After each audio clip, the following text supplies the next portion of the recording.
Ken Kesper, the father in the navigator's chair. So normally these two would be operating in the unlimited category. They can't get that engine sorted out, so they pulled out a Toyota Hilux engine. It's probably one of those diesels, I reckon.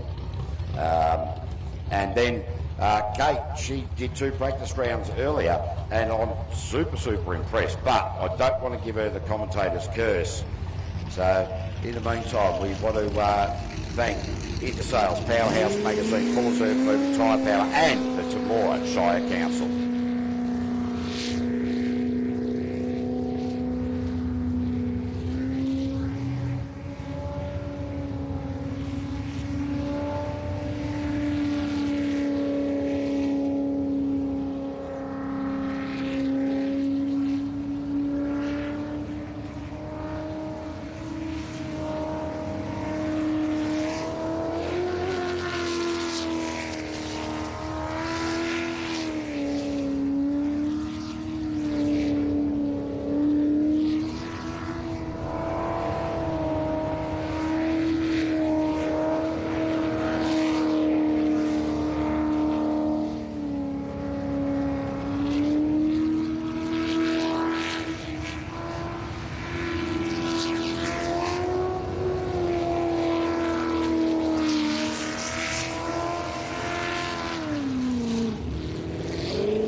That's Kate Kesper there. Her third ever lap. I'm so impressed with how this young lady's going. 59.304.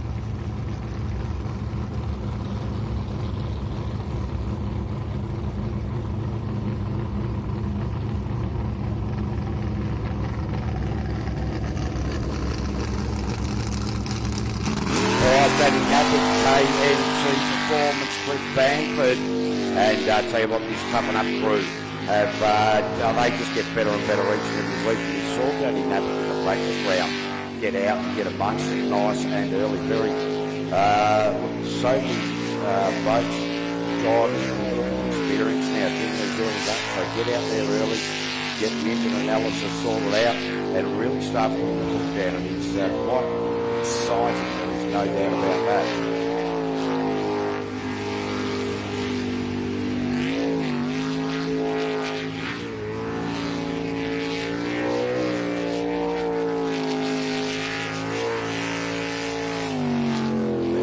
So Danny Napier across the line with a 42.715, straight to the top of the table for qualifying round number 1 for the Group A category. Next out, we'll be welcome back to jet spreading Daniel Warburton, the fitter and machinist, and Kayla Nisbet in a Sprint Tech machine. The boat is called Attitude for KMC Performance Bursons and Anderson Stainless. So the Attitude, I love this, love the look of this boat.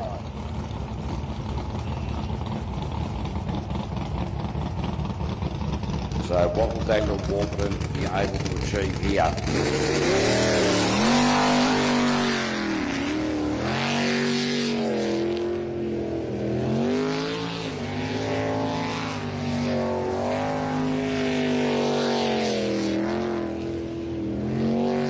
So far so good for Daniel Warburton. Like the way that he's going about this is starting to look pretty good indeed.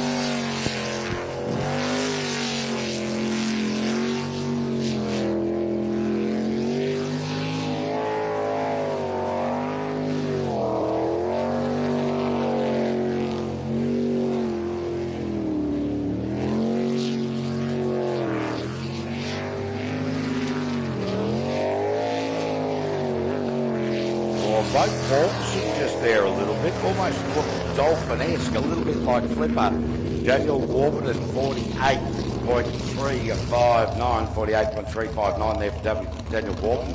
As the boat was easing back and coming into the final left-hander, the boat was sort of porpoising a little bit like a dolphin at the bow of a wake of a ship.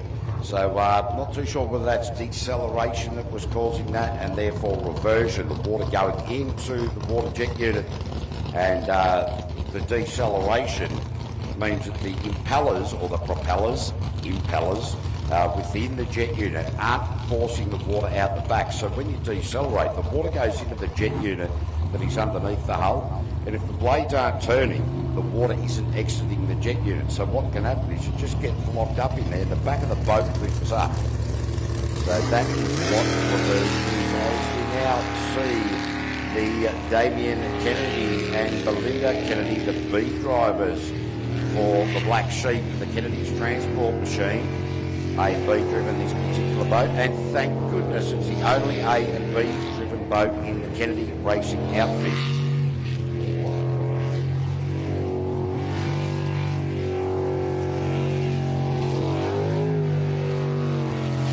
There are 4 boats and 5 drivers here this weekend.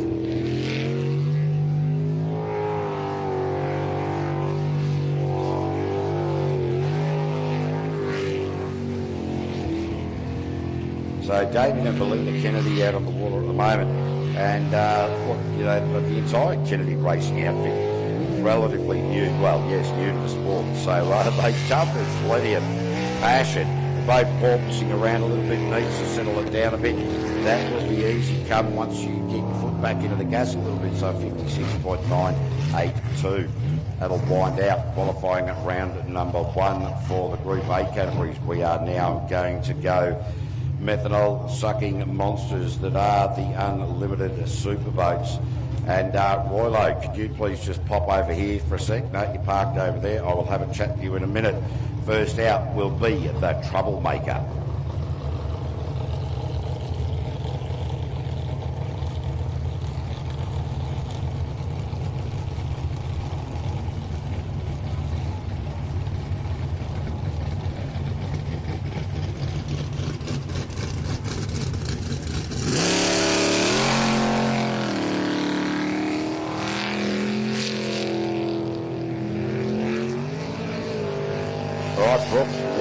And Nikki Dale out of water in the Troublemaker, the 410 cubic inch sprint car engine. Used to around about 700 horsepower, this particular engine. So Brooke Lucas been around the sport a number of years, and great to see him back. We've seen him back behind the wheel a lot more this season than we have during previous seasons. Sort of he's usually just popped in, done an occasional cameo appearance, but certainly getting in amongst it this season. It's great to see. One of those guys in the sport, always smiling, always having a laugh. So Brooke Lucas across the line, and a 44.088. Next out will be R&J Battery. So Penrite, 100 years of oil manufacturing, Australian owned. A lot of crew from Penrite here, and I do believe that the navigator here is a bloke that you guys may well know, a bloke by the name of Roland Diamond. I believe he's sitting in the silly seat. A man from Penrite himself, a man from Penrite who may well change the colour of his underwear after this lap. Let's see what happens. Daryl Hutton, R&J Battery, Nick Parry, the navigator, sitting down there, just having a look at Daryl Hutton, taking Roland Diamond for a bit of a drive, and sitting there going, nutsy, do not crash the boat without me in it, because I like to be in it when it goes roly-boly. So for the Penrite boys and girls up the hill, it is a Roland Diamond sitting. Oh, what do you think about that, Nick Parry? That was a bit close. Yeah, geez, I'll tell you what, Mick, your presence in the boat is a calming effect, I would thought. Mick Parry, the normal navigator in this boat, looking through split fingers at this lap. Not sure about what's going on there, but I can tell you, Roland Diamond will certainly be, well, the heart would have increased. Daryl Hutton there with a 42.084. So, Mick, who's the normal navigator, sitting down in front of commentary here, You know, so Mick, give us a thumbs up as to whether you thought that was a good lap from your driver. You give him 5. Yeah, I wouldn't have thought, what, out of 100? Anyway, Roland would have had a good time up there. We'll get Roland up here and have a bit of a chat to him. It's always good when you get sponsors jump in the boat and have a bit of a crack at it, because it is certainly an unbelievable feeling the first time you ever sit in the silly seat of a V8 jet sprint boat. There is no doubt about that. Have a look at this, ladies and gents. We've got 2 dodgy-looking fellas putting an easy up over our starter up here in commentary. Mind you, they are both reigning Australian champions in the Group A category, not competing here today. They'd rather just wander around and put up umbrellas. Not too sure how that really unfolds. Wow, another unlimited boat having trouble. During practice, it was Peter Munger in the Mongrel. Now it is Tyler Finch in the Loose Cannon. And it looks like, whoever that was that just dived into the water, fantastic, well done, because it does take a certain amount of intestinal fortitude to jump in there and rescue the boat, because quite often the crew will sit there and go, oh, I don't want to go in there, it's wet, it's cold. But whoever's done that, Tyler Finch, out of the seat at the moment, so obviously an issue there with the Loose Cannon. Now that is going to make it interesting, because Loose Cannon and Ramjet, the bright orange Loose Cannon and the yellow Ramjet machine, Tyler Finch in the Loose Cannon, Fonzie Mullen in the Ramjet machine, and these guys, whoever finishes in front of the other today, will be the newly crowned Australian champion in the unlimited category. So, Fonzie will be being told information about what has happened to Loose Cannon. You can see that Tyler Finch was out of the driver's seat, the boat just sort of drifting around in the launch pool. The professionalism of the Loose Cannon team certainly will get that sorted, but it is interesting to note, because while a championship is on the line, it is these little gremlins early in the day that can play a little bit of havoc. In the meantime, Peter Munger is coming out on track now in the Mongrel, and Zach Craven doing the navigation duties. Now, Peter Munger, during practice, got off the trailer and he ended up in a similar position to Tyler Finch in the Loose Cannon we just saw. So what will the Mongrel operate in? Now, this boat that Peter Munger is driving is a 554 big block Chev. Now, one of the things about this particular engine is they haven't been able to get it sorted right throughout the course of this season. There have been all sorts of gremlins they just haven't quite been able to get on top of. And yet the final 2 runs at Keith in South Australia only a month ago, it meant that the engine, they finally got it to run somewhat near its capacity. So after a season of frustration, Peter Munger hopefully will now have confidence in the engine of the Mongrel. So Peter Munger across the line now, and a 47.432. So it is great to see that the retired fire technician from Cabarita Beach in northern New South Wales has obviously got a little bit of confidence in the tune of the Mongrel. Sorry, being a little bit distracted down here with the Loose Cannon machine.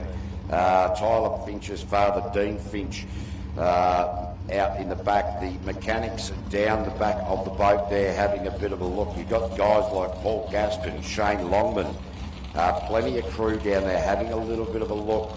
Will this set the nerves nice and early for Tyler Finch and Jared Ballard? In the meantime, Fonzie Mullen in the Ramjet machine. He's down on the ramp just getting the engine up to temperature, the oils up to temperature. So there's a bit of background here for Fonzie Mullen. The navigator is one of your locals, ladies and gents, Narelle Pello Dukic. I can never pronounce that part of the name properly, so we just know her as Narelle Pello. Fonzie is a former V8 supercar driver, former V8 Ute driver, Commodore Cup, lap records, jet skiing, motocross, jag racing, go-kart, snowboarding, and unlimited circuit boats. So he's about an 11-time, I think, Australian champion, and I don't know, I'm starting to forget the numbers, but a 2-time world champion, including reigning world champion in this category. We'll just wait and see what is happening with that loose cannon machine. We'll be back in just a moment, ladies and gents.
All right, so it's Fonzie Mullen facing the starter now.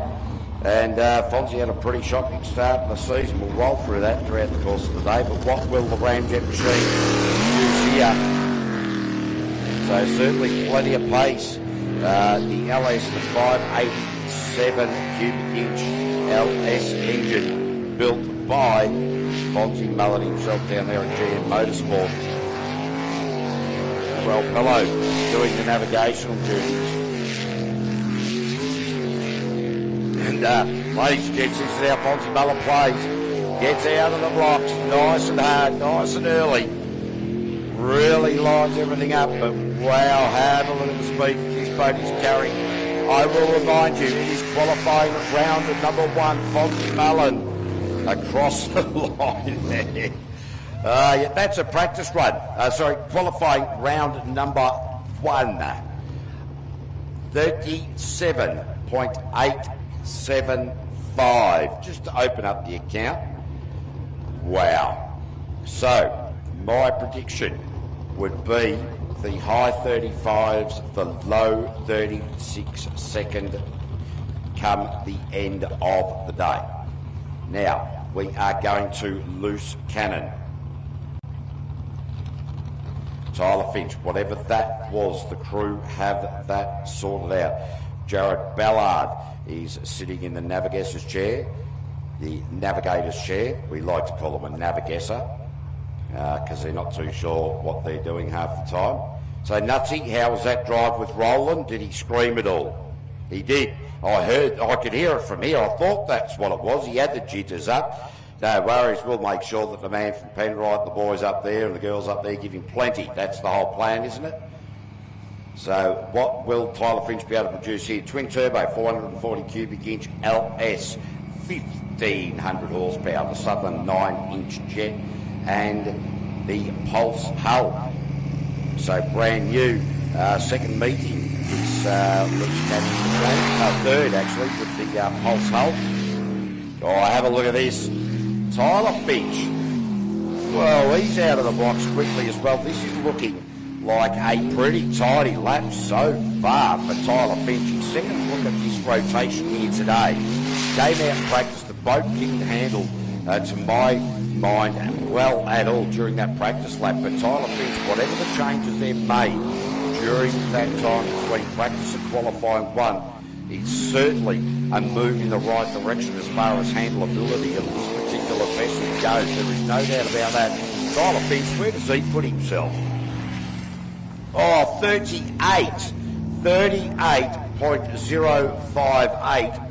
and 0.183 seconds behind Fonzie Mullen. And those are the two guys who are going to box it out for the championship. There is no doubt about that. So very exciting indeed. Ladies and gents, that winds out qualifying round number 1 across all classes. We're going to reset our clocks. We're going to go qualifying round number 2, LS style, in just a moment.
Got to take a fucking hammer with me. Oh, Mark.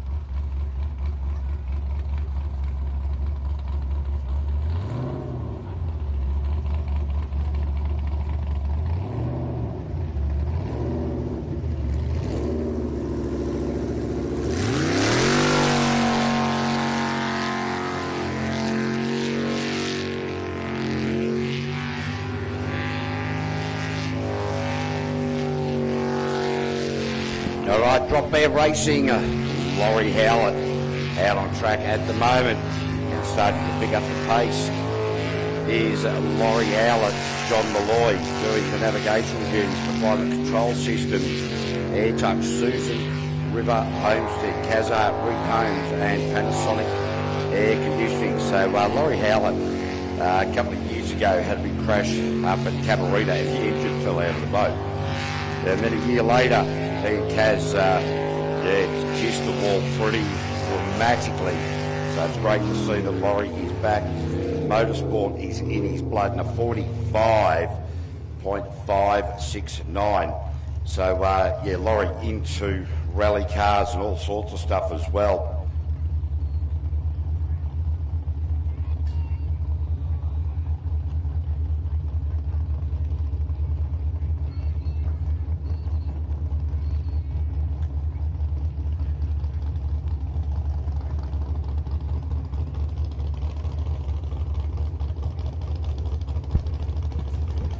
So joining me in commentary was the man who just went for a sponsors lap with Daryl Hutton. Roland, welcome to commentary. What was that like, mate? Show us your hands. How are you shaking? What do you think of that, mate? That is the most intense experience that anyone can go through as a first timer. You turn up, you don't know what to expect, and then get thrown in an open class boat like I did. And Hutto, a very experienced campaigner. I don't think he really let off. I thought he'd go a bit easy on me. But no. This is racing, mate. He never lets off. Have you seen? So we've got Ron O'Day out there, Ryan Orderland. But Yeah, it's a fantastic. This aggravation boat too.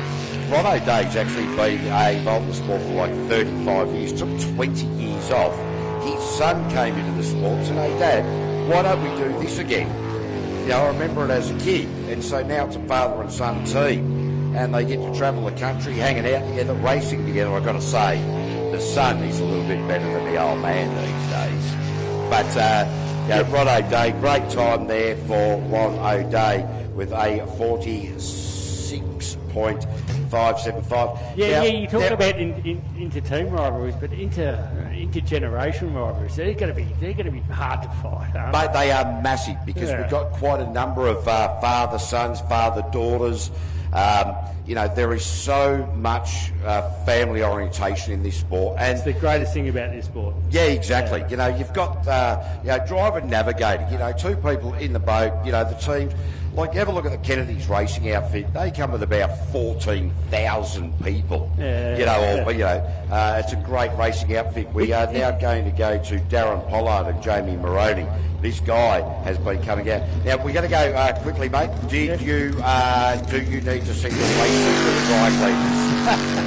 No, just put it in the bin, I reckon. Yeah, fair enough.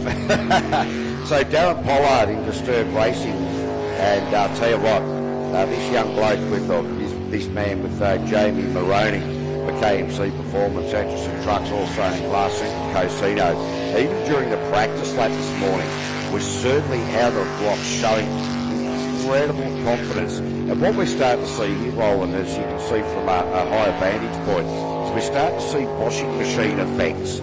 So where he's just come round in this corner, just before that right-hander, when he comes in there, that unsettled water, if you're not careful about what's going on, you can catch what we call a crab, a wave, and it unsettles the boat. So Darren Pollard there with a 43.052. Easy to catch a crab. That little wake, the pressure wave that rolls down the track. And you were just talking about my suit, what happened to my suit. I think there could be another product development for us, Penrite nappies. Your Penrite nappies would be good for the inexperienced driver and navigator in this. So, mate, Penrite, 100 years, and we obviously appreciate the sponsorship within the sport. We love Australian-owned products, and Penrite oils for absolutely everything. 100 years old, mate. I'm doing the blurb. You do the blurb. Oh, well, thank you. 100-year-old, the brand turns. It's quite a story. We've owned the business for about 47 years. And, we've got another one going on. Yeah, they're flat out, mate. It's always it's always action sport. Yeah, it's action, mate, and it's a very disjointed interview technique as well, as you might have worked out. I'll work with you. Yeah, great, mate. I knew you would. Andrew Atkinson and Jodie Atkinson. So the Knackers A-team, all the way from WA. And a lot of the Western Australian racers and supporters will be logging into the live stream, which is, I think, starting just now. So welcome to all of the viewers right around the world. It is a massive weekend of jet spreading because we've got the final round here in Australia and the opening round in America. So people will actually be swapping or watching jet spreading 24 hours. So Andrew Atkinson there with a 44.967. So back to Penrite Oils. Yeah, so 47 years ago, my mum and dad had the opportunity to buy the business, and they were just a couple of 20-pound poms that come out from the UK. Dad was working with an American company doing selling products to Les Meekols, the original owner. Les got crook, and there was just the opportunity to buy it, and I don't know how they did it. They had 9 kids. I'm the youngest of 9. 9 children. Clearly no television. Clearly no television. Some say my dad put his balls on the line to buy the business, but I don't think they were worth much by that stage. And I'm pretty sure Mum was happy to see the back end of them as well. So. Oh yeah, I would have absolutely thought so. Darryl Aitchison out on water, the son of Kevin Aitchison, the man who developed these boats some 45, 50 years ago, and carrying on the legacy of Aitchison boats. Kevin Aitchison, the original developer of these boats, way back when jet spreading first started, moved to Australia like in 1988 or something, and certainly one of the doyens of jet spreading worldwide, and he's in fact here today So it is great to see Ken. He's one of those fellas. I had a chat with him earlier this morning. I said, mate, I'm going to come up and we'll have a chat. He said, not in the microphone, mate. No way. Come on. That is not me. I've never done it. I don't do it. I don't like it. Leave me alone. And fair enough too. To come out to create something like this, you've got to talk about it. Yeah, exactly. He said, mate, you do it on my behalf. Yeah. 47.956. So 47 years ago, the folks. What about the siblings in the family, the other eight? Yeah, well, we've all had a crack at being part of the business. I did about 10 years doing engineering and stuff inside the business. I work outside of the operating business now in what we call our family office part. And it's just, we all go away together. We've just, about 2 weeks ago, 24 of us went away on holiday together. So we all based in Melbourne still don't, we all hang out. So we really try to keep the family together. And my mum is 94, still hanging out. That's cool. Yeah, she would have loved to have come up to this. I'll tell her all about this event. Well, hopefully she's watching it on the live stream. Don't get it near the internet. Right, so, okay, otherwise she starts looking up. Yeah, whatever. High jump. Yeah. So I thought it's the first time I've come out to see the sport. I mean, you see it online, but then to come out and see it and experience it like I have. I brought my 3 girls out. I told them I was going to the jet boats and they said, okay, Dad, we're cleaning our weekend and we're going to come up and watch it. We're hanging out with mates, doing what everyone else is doing here, just really enjoying the action. And it's only going to get better by the day. Look, mate, we're only qualified round number 2, and that was Simon McMahon in the Anarchy Machine with Christopher Gilchrist. So Chris Gilchrist is kind of hard to say as the day gets on and the tongue gets fatter. But they got a 49.393, and we're only, as I said, in qualified round number 2. So come the end of the day, final time, things just get out of control. Yeah. And normally we would race under lights here, but due to the fact we've got an air show on here today, there was that situation, because obviously you can see the runway straight down there. Oh, so, there it is. Yeah. So once our towers go up, so I think that's part of the consideration why we've chosen a day event, and certainly the colours at night. But one of the things I've always liked about the Penrite is that it's Australian owned, and family. And to me, my background, the reason I'm called Cavey is because I lived in a cave for 44 days and survived on 60 jars of peanut butter to promote Australian-owned and grown products as a publicity stunt many, many years ago. So very passionate, and that is what I love about what you guys are developing, is family orientation within business. Cavey Burke out on the water at the minute. Is that story true? Absolutely, 100% true. 100% true. Wow. So, the cave was actually the Paul was a publicity stunt for Dick Smith Foods all of those years ago, So actually, as is, I'll play it really late today, but I had a mate of mine who's just built a song based on my cave experience. It was only released last week. And I'm like, well, that's pretty cool, mate. It's 26 years too late. But, it's a true story. It's not a current affair, all that sort of nothing. But Cavey Burke and Jessica Little there, and they're in a P2 at the moment with a 44.421.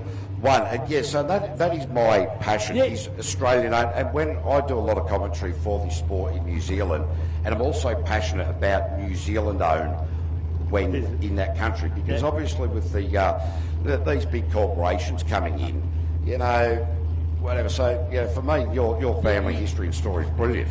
Yeah, when you own your business, you're so much more connected to it. You even see it out here with all the farmers out here, how they, some of the farms are getting lost in corporates and that sort of breaking down of things. Whereas families really care and they really do the best for everything that's around them. So, the family's just been really lucky to have a successful business, and Dad was passionate about it, and it really showed the product. And it just followed right through all the way down. And to speak of our family, this is Nate Mullen out here, reigning Australian LS champion, and his brother races in the Group A class, and he's a reigning world champion in his category, and reigning Australian champion. And his father These boys' father raced in the unlimited category, Okay. and Fonzie is a multiple world champion, 11 times Australian champion, New Zealand champion.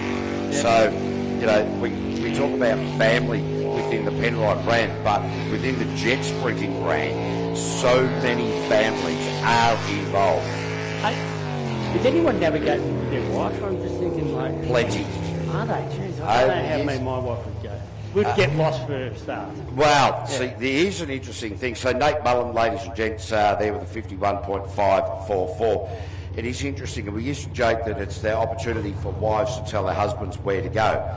What we do find is that women within this sport are brilliant drivers. Yes. Because they have a more of a finesse attitude to it, as opposed to my elbows dad was out. a big advocate for that. Yeah. My sisters and been driving. So yes, a lot more care and attention instead of just going flat out. Yeah, and it's amazing, and we love the women in the sport. Jimmy Whiteley coming out next, Kate Henley in one of the Kennedys racing out, big boat 317. It's over the years we see this right around the world, and it's funny because my partner, when I'm sitting in a passenger seat going down the shops, for example, I'll say turn left, she goes right. She knows her left and right, but for some reason when I'm in the car, she gets a bit confused. Even though I'm not going, hey, Dad, you go left here. She goes, I don't know what it is. You get in the car, I can't work out. So we would be no good at this. In fact, I have been in a boat over the years, similar to yourself, and people say to me, why don't you get behind the wheel? And I have a couple of times. I've driven these boats incredibly slowly, and I recognise that I don't have the brain capacity to drive these boats quickly and make smart decisions at the same time. Yes, I would get confused. I was making that commentary myself. So Jimmy Whiteley, rotational error, plenty of water over the bow. Just lets Kane Henman know, mate, if you get a bit hot in your triple layer Nomex fireproof race suit, I can always cool you down. Yes. Well, and here's us talking about navigation. So what was old mate doing there? Yeah, that's exactly right. And it's so that'll be a wrong way there for Jimmy Whiteley and Kane Henman. Disappointing end to that run. But look, a lot of the Kennedy's team, they're new into the sport. That's great. And I'll tell you, Roland, now, after being in that particular boat, would you consider getting behind the wheel of one? I think my brain processing powers are like a 286. Yeah. But it's quite, it's been 30 years old. I don't know if I could. It's like everything. I'd love to have a crack, just like I had a chance to have a crack in the being as a passenger. But could I drive it? Leave it to the experts sometimes. Yeah, look, I agree. I agree. Like I said, I've driven these things. I was so slow that I'd come back and I was really excited. And people go, oh, mate, that was a 4.5 minute lap or something. Yeah. So Stephen Movich, new to the sport, this guy, and seen it. He's been on the podium a couple of times this year, and just one of those guys that has this incredible energy about him. You know, you get the races, and as you know, Penrite is synonymous with not just motor racing, but all sorts of engine lubricants. But with the racing scene, you get guys who are just relaxed and almost like they've been spending too much time in a Buddhist camp. You know, just sort of in the rash bar, sitting there crossing their legs. Yeah, or in a cave. And then you get guys like Stephen Movich, who's just like, he's up and about all the time, and it's just it's kind of funny. So Stephen Movich across the line there in a 43.756. And this is one thing I've got to say about our brand. It's it's been an amazing story, but the one thing as I've watched it grow up is how our brand is tied to so many people's passion and the sport and fun. And it's exactly what's represented here. Yeah. Where people, hey, we know your product. You know, some people use it, some people don't. It doesn't matter. But our brand is part of this sort of action that people. This is, you know, they spend all week trying to get to this point where they can get out here and have a bang, or in a car, or go-kart, or whatever it's going to be. Whatever it might be. Even though, well, not that I advocate racing forklifts around the factory. Yes. Actually, maybe we should do forklift racing. We should start that. Someone will. So Jodie Salt's out on track at the moment. This lady, just amazing driver, right from the outset, has been able to step on the podium and just has this ability to look so smooth, where some of the other drivers just a little bit all over the place. But the way, and have a look at Will Cartwright, the navigator here, really animated in his style as well.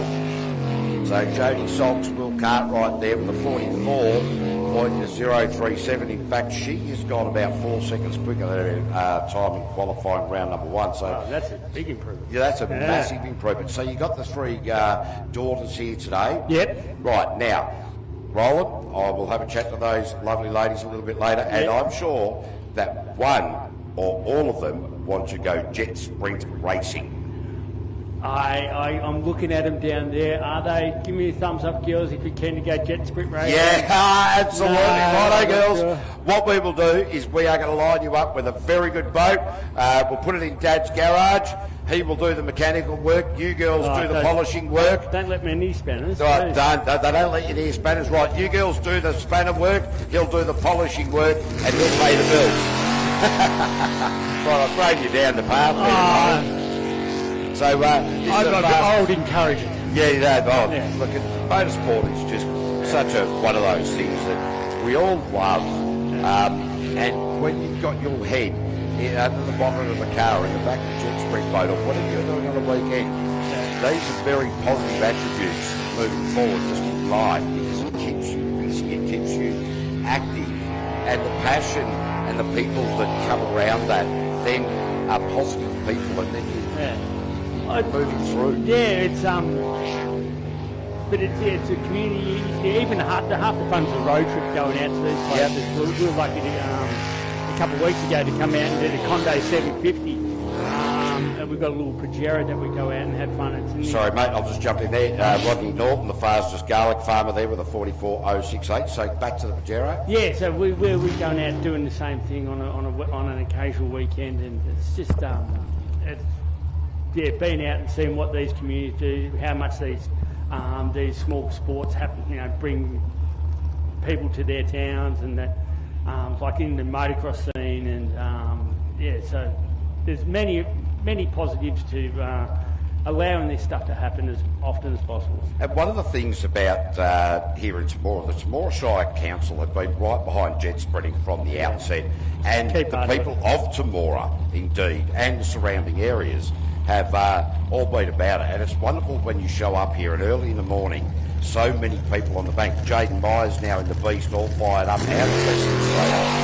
And these people are coming out and supporting our sport and really starting to, over the years, we've been here a number of years, know the drivers, know the navigators, and really get behind the sport on social media, and every time they're following everything, so they become involved. And great people as well. Like, we've never had any trouble here at the track at all. Everybody's here for the same thing.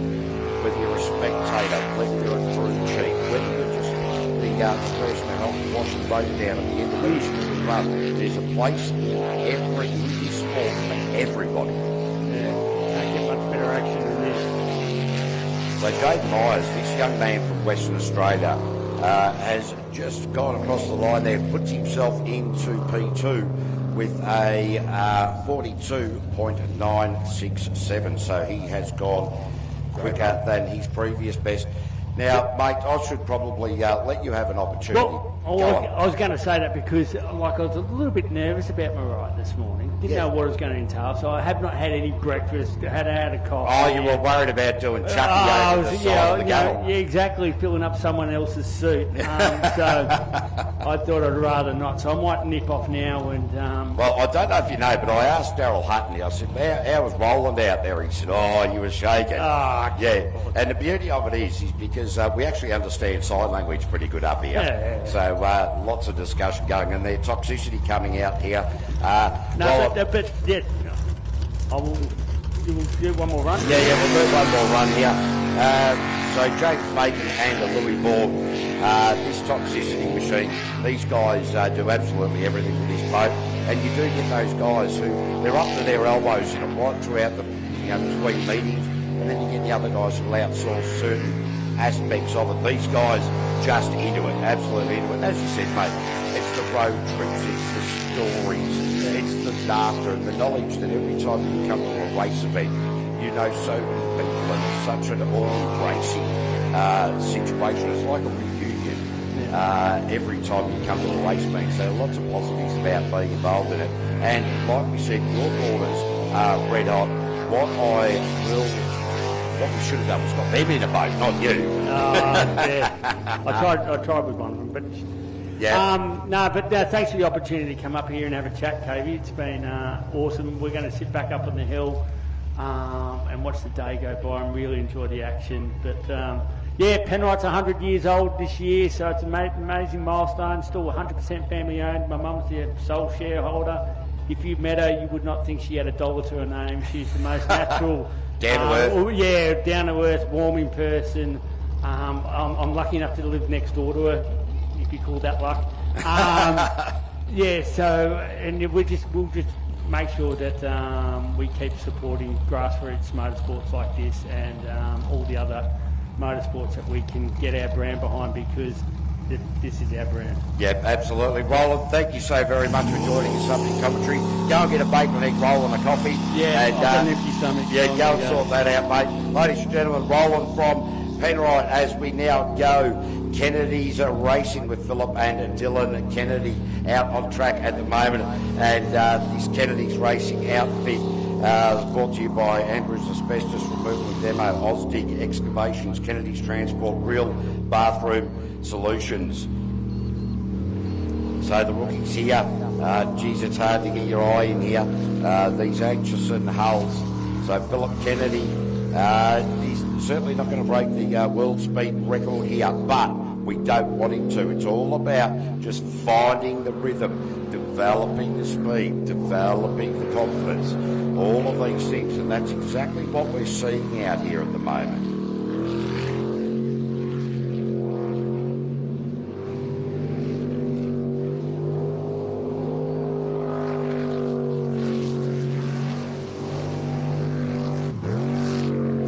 All right, so Phil Kennedy there across the line with a 102.30, 102.30 there for Phil.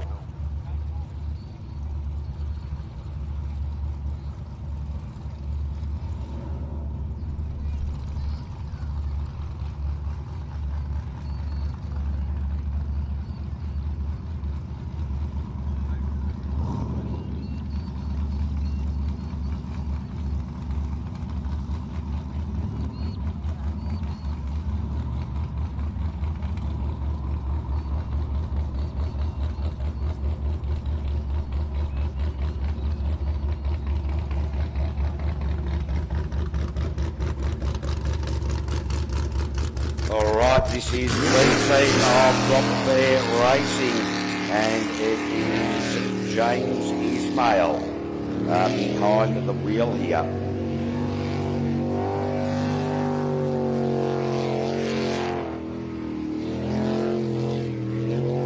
There we go. So Laura Stevens doing the navigational duties, and tell you what, this Drop Bear Racing machine, and James Ismail. So it's a race within the LS category, but it is also a race within the team. And Laurie Howlett, principal team owner, has completed his qualifying round at number 1 lap.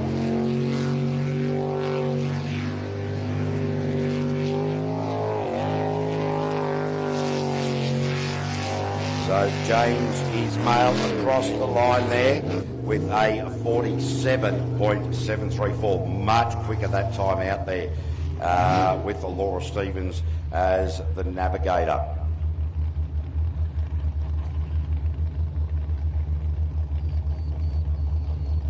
So things have calmed down in the pits a little bit, ladies and gentlemen. Everyone was pretty antsy this morning.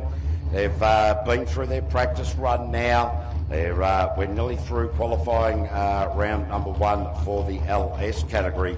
So things just sort of starting to settle in, the urgency, getting back into the groove, all of these things starting to come together It's always interesting to watch the early morning of a jet sprint event.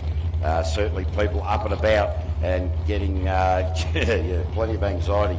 So Tyler O'Day, the son, the plumber, Amity Bell doing the navigational duties. The aggravation, the name of the machine. So for Hanson Hill Welding.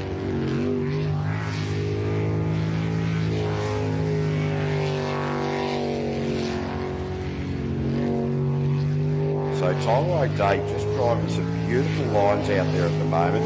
Oh, geez, a little bit of a second guess coming into that right-hander just in front of commentary. Just that moment of hesitation in there. That will smooth out throughout the day. Yeah, a couple of bites around the roundabout. Heading back up the front chute there. Just those little moments in there for Tyler O'Day. Round the left-hander across the line there. And the time will be... where did he go? Right up near the top. Tyler O'Day, lost that time there, but it will come back. Here we go. Tyler O'Day, 43.394. 43.394. So, in fact, gone backwards by about 0.1 of a second. So, that is interesting news. Jade Atchison will be out next with Erin Kearney doing the navigational duties for KMC Performance Atchison Trucks. All stained glass and Central Coast Keno. This young lady in this disturbed machine. Q1.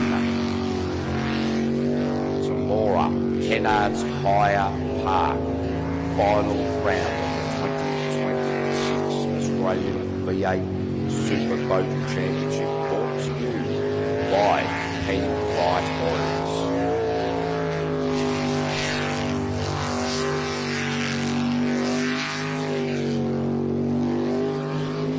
Quite warm out there today at the moment, so you've got to imagine that these drivers navigators in triple layer Domex fireproof race suits, helmets, fireproof gloves, fireproof socks, and the race boots certainly makes it hot. Jade Aitchison and Jade across the line. Well, where's she gone? Here we go with a 43.080. And great work from our rotational experts and our timing staff in there to assist with getting all of that sorted out. So Kenny Russell will be out next, the B driver for the Nackers team, all the way from Wait a While, Western Australia. Rhiannon Russell doing the navigational duties. KCR Mobile Welding short promo runs, Kero Coolings, and Yes Mechanical. Kero Coatings, haha, that'll be a little bit, make much more sense. So Kenny Russell in the opening lap, his first time here at his Temora Jet Sprint facility. Western Australia, this is looking like a much better lap. Considering the last time out they made an incorrect rotation, missed the first left-hander. So Kenny Russell now back on song in qualifying round number one. Qualifying round number two, my apologies. Got myself a little bit bamboozled there.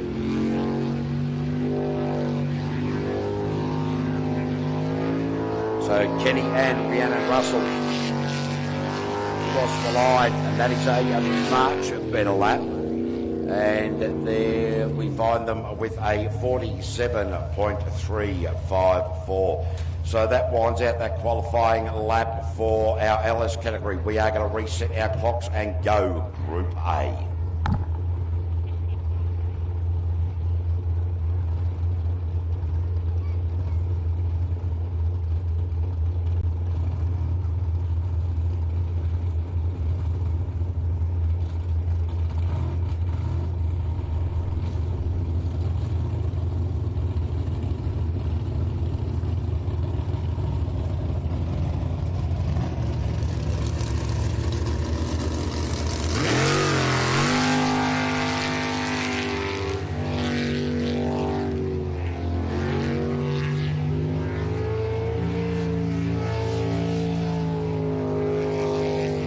So Andrew Garth, John Kennedy out here at the moment in the black sheep of the Kennedy's Transport Racing outfit. The Aitchison hull, the Aitchison 8 1/4 jet unit. So Andrew Garth, the boat just bouncing a little bit at the moment. They will settle that down. There is no doubt about that. We've got Kevin and Darryl Aitchison out there to be able to provide all of the good advice for this Kennedy's racing outfit.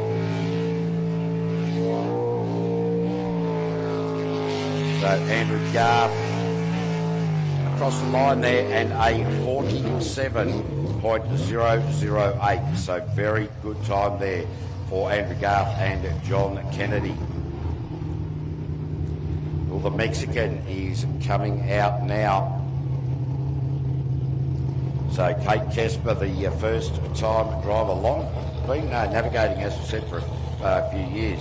They were driving, the engine they had in the unlimited category was the 427 Chev, and just having all sorts of dramas with that. Decided to rip the engine out of a Toyota Hilux and said, right, we'll put that in and we'll give that a bit of a crack and we'll go racing in Group A. So Ken, the old man, said, well, you get behind the wheel and I'll sit here in the navigator's chair. So, yeah, really positive to see Kate Kesper in her first drive here this weekend.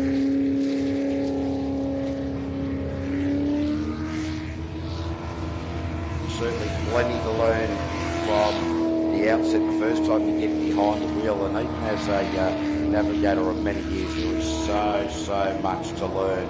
The one thing that you don't need to learn and spend too much time on is that rotation.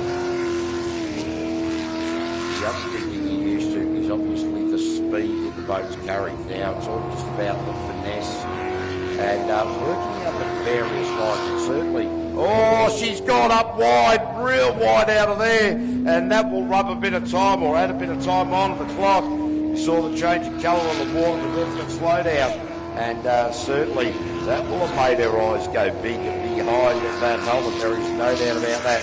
So Kate Kesper across the line and a 57. So 57.360. Even with that time spent up on the beach where I thought she was going to roll out an umbrella and sunscreen, some 2 seconds quicker than her previous best time. So certainly exciting times for Kate Kesper. Next out will be Danny Napick, Cliff Bamford, the Sprint Tech hull. Former water ski racing driver is Danny Napick. And Cayman Sport Jet Spreading said right, this is the one for me for KMC Performance and KMC Trailers.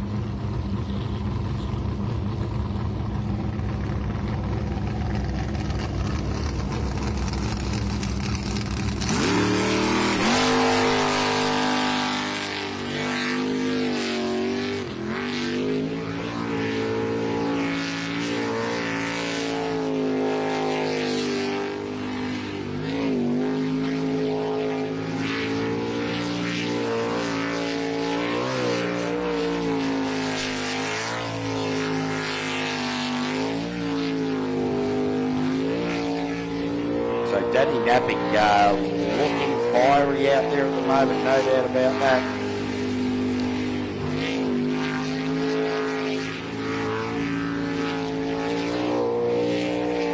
So the tough up machine now coming around and through to the finish, and Danny Napick straight to the top of the table with a 42.60, 42.60.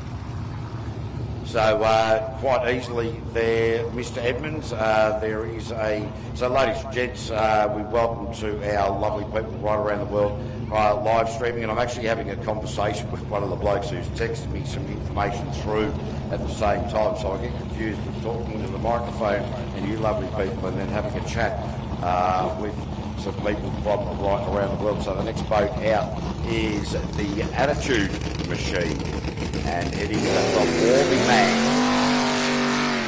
Daniel Warburton, the fitter and machinist, Michaela Nisbet. So quite a formidable team this.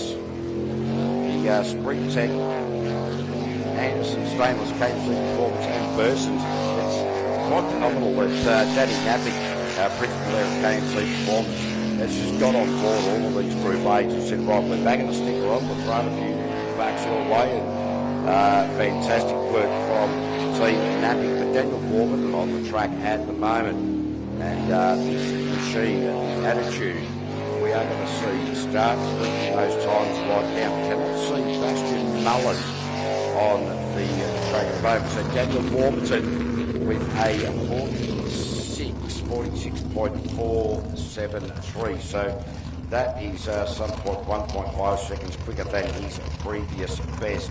I'll tell you, the Kennedy's A and B team in this category, Damien Kennedy and Andrew Garth, with only 6 competitors in, and looks like Bastian Mullen not going to compete in qualifying round number 2 in the Group A category. So the speed at which they've got to get Andrew Garth and John Kennedy, the A drivers of this boat, they get them out of the boat and then reset to put in Damien and Belinda Kennedy. So certainly plenty going on there, plenty of pressure as we see some of our unlimited boats down on the water warming up. You can see the warm up there of Daryl Hutto on the track in the R&B Batteries machine, the troublemaker of Brooke Lucas sitting down there. It looks as though Damien and Belinda Kennedy now rolling back down to the ramp at the moment.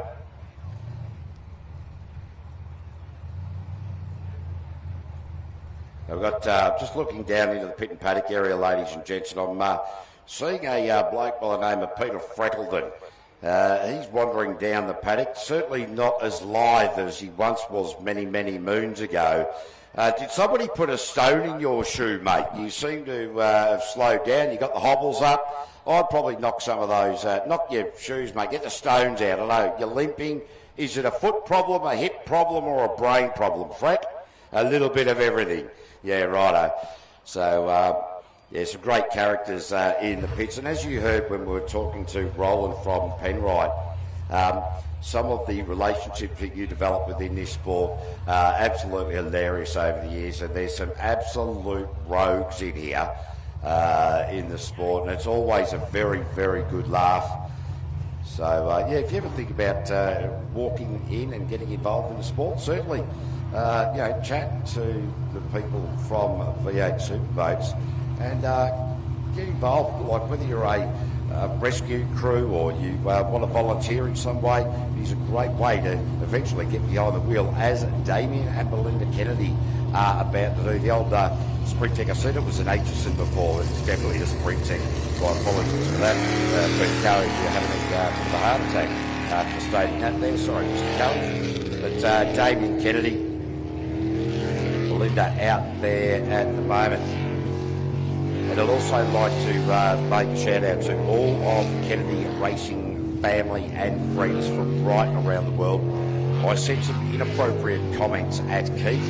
They were meant to be in jest. I recognise that they were not certainly punching down was what it was. So please accept my apologies right from me and sincerely regarding that. I've had a chat to each of the members of the team throughout the course of yesterday evening, and yeah, once again, you know, this Kennedy's Racing outfit, such an incredible outfit, you know, from things to the sport and the amount of boats and support crew and family. So Damien Kennedy, and let's have a look at the time there with a 55, so he's come down in time a little bit there, 55.312. And such a big effort with the amount of boats that they've got. You know, getting 5 boats down to the track is quite phenomenal. Yeah, all of these things just take such a concerted team effort and energy. And that's not to disparage from people who, you know, just come down and they've got one boat. What it does is just shows that the passion and the organisation that is required with 5 boats. Wow, phenomenal. And great people too, so by the way. Troublemaker now, we go. Unlimited methanol sucking monsters. Brooke Lucas Nicky Dale doing the never-guessing duties. Qualifying round number 2. I have been saying qualifying round number 1, so that is a mistake. It is qualifying round number 2 of the unlimited category, the troublemaker. Lucas out of water at the moment. We'll caught a bit of a crap there. It's a little bit of a crosswash that comes through there, a pressure wave just in front of commentary. So Lucas just caught that little bit of a wave, unsettled the boat just that little bit. So a bloke who many years ago in a category we had running about those days was a 350 category. And Brooke Lucas won the Australian Championship in that category no longer about. So Brooke Lucas across the line there. Let's have a look at the time. And that is a 43.668. He will be pretty happy with that. The Gold Coast Wake Park, Cabro Consulting and Digger Mate.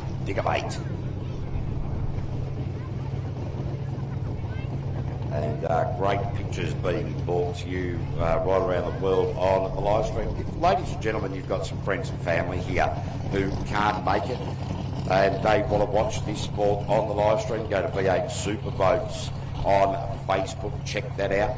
Please just let your friends and family know it is a free service. So if anybody's asking for money, they're getting scammed. So if you've got friends and family at home and are thinking about tuning in, just send them a text and say, the live stream is free. You don't need to pay, and we don't want to see people getting scammed out of their hard-earned. Next out, loose cannon, Tyler Finch. Jared Ballard. Universal Welding Services, Southern Jet, Coastal Transport, Far Faster Race Engineering. Well, it's going to be a big day. You can see the camera on the back of the jet unit. But Tyler Finch usually gets so quick it's going to be hard to focus in on a stick and a camera. And Tyler Finch, Jared Ballard, the twin turbo, the 440 cubic inch LS. And wow, are they on fire. Oh, a bit of a hesitation, a wiggle and a wobble. Just needed to reposition the boat coming down the back chute into that crosswash up on the far side of the facility here at Kennards Hire Park. The boat just porpoising around the left-hander. We're going to get that one sorted out. The jet unit is not quite hooking up the way I'm sure that Tyler Finch would like specifically, but Tyler Finch across the line, if you don't mind, with a lazy, just a lazy 38.3. So he's in fact gone backwards. So some changes that they made between qualifying rounds number 1 and 2. Certainly not changes optimising boat speed.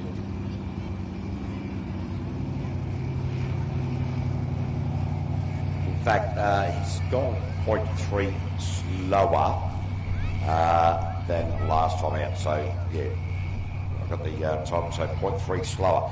So certainly these 0.3 of a second are certainly very, well, it makes a big difference come the end of the day. Next out will be Fonzie Mullen. And remember, and I will keep reminding you, it is these guys who are fighting for the championship. So Tyler Finch has had some fantastic results this season.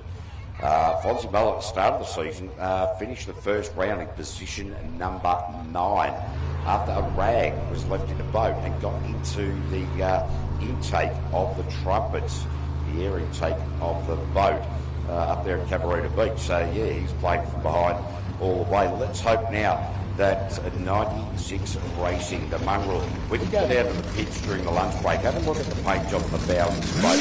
That's phenomenal. Zach Raven doing the navigational duties.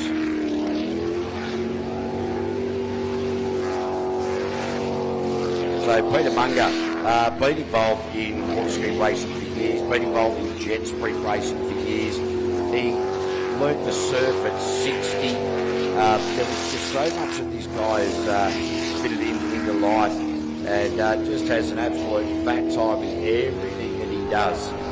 And certainly he's an absolute rogue bloke as well, but an absolute gentleman at the same time. So the mongrel, sounds like they've got this engine sorted to a little bit where the comfortability, the reliability And the understanding is working well together. So Peter Munger across the line there with a 46.427.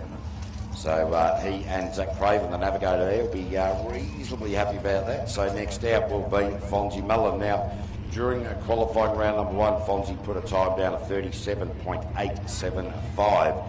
Tyler Finch just a moment ago with a 38.310. So let's see what Fonzie can produce here with Narelle Pello as the navigator.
All right, thank you very much. Now can you hear me?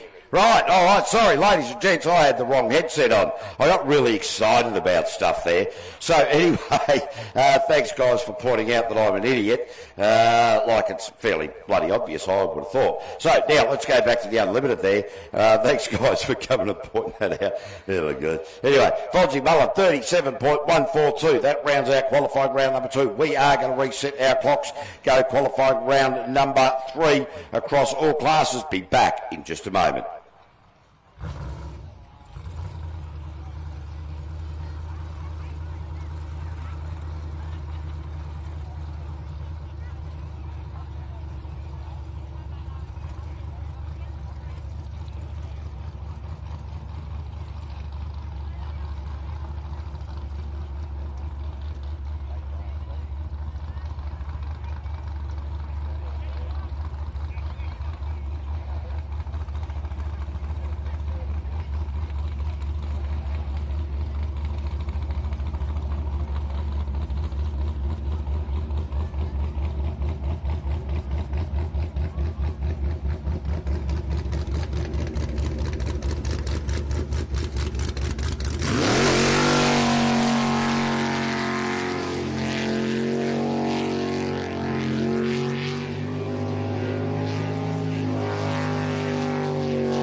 Okay, so that was Laurie Howlett in qualifying round at number 3 for the LS category with a 45.108. So he's getting better as the day is progressing.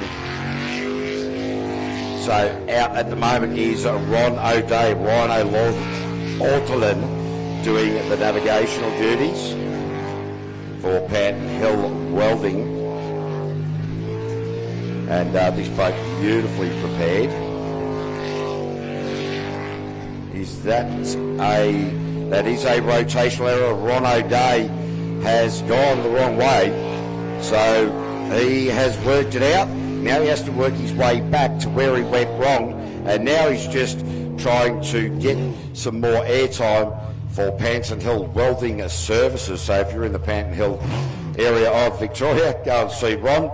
He's a better welder than being able to get around the track there, but Ron, not to be disparaging, it's a little bit of certainly mucking around a little bit there. So Ron will be a bit frustrated with that. There is no doubt about that, as will Ryan Ortolan. So that will be a DNF for qualifying round number 3 for the aggravation A team. So next out will be Disturbed Racing with Darren Pollard and Jamie Moroney. And these guys right from the outset today have been pretty good.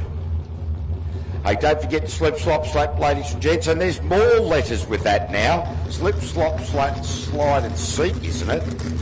Geez, I tell you what, they're making it pretty difficult, I would have thought.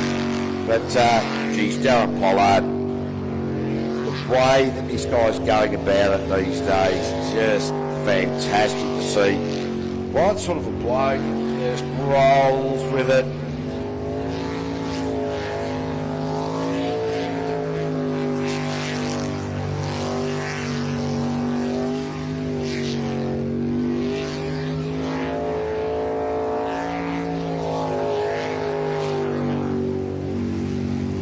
So Jamie Moroney, been around the sport for a lot of years as well, and these guys just have teamed up and they go really well. And Darren Pollard, Jamie Moroney across the line there and straight to the top of the table, and 42.831.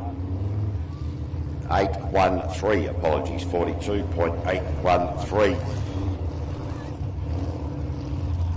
So let's see what the Knackers A team can do with Andrew Atkinson and Jody Atkinson, the Western Australians. So people have actually been texting me already from Western Australia to see how their mates are going to be going.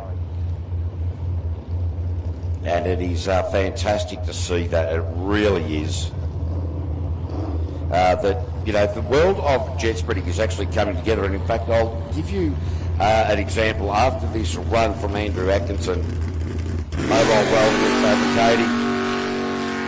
He takes KCR, short promo runs, yes, mechanical, and Kero coatings.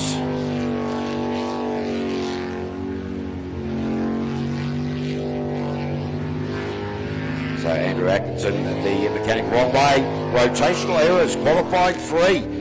There have been 2 out of 4 who have, in this LS category, qualifying round number 3, made rotational errors. Wow, it is just before the lunch break. So are they hungry? Are they, what's going on there?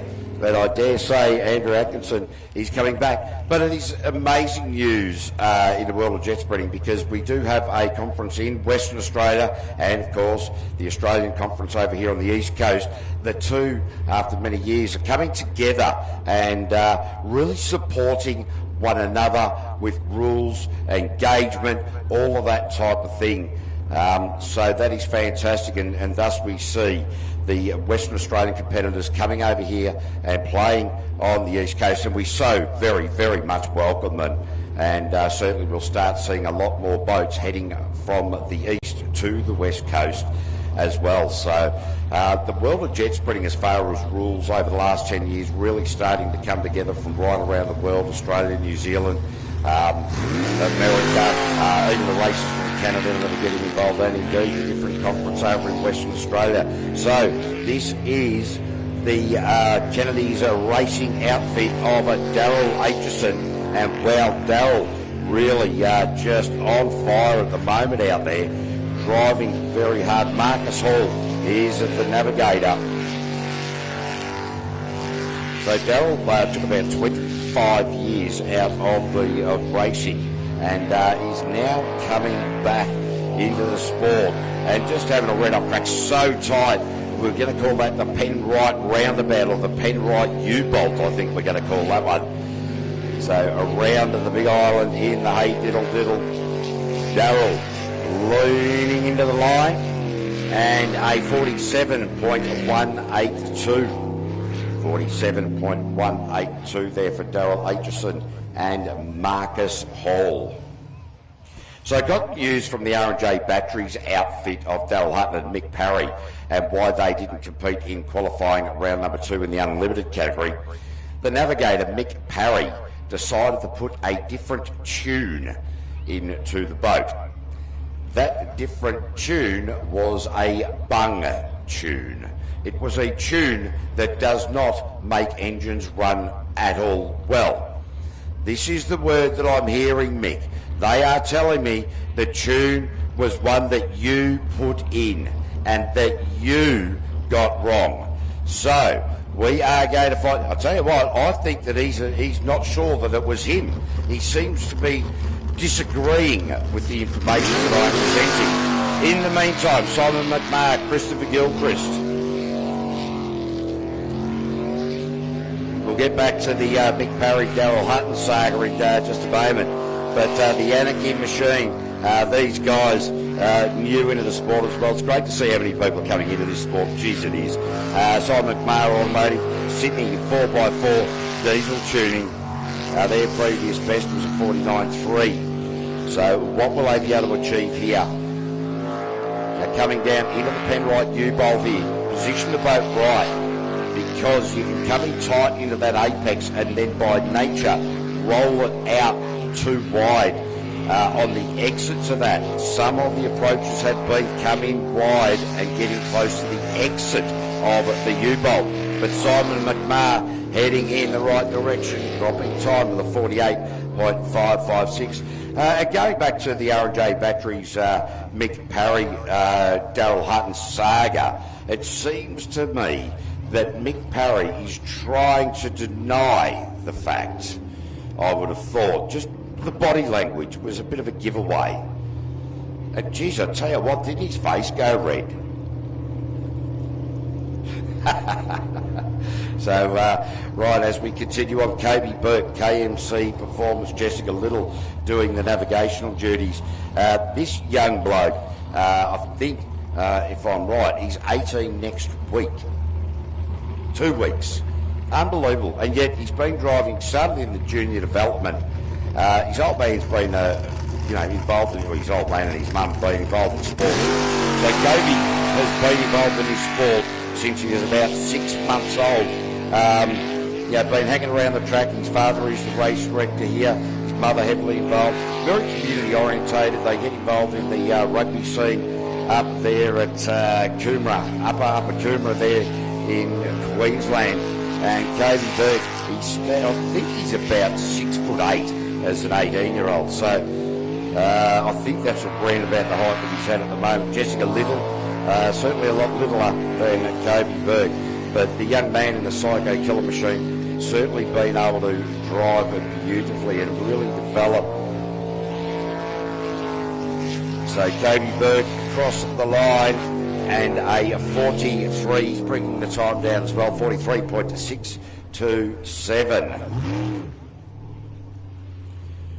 So now I just want to harp on about this whole Mick Parry thing, right? Now, why are you letting a rubbish man touch a computer?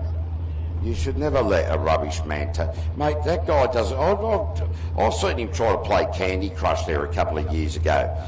He got to level 2. He's quite proud of that. It only took him about 14 weeks.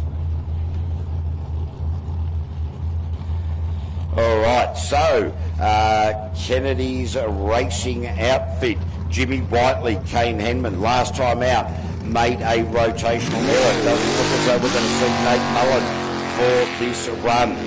So Jimmy Whiteley, Kane Henman, after their navigational error earlier, they are now looking like they're on song. Kane Henman, really very much more animated as a navigator than we have previously seen. So it's fantastic to see. He's recognised that wrong way was not a good look, but they are working diligently to maintain position, maintain navigation, maintain boat speed. A lot of components coming together. Beautifully done there, Jimmy, the way you've gone around that island, and it is wonderful, wonderful to see.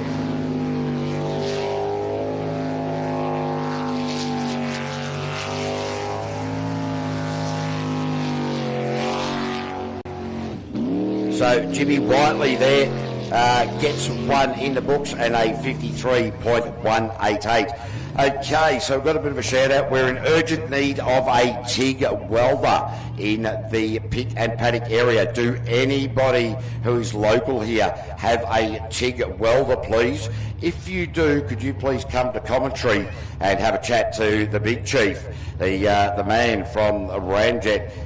You'll see him just standing at the bottom of the stairs. So if anybody's got a TIG welder that they are willing to loan the operation for the Ramjet racing crew, please make yourself known. I would like to find out what's going on, but unfortunately I don't have the time at the minute, and the TIG welder is of high priority. So the big chief will be just down the stairs in the bottom of commentary. If you know anybody who's got a TIG welder in the area, we'd appreciate it. Send it, Stephen Movic and Steniel Pravara. So Stephen Movic, the navigator for Disturbed for a couple of seasons, and got him behind the wheel here of this Send It machine, the Stinger hull, and has just been having a cracking season, really has, and learning so very, very much indeed.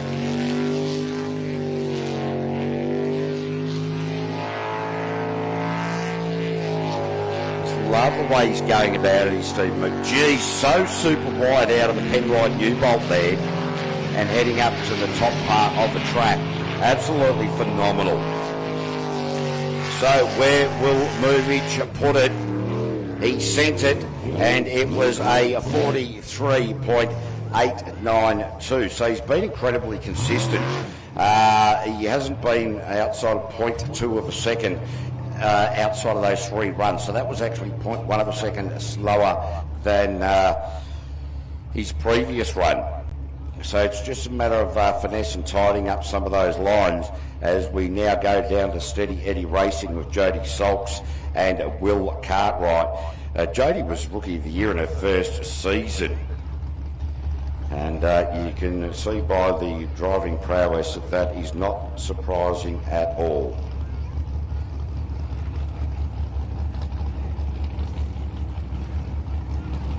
So Millard Tyres, Power Air, Calibre Plumbing, Universal Home Improvements.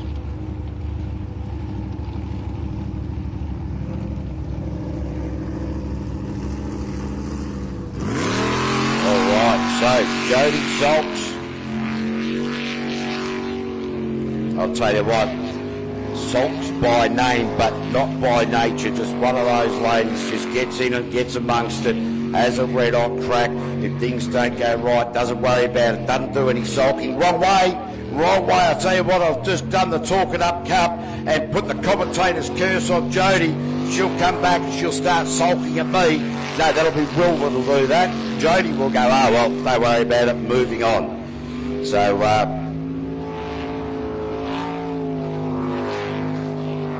yeah, Jodie Sulks now back on the rotation proper, and throughout the attitude of the boat we can recognise that she certainly hasn't let that rotational error bother her, carrying on with the full momentum, and completes the lap, although with plenty of time added to the clock due to that rotational error, which was recorrected in a 50.292.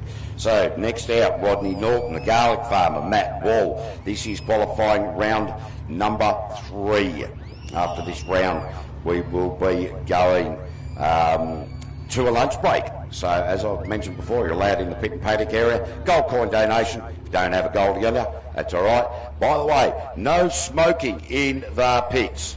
You will only be warned once. Actually, this is your warning.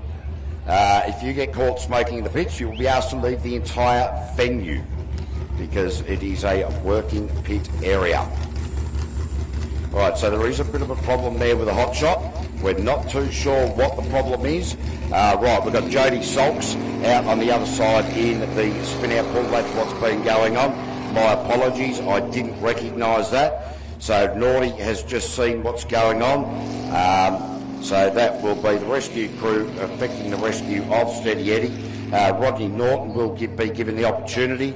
Our safety mechanism's in line. Rodney recognises a red light off the start. We'll take a short break, hopefully play some music and not blow your earballs out.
So Rodney Norton, after doing a couple of laps while we effected the rescue of Jody Sox and Steady Eddie, now coming out in the hot shot for a run.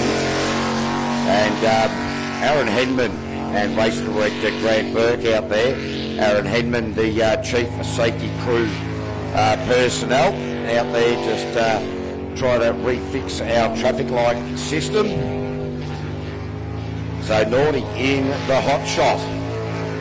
Geez, some beautiful lines that the Garlic Farmer is utilising at the moment. Matt Ball, he's the navigator. And into the U-bolt. Let's have a look at how this rolls. See, some of the guys like Naughty, they're coming in really close to that island, almost directly in line with commentary. I think the line is drift out wider and come closer to the island on the exit. And so Rodney Norton, with a little bit of discombobulation at the start of that lap, still produces his best time of the day with a 43.895 for Mooney Beach Tavern. Geez, I'll have to get up there. I'll find out where Mooney Beach is and just go and make sure I've got the dust out of the throat. So Aaron Hedman and Grant Berg down there. Aaron is trying to work out how to hold the thing that he's holding. Grant, anyway, we've got two blokes down there working it all out. Fired up now. Jaden Myers, another of our Western Australian competitors. The spray painter. Sporting Electrical, Awesome Paintworks, WA Performance and Nationwide Signs.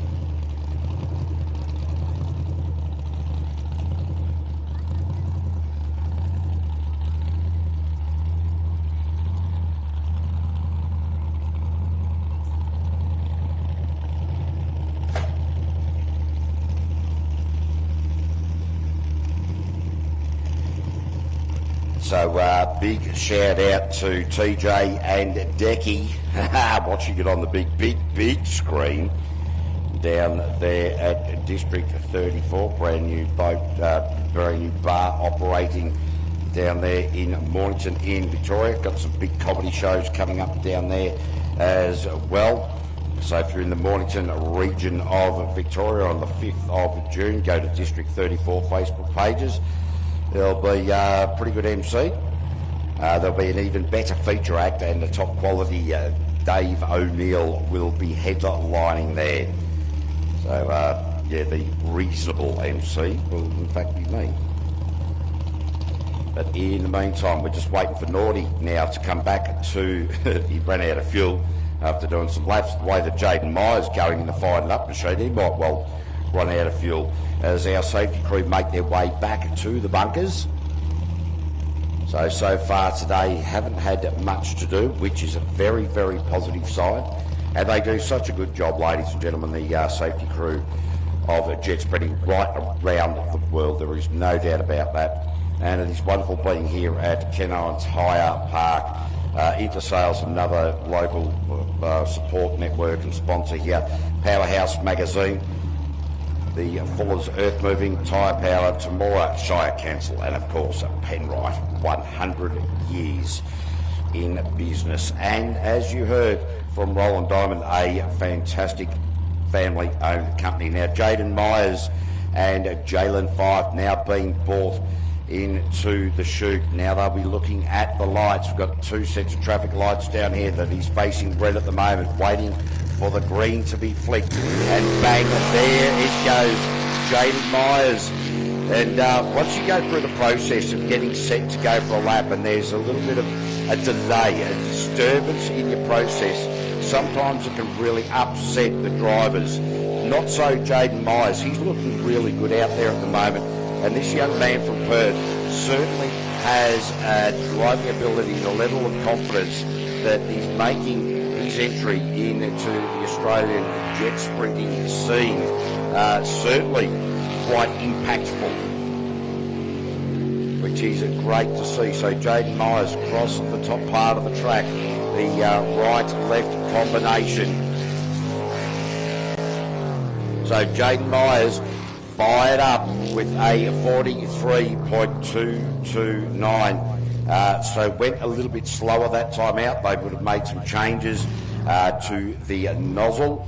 So at the back of the jet unit, ladies and gents, there where the water exits the nozzle, you can adjust the nozzle size there, decrease it, increase it. That'll whichever way you go, that'll either give you more punch out of the corners or top end speed.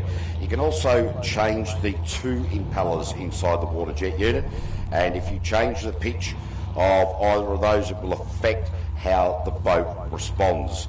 So all of these teams developing that, and that will change at every track, because every track we race at has a different rotation. So Toxicity now, James Macon and Louis Borg, the Garage Mechanic Shop, Platinum Mining Company, James Macon, and English Plumbing and Gas, the Macraft. Can't see too much wrong with the way that James Macon is going about his business today.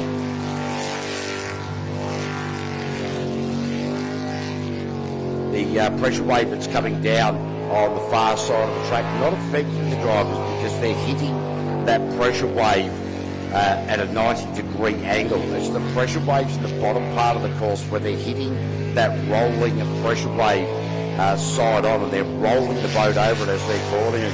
But James Macon through the line there, and that is a 44.668. So he's brought his time down significantly as we now cast our eyes down to boat 383. This is one of our Kennedy's racing outfit, Philip and Dylan Kennedy.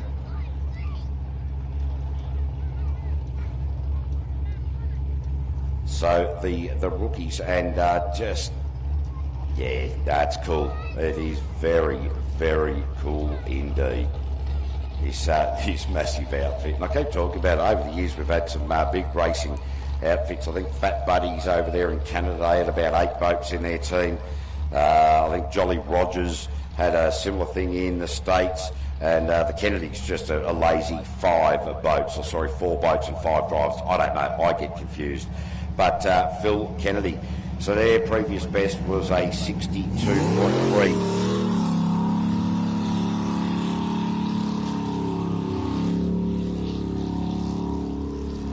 It takes a little while to understand the handling of these boats, ladies and gents, because when, so at the back of the jet unit is also the steering nozzle. So if there's no water going through the jet unit, you don't have steering. So when you, for example, are driving a car, as you come into a corner, you will decelerate or brake coming into the corner, get through the corner, then start accelerating. That is normally how we drive. With a jet boat, it is a different beast. If you start decelerating coming into a corner and there's no water going through the jet unit, you lose steering. So counterintuitively, you need to be accelerating in and through the corner to be able to steer in and through that corner. And to get your head around that as a rookie, it certainly does take some time. But can't see much wrong with that lap there from Phil Kennedy, and very consistent indeed with a 103.515. So Phil and Dylan send the boat back to the trailer, all nice and straight. So next out will be the B team of Drop Bear Racing, James Ismail and Laura Stevens. Now these guys normally in Envious Racing, and it would appear that Laurie Howlett has turned around and said, well, guys, your boat not up and running. We're going to make the trip from, a long trip from Harvey Bay in Queensland down to Temora. You guys come along and take the B drive. And so far in a new boat to Ismail, doing pretty well indeed. So James behind the wheel at the moment, Laura Stevens doing the navigation. Karen Howlett up on the hill.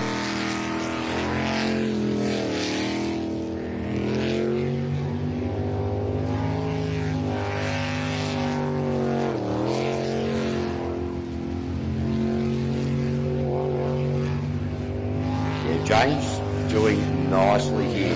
I can see that Laurie Howlett just down in front of commentary here.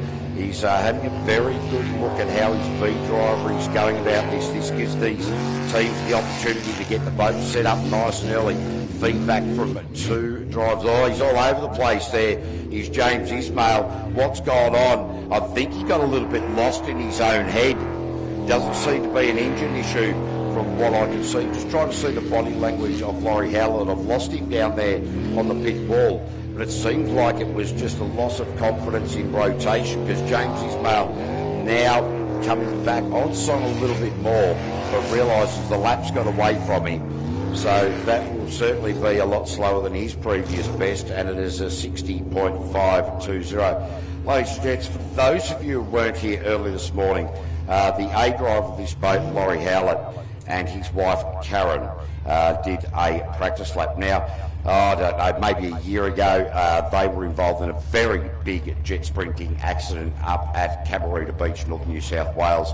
And Karen, amongst other things in that injury, some pretty significant injuries, I think, to sternum and a few other bits and pieces. And I say a few other bits and pieces, it was pretty dramatic and a long time spent in recovery. But Karen Howlett went out and did a lap during practice, and it was so good to see her returning to the sport. She's sitting the rest of the day up on the bank, wants to punch the navigator that is sitting alongside her husband. Well, no, she doesn't want to do that at all, but she wants to get back in the boat. But it was just wonderful to see.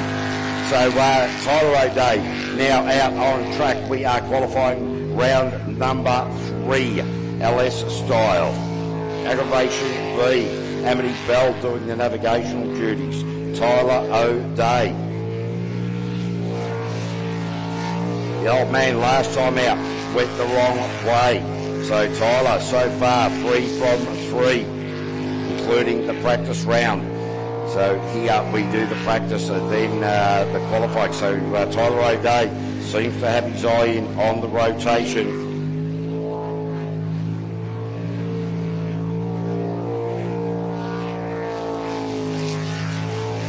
So Tyler O'Day, a nice lap and a 44. He's actually gone backwards there, so they've made some changes to the boat, I dare say, either impellers or nozzles. There's 2 fins, one before the delta of the boat and the 2 at the back of the boat. Those little changes can make a big difference to the handling and the outright performance of the boat. So they've gone backwards by about a second for Tyler O'Day and Amity Bell in the lead up to the lunch break. We won't worry too much about that. That's that opportunity during the lunch break. Hopefully we've got a TIG welder organised for the Ramjet racing machine. We'll catch up with that information during that lunch break. In the meantime, Jade Aitchison, Erin Kearley, these ladies were leading the LS Championship. Leading it. And due to a baby being born, Jade decided not to compete at the last round. I think it was at Keith. So, yeah, that's, I find that a little confusing. But there you go. Oh, Wayne, g'day, mate. Lovely to see you watching from the pits over there in Lewiston. So, yeah, big red hot thing of jet spreading happening here. The final round in Australia, the opening round in America, and people from over the world just trying to work out what they're going to watch. And Jade Aitchison, Erin Kearney across the line into P2 and a 42.984. So that puts them in a good place. So you've got people from all over the world. Like, as a reminder, America first round, Australia final round. So, as I said earlier, the world of jet spreading has really come together. The rules around each country and each conference really all starting to align. And it's the first time we've seen that in many, many years, particularly with 3 classes of boats now eligible to race in the World Series. The next World Series across all 3 classes, LS Group A and Unlimited, will be in the United States next year. So dates and times still to be confirmed. Knackers B coming out now. Kenny and Rhiannon Russell. So their previous best was a 47. They have made a rotational error during qualifying round number 1. They seem to be on top of that because that rotational error was they missed the first left-hander. They're onto it now. They've worked it out.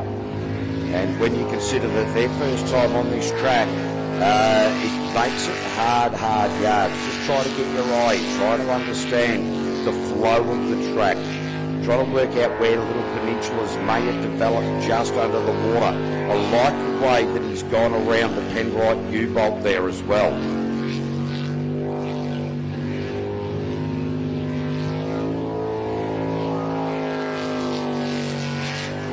So, what will Kenny Russell produce there? There he is with a 46, so he's gone better again, 46.848.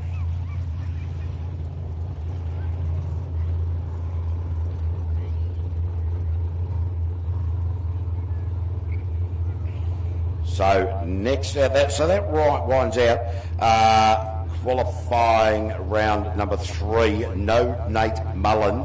So it was Darren Pollard, Jade Atchison in A and B Disturbed team, Jaden Myers, Katie Berg, Stephen Movage, Rodney Norton.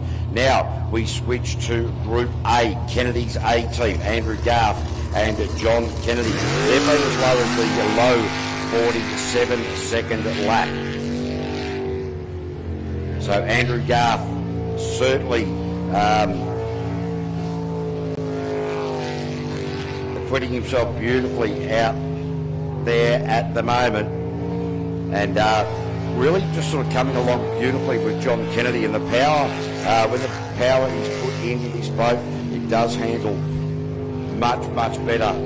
So the boat's slightly porpoisey around some of the higher speed corners, as we see around the Penrite U-bolt there. The boat just porpoising a little bit to the left, so the trim somewhat needs a little bit of work for mine. Mind you, I am a commentator, so the difference between the boat really porpoising across the line, geez, that's got to be a handful. That'll get the eyes wobbling in the head, no doubt about that. Andrew Garth, and again, low 47s with a 47.315. Yeah, so losing a bit of time in the porpoising of that. So I'm sure there are people in the pit area there that will be able to have a chat with the Kennedy's A team, the Black Sheep, and sort of go, hey guys, maybe we need to have a little bit of a look at this and see what we can do. So next out, your newly crowned, and will be crowned later this evening, Australian champion in the Group A category, Bastian Mullen, reigning LS champion, current shared LS champion. So Talia Mullen doing the navigation duties, Bastian Mullen behind the wheel. He has already secured the Australian Championship in this group, in the Group A. So Bastian Mullen, I dare say, will be competing at the World, so he is just developing this hull, developing this jet unit, along with the team from GM Motorsport, to just tweak, refine and tune. So just those crabs, the washing machine down the bottom of the Penrite U-bolt in front of commentary here, creating that washing machine. So a couple of boats starting to bobble around there. Bastian Mullen across the line, straight to the top of the table. Quick time, Group A, 39.840. So 39.840 there for Bastian and Talia. Next out, Kate Casper. And remember this young lady, first time behind the wheel of a jet sprint boat this round here at Kennards Hire Park in Temora, New South Wales. And, well, she's been going pretty well. The last lap, she did put the boat up on the grass a little bit, was ready to set out the beach chairs and the umbrella, managed to have enough momentum to carry that right through.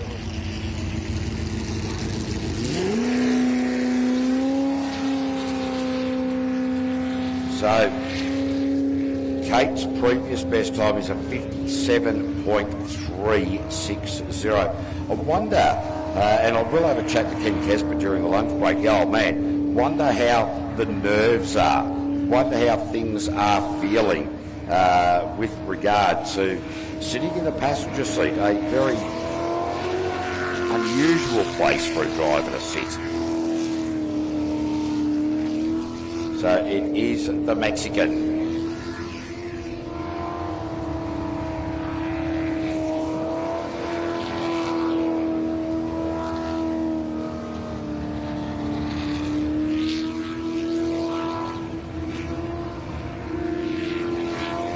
Yeah, this young lady is doing really well.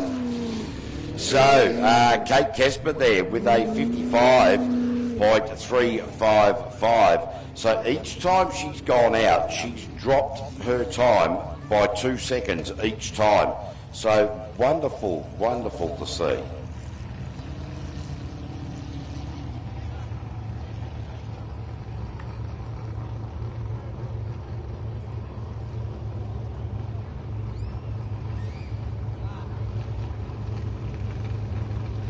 So just waiting now. Yes, Danny Napick now coming out from KMC Performance or KMC Trailers, Cliff Bamford in the silly seat.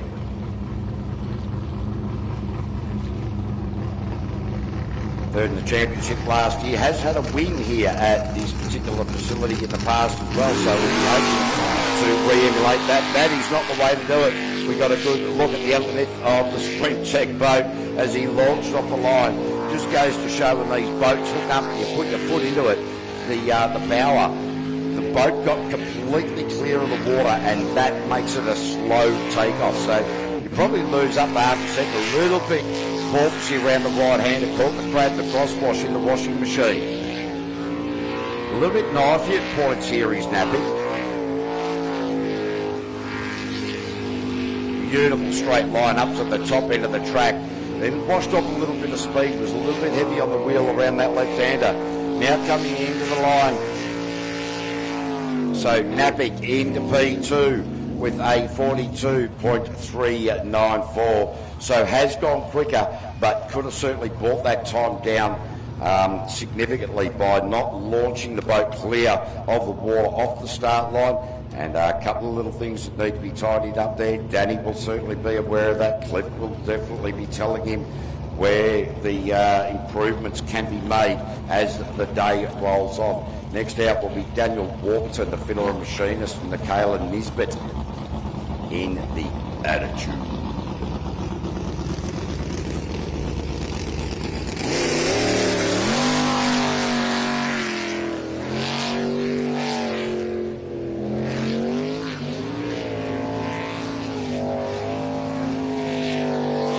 Daniel Warburton, this is qualified round number 3, Group A.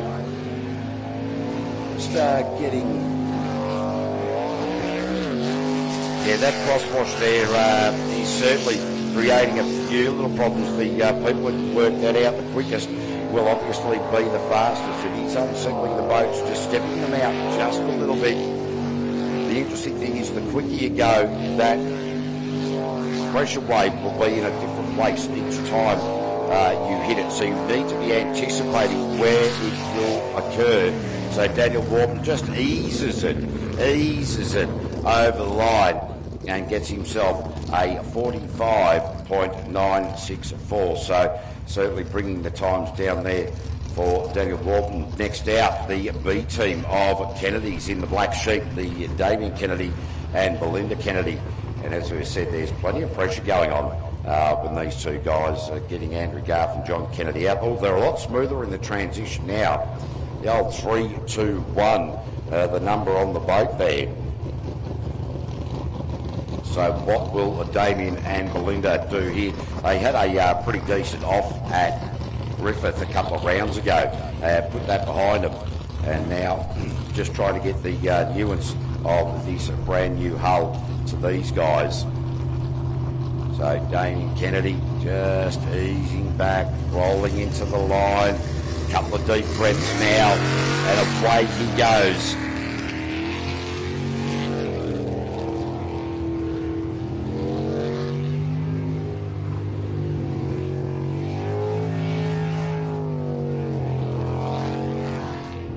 Now we'll keep an eye on this because Damien Kennedy still developing as a driver.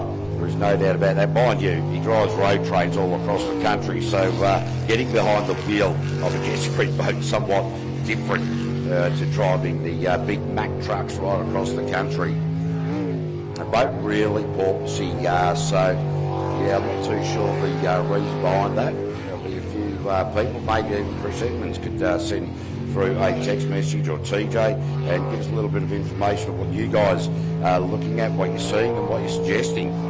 So Damien Kennedy into the final left-hander for this lap, and that is a well-finished time with his best time of the day with a 54.731. 54.731. And so Beck Silverton and I decide, I suppose, that you're giving my approval. So there's aeroplanes flying above us as well. So ladies and gents, if you happen to be on the live stream at home and you're hearing some rather weird noises that doesn't seem associated with boat racing, well, you're on the money, because there is an air show happening, and from commentary I can look straight down the hay diddle of the Temora airport. So the troublemaker, we are now stepping up for the unlimited methanol sucking monsters, qualifying round number 3, the troublemaker, Brooke Lucas, Nicky Dale, the sprint car, the 410 sprint car engine, 700 ponies behind Brooke Lucas and Nicky Dale.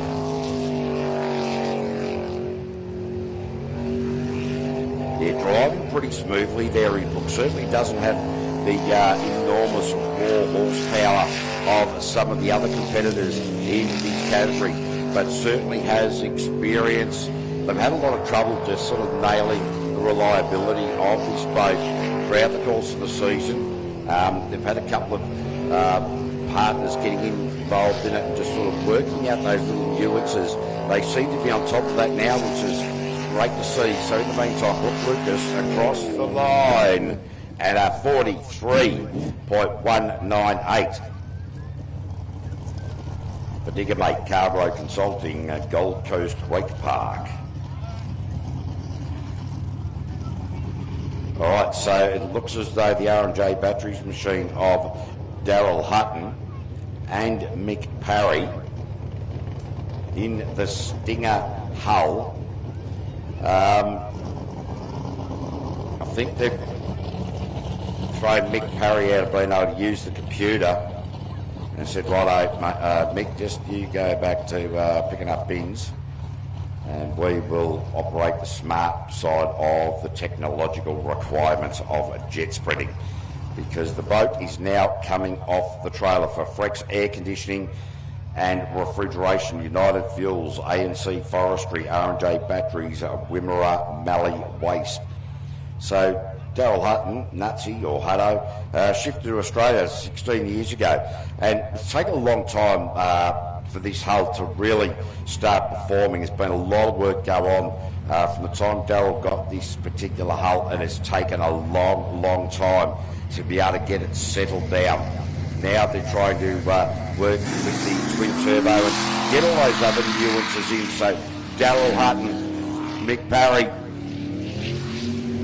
Yeah, this is looking like a tune that was not being put in by a rubbish man. This tune's looking good. So Daryl Hutton, looking really smooth out there at the moment. I think over the years to see Daryl Hutton, I think probably my mistake has been that the hull wasn't handling well. It wasn't consistent. So it seemed to be elbows out.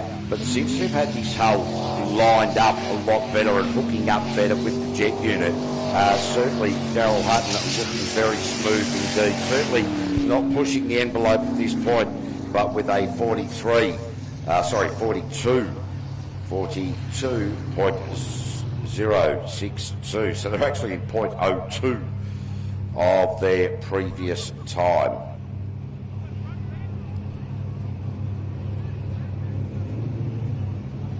So, just doesn't look as though Fonzie Mullen is on the launch ramp. Tyler Finch certainly is in the loose cannon machine. Peter Munger is certainly there. So it's been interesting with the Ramjet, the three-boat team down there. We haven't seen Nate Mullen this lap. We didn't see Bastian Mullen in the Group A the lap before. And we haven't seen Fonzie approach the launch ramp either.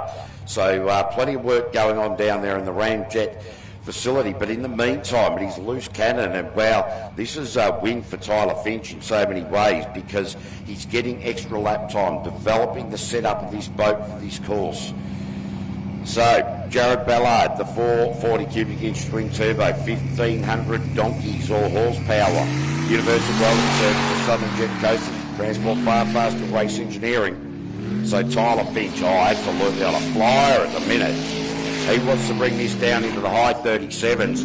I'm predicting high 35s, low 36s by the end of the day. This is only qualifying round number 3. Point and shoot. Wow, this boat, when he lines it up and squeezes that pedal, this is phenomenal. Great line there for Tyler Finch. The boat's still porpoising around that left-hander. That is the washing machine effect. The cross-wash from the previous wake in the previous lap, the previous pass through that channel. Oh, Tyler Finch, where's he gone? 37. Oh, 37.279. Ho, ho, ho. That is, oh no, Fonzie Mullen has gone quicker by 0.1. So wow, it is getting hot in the unlimited category. Remember that the loose cannon machine that we've seen coming back to the trailer, Fonzie Mullen, whoever wins today, wins the 2026 Unlimited Championship for Penrite. Also plenty to play for here with Peter Munger still left to run, and that will wind out qualifying round number 3 across all classes. So the mongrel just sitting on the launch ramp there. Zach Craven doing the navigational duties.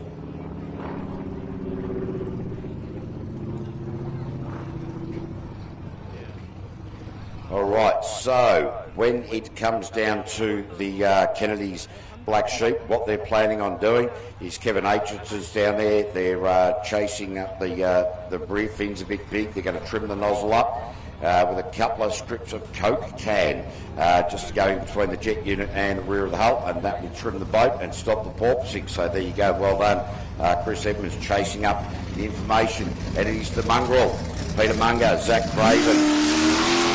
Their previous best was a 46.427. It is a 454 big block Chev here.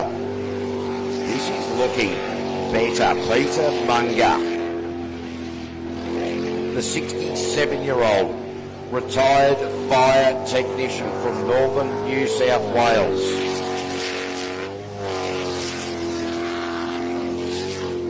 A lot of water. I've just worked out what that is. It's the cooling of the water coming out the right rear or the starboard quarter of the boat. I was wondering if it was a bit of jet unit being hooked up in the wrong manner, or sorry, the reverse bucket. But Peter Munger won't be worried about that. He's looking at what is in front of him, and that is a great time. He's brought his time down by some 2 seconds with a 44.981. Okay, ladies and gentlemen, we are now heading into the lunch break. No Ramjet, no Fonzie Mullen.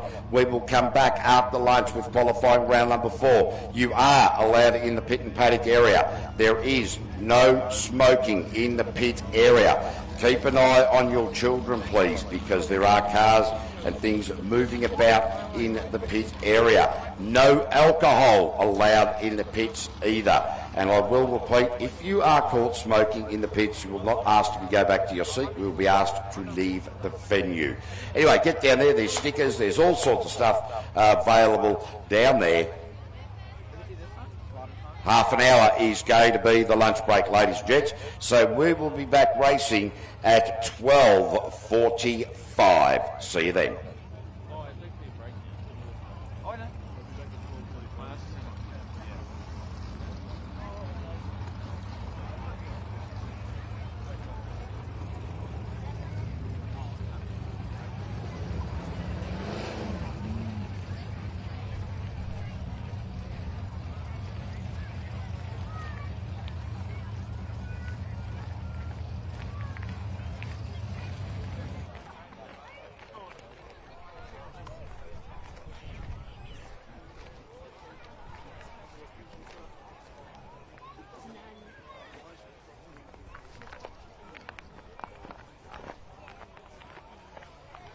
his way.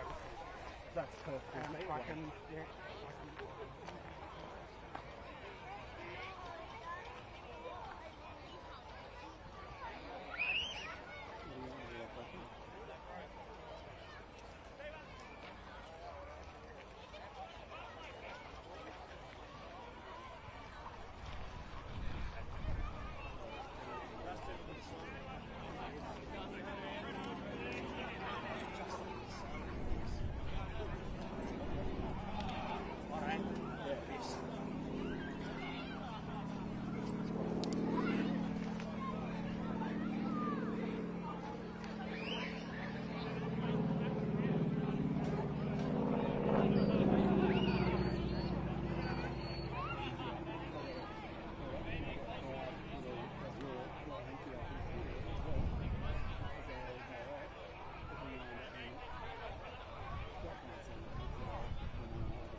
What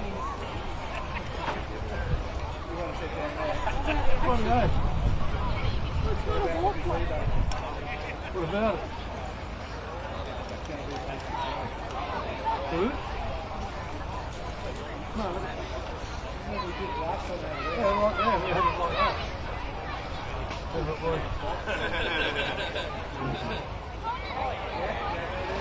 Yeah, I just can't do the chair. I don't know why. that helps.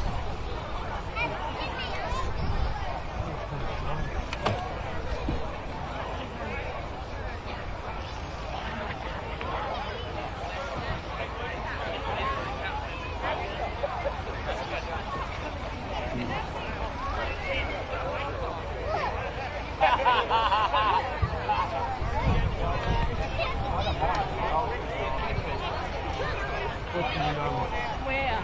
Everybody's already there. If we're going to start that, everybody's there. Yeah, that's right. That's where I want.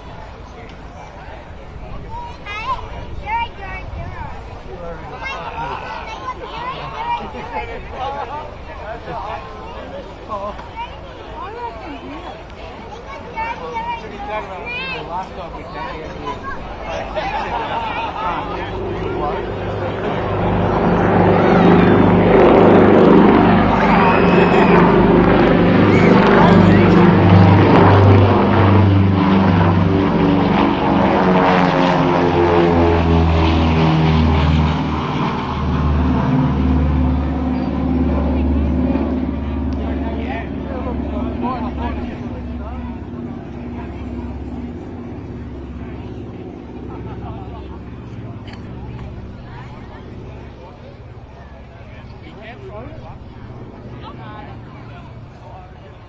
I don't think it's hot enough.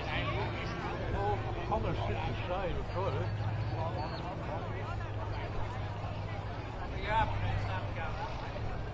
It's not that hot.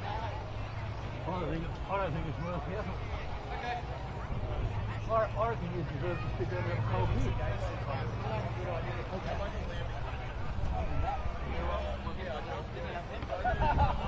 Hit the little thing in the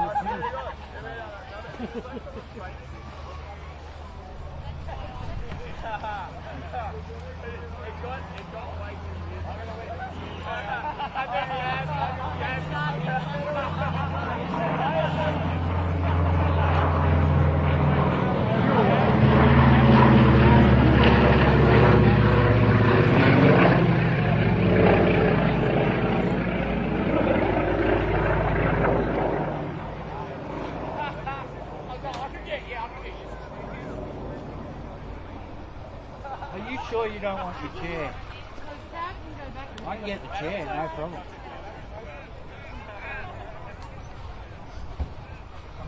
Yeah, well, I've actually got photos of you last time you were sitting on the ground. Well, even at Temora.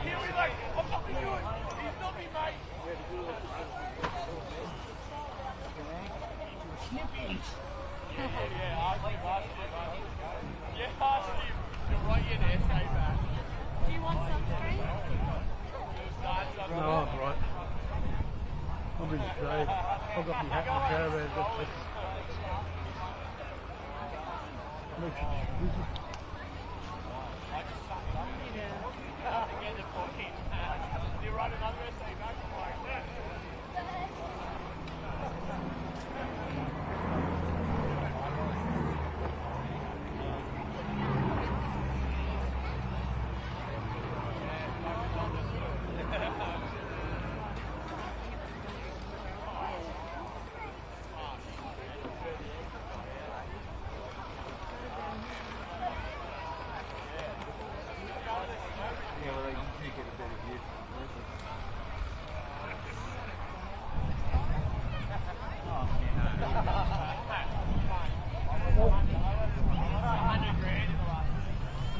Thank you.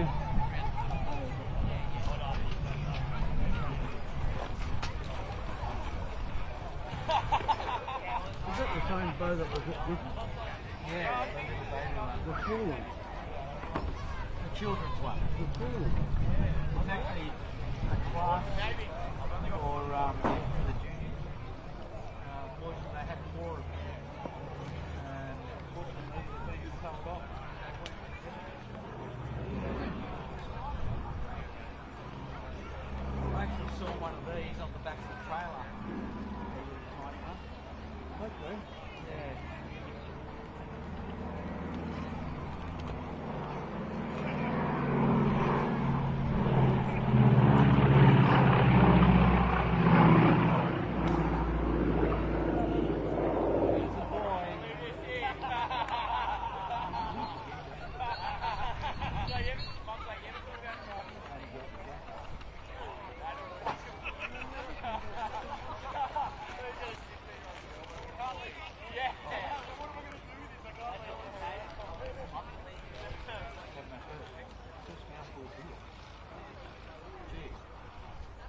years, mate. Couldn't be anywhere else. So where are you staying at Bateman's? Because the road takes us, mate. You haven't booked? No.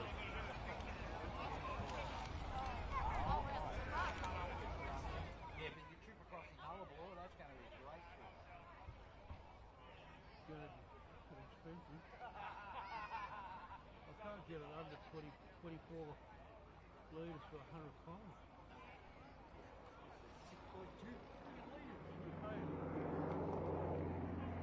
500 litres every 40 dollars per kilometre.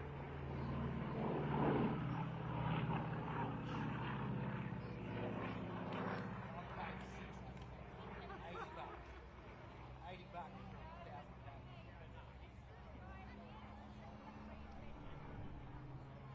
Yeah.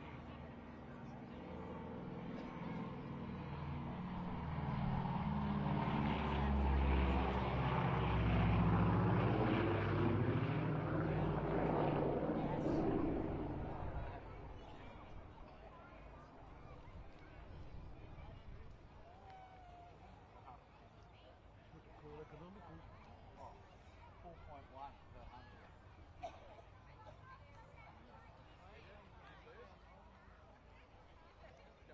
I have no idea why it was quite as well. I have no idea. It may have something, a slow leak in it. It may be because I haven't checked it. Yeah.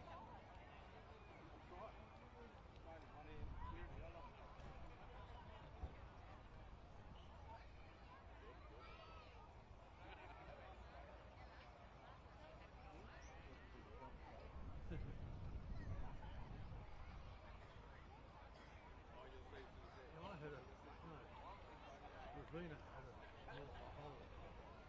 a lazy leak once every 2 or 3 weeks. Yeah, he'd come and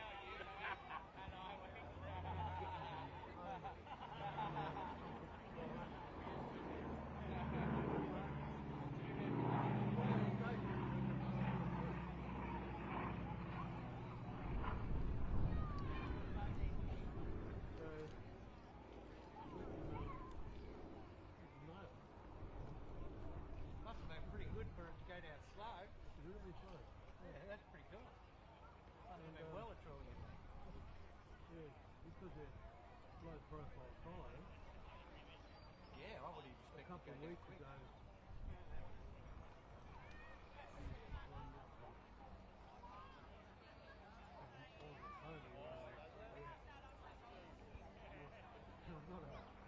send me a picture of the tyre. Yeah. Come on, mate, don't drive, mate. Come on.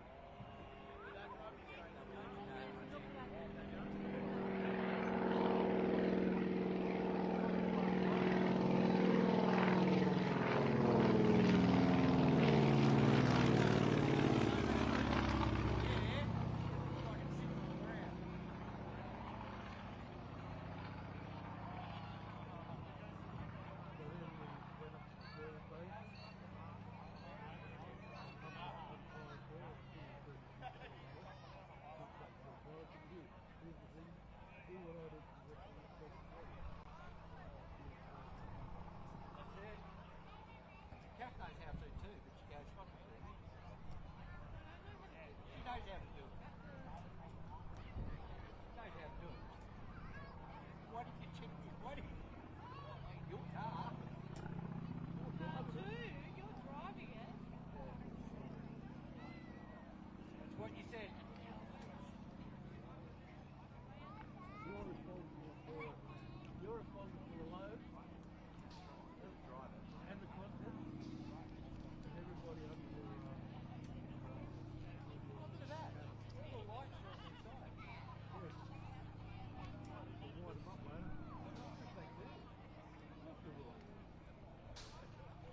horrendous years.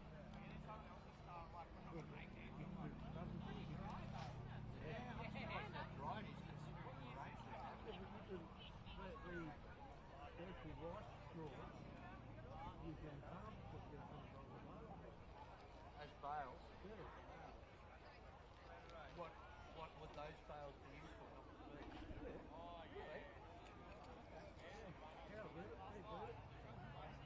It's a deal for years for garden moss, but it's weed free.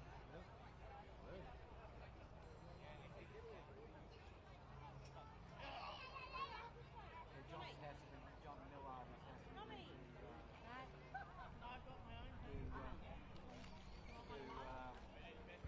biodiesel and waste feed. Yeah, feedstock, what's left over, can be actually made into biomass, which is biochar. And you can actually make oil out of it, or you can make other products out of it.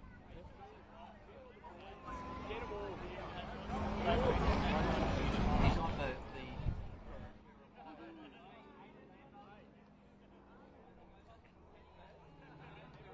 we were only watching that at the beginning of last year.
Penrite, Australian-made, family-owned and operated.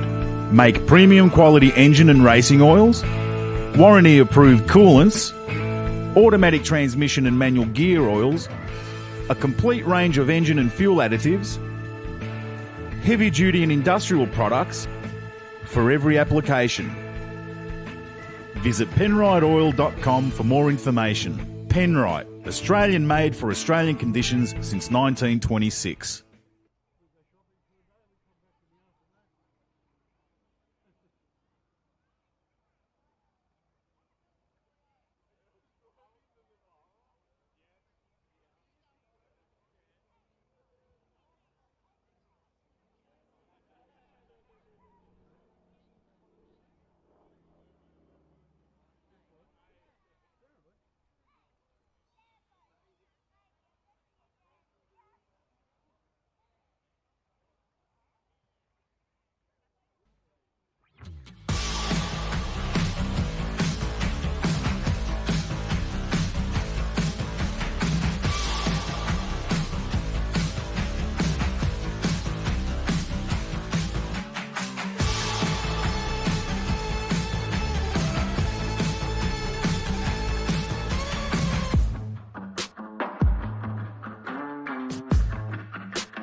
Penrite, Australian-made, family-owned and operated.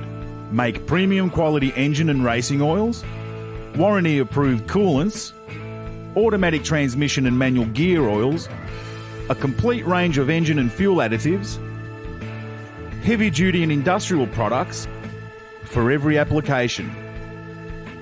Visit penriteoil.com for more information. Penrite, Australian-made for Australian conditions since 1926.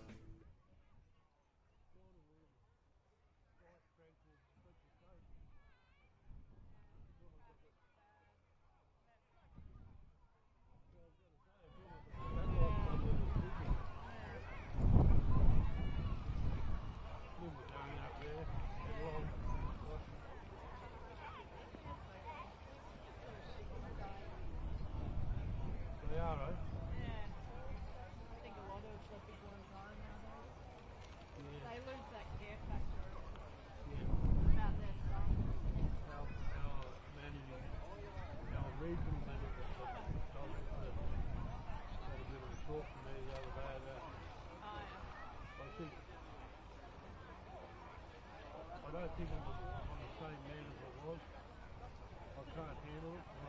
Like, people don't care. But he's when people report the record, they just like cameras about so much different. This is what I reckon too, like high expectations, mate. Compared to 10 years ago. Yeah. Well, man, they just proved another 200,000 of the workers. Word of mouth was we'll be doing 400,000. Normally we do 650 during the week. So we were doing 400,000, we'll finish it too early, everyone's been going home early.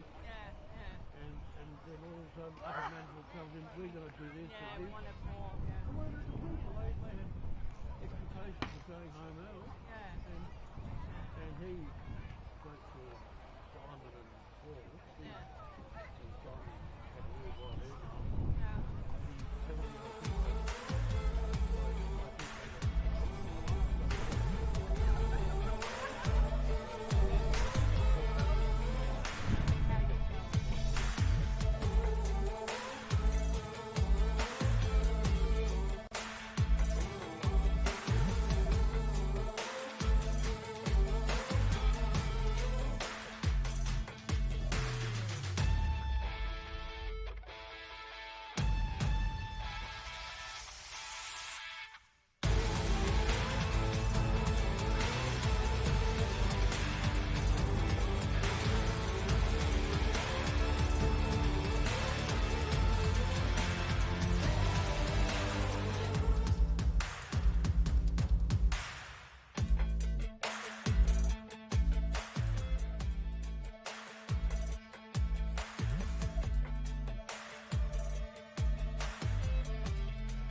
although there was a guy who got busted.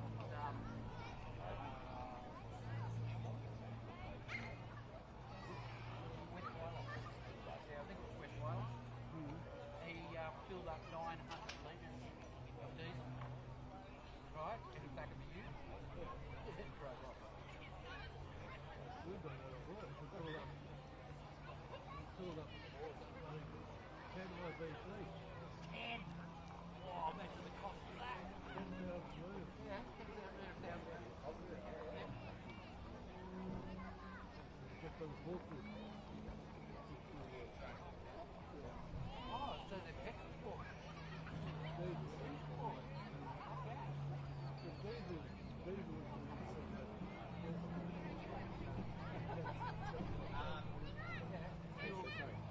Everything runs on it. We passed like 4 semi-trailers in a row. Captain just made the comment, you know, he goes, they're big dust. I said, we can have those trucks. Nothing. He goes, no.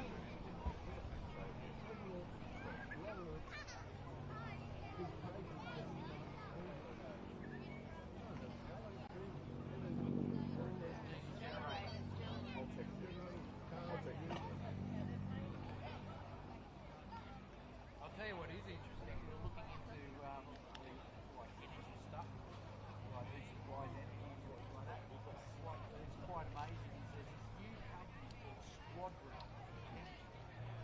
I'm trying to find out what the background was. It's been set up by Andy. Okay, ladies and gents, joined in commentary by with Bonzi Mullen here, the pilot of the Ramjet machine, mate. Had a bit of a chat to you during the lunch break. You got a few dramas going on. Maybe you could impart the information to the crowd, mate. Yeah, we broke a crucial part in the jet unit, and we don't have our welder. So Doyley, if you listen to the live stream, that welder that Jody's, please return it. It'd be great. He's racing in America, Yeah, right? I know. So yeah, Jody taught his son and himself to weld, but he's with our team for a long time, and that's just got me. But yeah, we've got a welder, but it's not suitable. Scotty Krause and Rachel went and lent us one and dropped it off.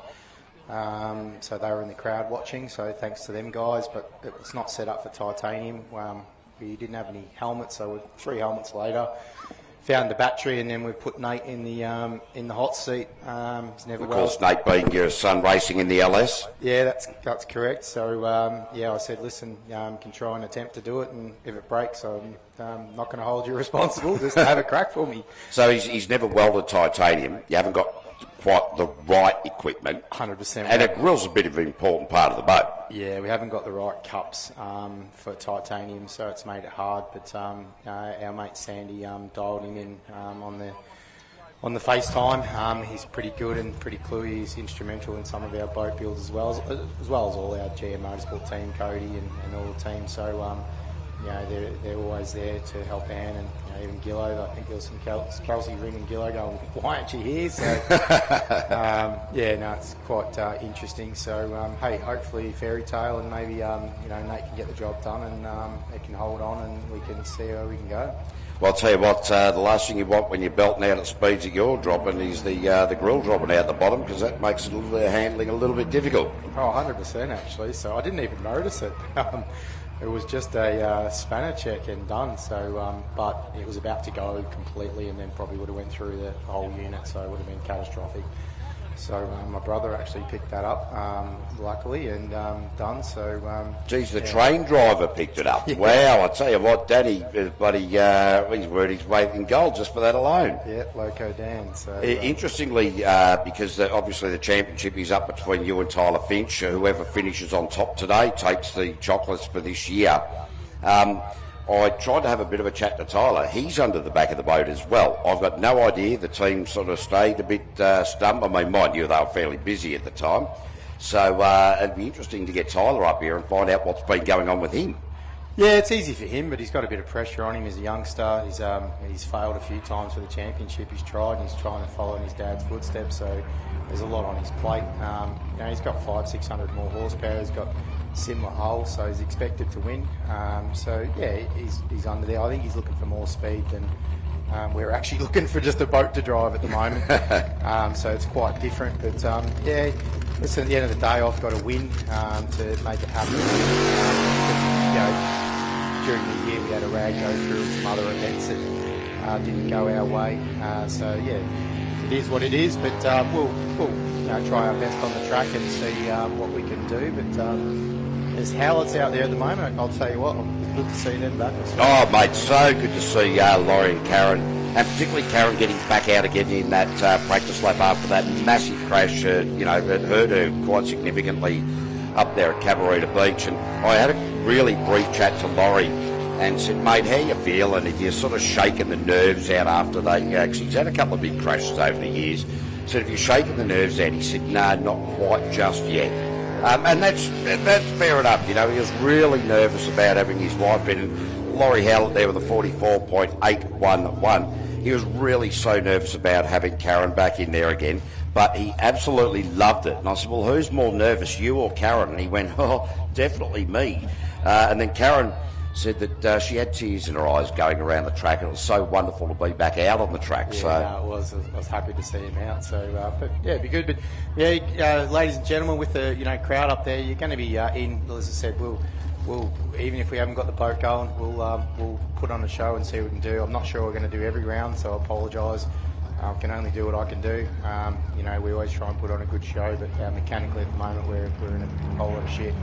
So we'll try our best, but win, lose or draw, we'll see how we go. It would have been better to not have a mechanical problem. Now probably can't dial myself in as much, but coulda, shoulda, woulda. We'll try our best. Oh, well, that's it, mate. Look, you've been in these situations throughout your 11 Australian Championships, the 2 World Championships, so you know how to deal with pressure. Sometimes though the pressure,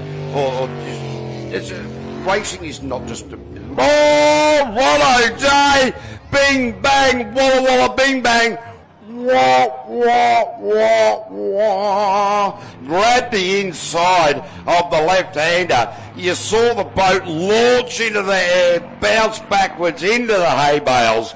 The rescue crew there immediately. And I had a chat to Ron during the lunch break. I said, mate, you're having a little bit of trouble with the track. He said, mate, I'm so happy with how the boat's handling. I'm forgetting about where I'm going. I'm concentrating on going, oh, that's driving well. Oh, that. And getting ahead of yourself. Yeah, getting a little bit ahead of himself. And his son, Tyler, who's having a great day as the B driver in this boat. I said, well, I'll tell you what, mate, you're having a bit of a rough day rotation-wise. But it looks like your son's having a bit of a rough day trying to get the boat back on the trailer straight. So hopefully Ron's okay. We've got our safety crew up there. There doesn't look to be any panic up there at all. It didn't look to go in too hard, but there's a lot of rocks up there. So, man, it's like a cheese grater. So it's definitely not going to be flush underneath. But hopefully the main thing's they're right. And then after that, they can maybe patch the boat up and get it out there. I'm not sure the jet unit did go into the back of the hay bale, but... listen, it didn't look massive, but hopefully they're good. Yeah, it looks like Ryan Ortland's out of the boat. I can't quite see Ron. They look okay though. There's been no call. Ladies and gentlemen, put your hands together for Ron O'Day and Ryan Ortland. Excuse me, Aggravation A team. So that's our first decent crash of the day. But Fonzie, I guess you better get back there and just keep trying to get Nate to work on that welder, which means that he's probably likely to miss the next run in his LS run. Possibly the boys are going to try and look after me this time. As I said, we're going to have a crack, and try and see if we can come back from 9th in this championship and see where we go. Yep. We're not doing the Child Championship next year, so it'll be good, hopefully, to retain it and see how we go. But all 3 boys, we won't be running all next year. We might run selected rounds. Yep. And see how we go. Concentrate on the business and other things. We've been chasing championships for a long, long time. And, it's about 18 years from my memory, I think. Yeah, had a couple of years off helping some other people win some championships. So pretty good winning championships for people. So at the end of the day, we'll go around and see what we've got, and we'll recharge your batteries and head for the Worlds, and and see what we can do. At the end of the day, you'll want to make sure we've got a fast boat for the Worlds, and this year, because we were behind the championships, we haven't really been setting our boat up, so that's not what this season was meant to be about for me. Yep. It's turned out that way. But win, lose or draw, as long as it's done professionally on the track, I'm happy to go. Well done. No, absolutely. So as long as there's no start stuff or rubbish that sometimes can happen, if you get beaten on the day by the better man, the faster man, congratulations. No, absolutely. And I'll tell you what, it's shaping up to be pretty red hot, because you're both looking, I think you're within about 0.3 of a second, 0.4 of a second of one another, and you both have problems. 0.1, mate. So 0.1, that's right, it was, because my apologies. Tyler came back in that last run and started eating into your previous best there at 37.2, I think it was. Yeah, well, he can throw everything in the wind where I've got to make it to the end of the day, so he's going to try and bluff me and do everything he can and get out there and wind the boost up, and his dad will be there telling him what we're going to do and everything else, Danny DeVito. So listen, it's good. No, it's fun down there, isn't it? Because there's a lot of mind games that happen on the launch ramp that we up here are not aware of. Well, I actually thought he's going to take me out and just take it to old style. He tried to mount the back of my boat in Q1. So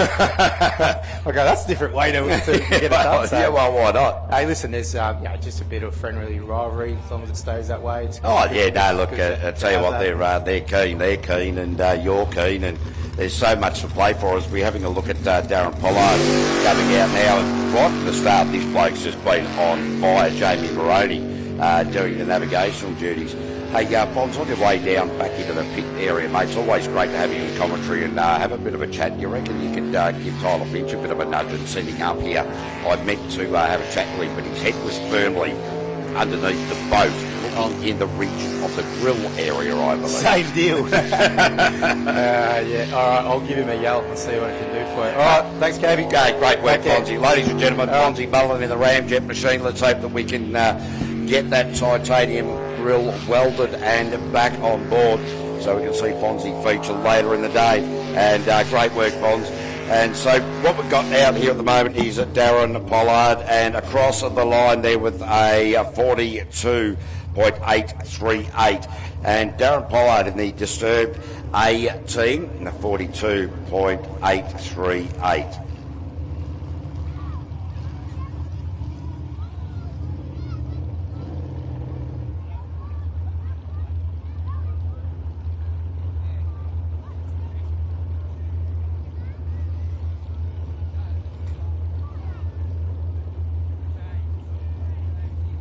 Hey, g'day, Mavis. How you going? I'll get back to... I've got a really cool message here to pass on in just a moment.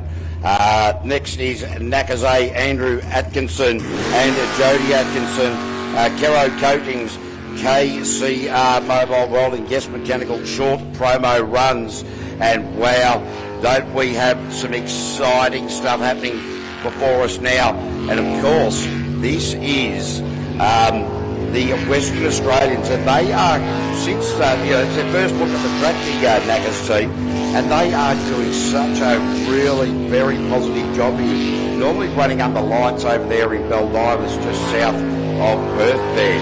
Probably one of the easiest tracks to get to in the world of jet sprinting. You fly into Perth and drive 40 minutes south, it's just off the freeway. But certainly the Naggers team doing a ripping job out there at the moment. So Andrew Atkinson across the line there with a 45.074. So Mavis Cassidy is in the crowd. Ladies and gents, Mavis, I didn't catch up with you before. I will catch up with you after racing. But Mavis has been involved in jet sprinting for about 14 years. Worked on the gate, so many volunteer roles here, and she's pretty crook. And so the jet sprint community got around her and sending well wishes, as we do. And she just wanted to say thanks to all those people for their support. But Mavis, you don't need to thank us. It was us that needed to thank you for all of the work that you've put into this facility throughout the years. And it's very, very well appreciated. I've got Bob up there as well. Started off in the fire crew here, and then went on to various volunteer roles, and just enjoying a day on the viewing platform there. So big shout out to Bob as we now go with Daryl Aitchison and one of our many, many Kennedys are racing outfits. Marcus Hall doing the navigational duties. And the way Darryl Aitchison's been going about it this season, after some 25 years out of the sport, is very, very positive indeed. So the boat, just trying to see the number on there because I forgot to write it down earlier. I think it's 383. 303. That makes it hard for himself. So now just around the Penrite U-bolt there, shooting up and around. And Darryl Aitchison coming in and across the line and gets himself a 46.622. That's his best time of the day. All right, so welcome to commentary, Tyler Finch from Loose Cannon. Mate, what have you done to yourself? You're covered in dirt and muck and all sorts of stuff. Yeah, I've just been rolling around underneath the boat, playing with the grill, so... You've got a grill problem as well. Yeah, a little bit, but yeah, I was underneath there trying to tizzy her up a bit, and we'll have a bit of a play with a few things, I think, so yeah. Yeah, right, interesting, because I don't know if you heard the conversation just with Bonte. He's got a grill issue as well. Yeah, okay, yep. So, they're trying to weld titanium, and I don't understand, but they're trying to do that type of stuff. Nick Parry down here just trying to work out. He's listening, which is quite interesting. I think he's just trying to get a few secrets from this. Yeah, well, of course he is, because Mick Parry, tell you what, he's got big ears, hasn't he? I was going to say, he'd be able to tune in even if we didn't have these mics on. Yeah. Hey, I'll just jump back with Simon McMahon out on track in the Anarchy machine, and this guy coming along beautifully as well. Now, mate, you're point one away from Fonzie. Whoever wins today takes the championship. Yeah. It's going to be good racing by the time the end of the day. And running these machines to how hard we're pushing them, everyone's having their own issues. Like we've done boost control valves today. No one's out here without their issues. So some just broadcast it more than others. So well, that's how it goes, mate, and that's the joy of it as well, isn't it? Because it sort of certainly throws the cats amongst the pigeons. 48.798 there for Simon McMahon. Now, mate, I remember you. Correct me if I was wrong. Were you 15 or 16 the first time you came out here on track? 16. 16. Yeah. Racing an unlimited boat, and they had it very well. Oh, what's the word? Governed. Yeah, we had it significantly governed. 60%, yeah. And you still went and smashed everybody. You still had a great day. Yeah. Then you still got a number of years off, mate. Geez, you're coming back with certainly plenty of confidence and speed. Yeah, for sure. Like that was, that's 15 years ago here, my first run. It was probably nearly to the day, to be honest. Fair bit's changed for the sport for sure, and those years off I wasn't giving everyone else a hand, and you always had your hand in it. Yeah, for sure. I didn't miss out on too much, but yeah. He's now supporting the Loose Cannon racing thing. He's been married there. Oh, that's fantastic. Geez, I tell you what, you didn't take that off, Dean, did you? So we've got Katie Burke out here with Jessica Little, and tell you what, this young bloke coming through the junior ranks, certainly a different way that he started compared to yourself. You jumped straight into Unlimited. He sort of went through the staging there, if you like, and certainly has a great eye for track position, I think. 100%. And I think coming through the ranks probably makes you a better driver.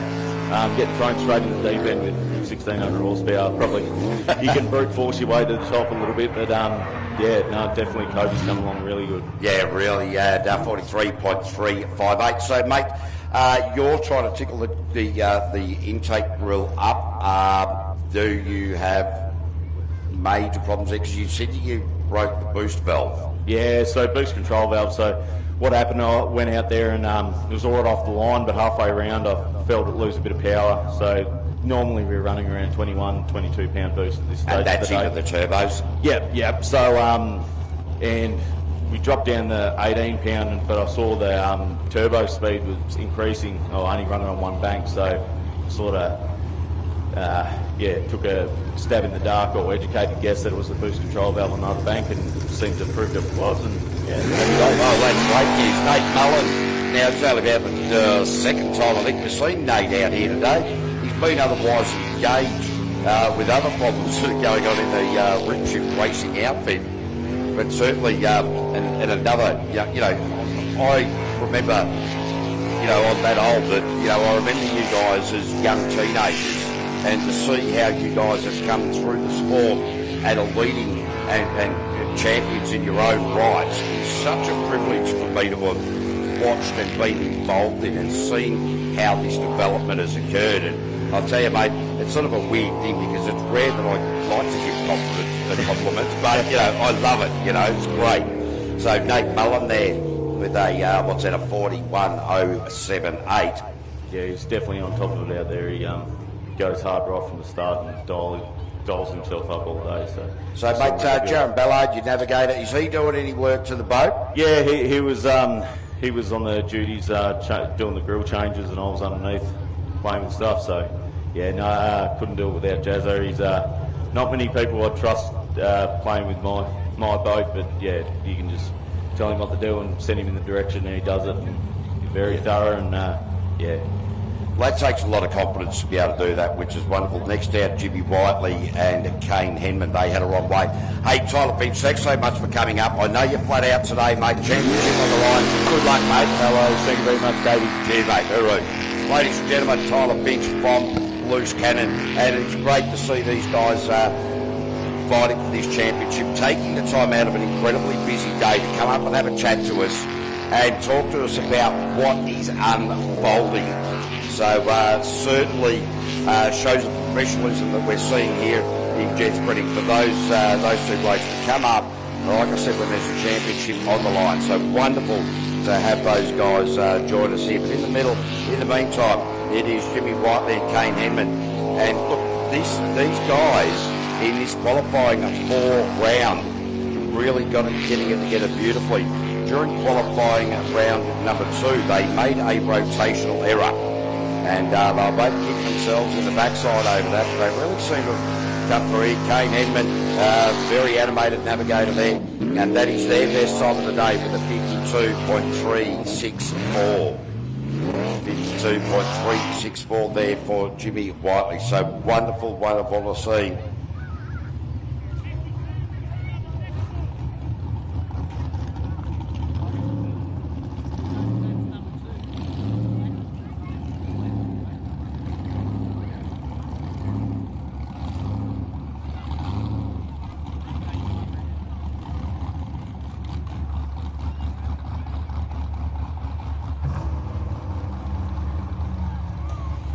Coming out now is Stephen Movich. And they've got the Send It race tent up there as part of the support network for the Send It machine for all stone and glass. Stephen Movich and Steniel Bravetta. So Steniel actually is from probably first ever Filipino jet sprint racer in my memory. The navigator here for Mr. Movich. I like to Movich. So he's been very consistent, as Stephen Movich right throughout the course of the day has been within 0.2 of a second for each lap that he has run to this point in the day. It is qualifying round number 4. This is the final round of the Australian V8 Superboat Series, brought to you by Penrite Oils. So Stephen Movich now in the latter part of the lap, really starting to tidy up these lines just that little bit more each and every time out. So where's the time going to get him?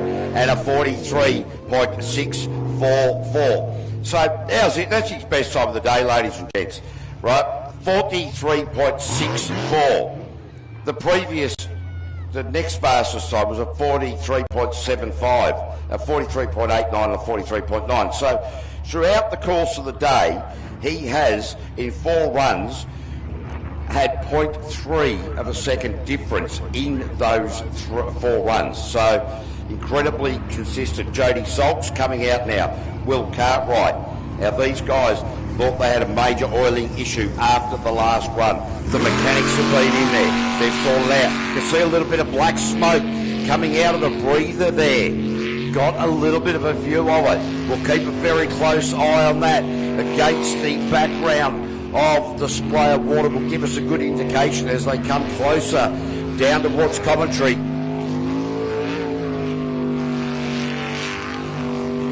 Yep, no sign of it now, so maybe just that oil change, a little bit of oil spilt onto the exhaust. Maybe that's all it was.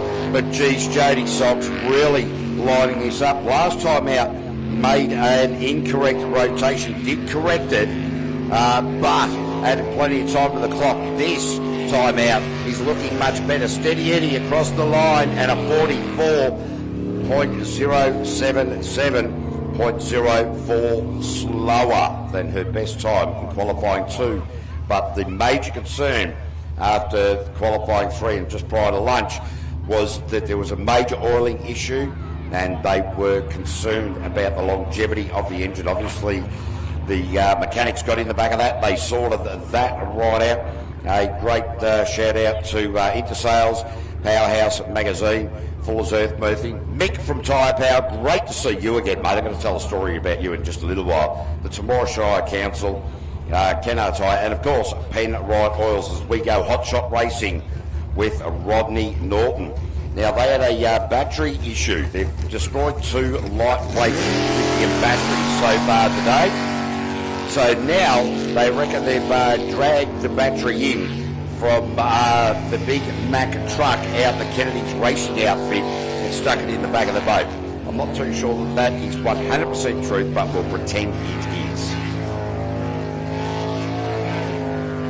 So Rodney Norton out on track at the moment, qualified round number 4. Normally what we see after a lunch break, ladies and gents, is a lot of mistakes. People get different sugar intakes, all sorts of things, and things make it rather difficult from time to time. The brain gets switched off and then mistakes happen, but not so for the hot shot in Rodney Norton and a 44.018, so he's actually gone slower as well. Too many carbos during the lunch break, just fed down on too many barbecues and sausages perhaps. So Mick from Tyre Power here rescued a duck once down here in front of commentary because we were a little bit worried that the duck was going to end up on the course. So Mick picked it up in a reasonably relaxed kind of fashion. And he got the power, ladies and gentlemen, and he immobilised the duck for a little while, walked it over to the dam out the back of the course, dropped it out there, and lo and behold, a minute later, it flew back over the track. So certainly something in the memory of the people that were here that day. Mick, it's great to have you, great to see you again, mate. So if you need any tyres, duck up the tyre power, have a chat to Mick, tell him Caden sent you. Jaden Myers, the spray painter, Jalen 5. The 2-time Western Australian state champion in the LS category, and big journey right across the Nullarbor. And these guys in this fired up team doing a fantastic job, and so been super impressed by all of these guys that come out of Western Australia. They run on the same facility. There are 2 facilities, one in Narrogin and one in Baldivis over in Western Australia. The one in Baldivis runs up to 11 rounds per season. So very well used track.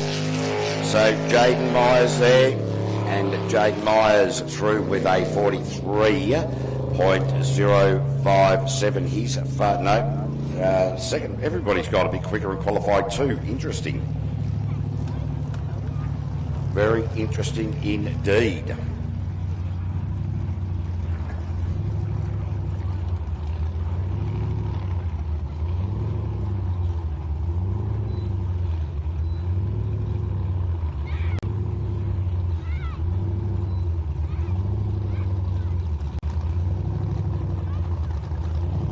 Sorry about the delay, just might be getting a bit warm up there on the bank, ladies and gents, and because I'm concerned about you getting heat stroke, I was just trying to work out how to operate the air conditioner here in the commentary tower. So toxicity now, James Macon.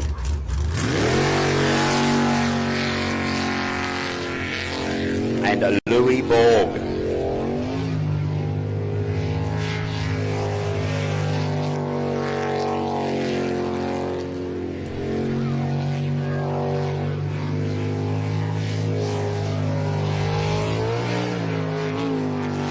So James Macon, the TVM bidder.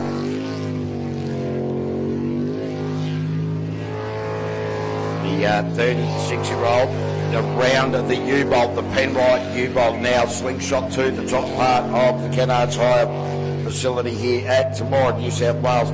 As a reminder, the final round of the Australian V8 Superboat Series brought to you by Penrite. So now we have Toxicity James Macon with a 44.426. That's his best time of the day. So great time of the day to be start doing that and putting the pressure on the rest of the LS category. Puts himself into P8 at the moment for this particular qualifying round. Big shout out there to Shane Chorley, mate. Great to see that you're tuning in there. The Kraken West Coast Jet Sprint Club. Chris Kent giving us a bell. There's plenty of people all around the world. Baden Gray. So great to see those people coming in on the live stream right around the world. Lovely to have each and every one of you here today, ladies and gents. It is you guys, you ladies and gentlemen and children and rat bags, all one that come here to enjoy this sport, and this is what we love, is the support of the communities that we race at, and it is just so much fun always coming here to Temora. It is Kennedy's racing now out on track, and Philip Kennedy and Dylan Kennedy. Wow, this is looking like a much more positive start from this Kennedy pairing.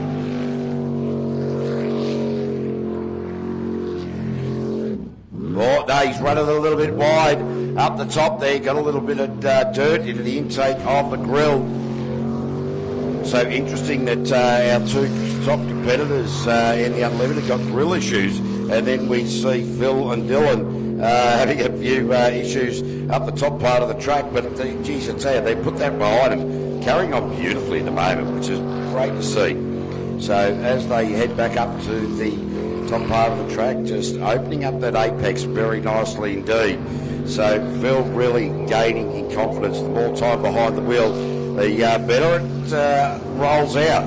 So Phil Kennedy, oh, that is by far his best time of the day by some 10 seconds. So a round of applause, please, for Phil and Dylan Kennedy, the rookies. Great to see that this is where the sport is going. Really, really super impressed. So, ladies and gentlemen, are you having a good day? All right, 3 people gave me a thumbs up. 1 person went, woo. All right, let's try that again. Give us plenty of noise. Ladies and gentlemen, are you having a good day? Oh, that's better. Oh, no wonder I couldn't hear you the first time I got the headphones on. Right, okay. Yeah, I can hear better. No, that's fair. I'm loving it that you're loving it. All right, it is the B team. I've got Bear Racing, James Ismail and Laura Stevens. So they've had a couple of indifferent runs and one decent run in qualifying a round at number 2. So we are in qualifying round number 4 now. After the lunch break, has the food settled? Has the sugar levels changed? Has the brain been switched back on? Well, we're about to find out for the moment at this part of the lap. Without putting the commentator's curse on, I must stress that the commentator's curse is proudly brought to you by Tyre Power. So now, look, James Ismail doing a good job here, really starting to get his head around this. Of course, part of the envious racing team had a few problems, and Laurie Howlett just said, yeah, mate, have a crack. So, Ismail with a 46, his best time of the day, 46.121.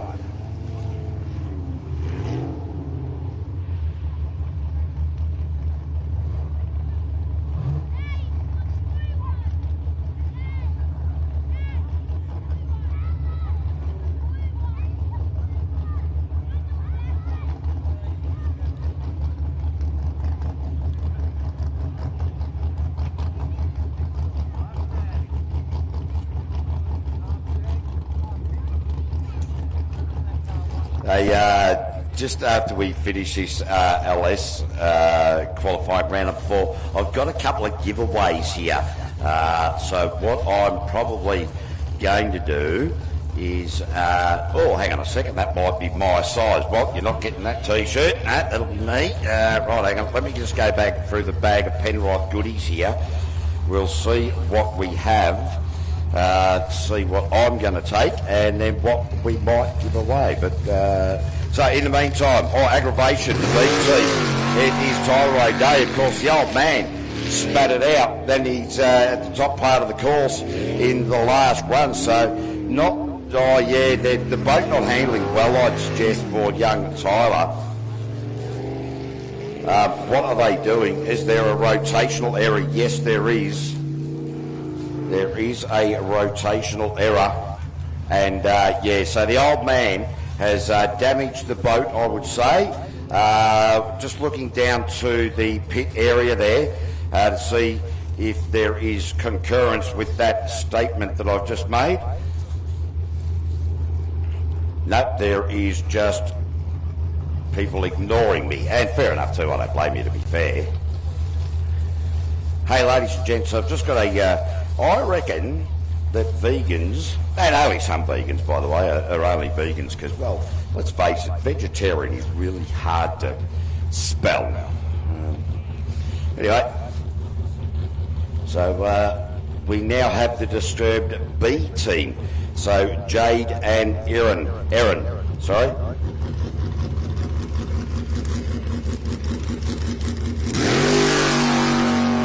So Jade, as I said earlier, was leading the championship, and her wife Beck, they were having a baby together. Her wife Beck was due to give birth at the Keith round, and I just had a bit of a chat to Jade during the lunch break there, and said, well, what's going on? Like, why didn't you just show up to the championship round and lose a lot of points? She said, well, you know, my wife's having a baby, like literally, you know, was due to have a baby. But it turns out the baby wasn't born for another week later, so congratulations, by the way, on the young son that you ladies have. But what I'm finding a little bit distressing in my brain is, wow. Anyway, so Jade Atchison across the line, and just wait for that to click back into my screen, and straight into P2. Have a look at that, 42.495, and we've got one more to go in the LS category, and that will be Kenny and Rhiannon Russell, the Western Australians. They've made some rotational errors early in the day, but then they got it sorted out. They seem to be on top of it, so that is great to see. I was going to give away I've only got one stubby older, 2 hats and a couple of T-shirts. I think I was given more than that, but geez, I've got myself some good apparel to wear over the next at least week until the washing is required. So Kenny Russell out on track, Rhiannon doing the navigating duties.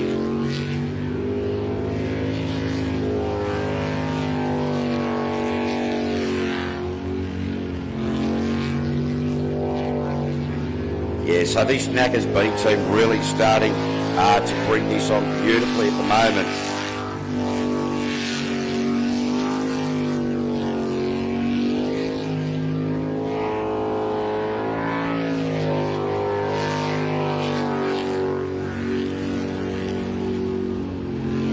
So it's Kenny Russell just in the latter part of this lap into this sweeping right-hander.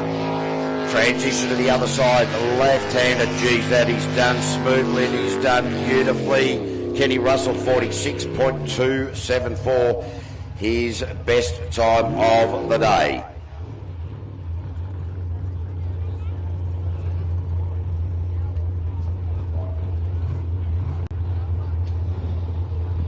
All right, so what I was going to do is I was going to do a thing where you had to guess a question, so to win a hat. So, mate, what's your name? Correct, you can come and get a hat. Did you get his name right? I'm not even sure. No, you don't actually, to be fair, mate, I don't want to be rude, but I'm surprised you got your name right. Actually, to be fair, as soon as I picked on you, you can have a stubby holder too. And could you please throw a hat? Oh, would you mind throwing that one up there. Oh, hang on, racing's back on again. Group A's happening. Oh, we'll give some more Penrite giveaways away a little bit later. Well done, mate. Forget your name right. That is fantastic. All right, so we now are the Kennedy's A team out on track at the moment. And these guys, look, this boat, look, the work that they've done, certainly the boat handling. Oh, the boat handling a lot better. Geez, that was the commentator's curse. The boat looked to be handling a lot better, and unfortunately, not quite where it needs to be yet, but they will get there.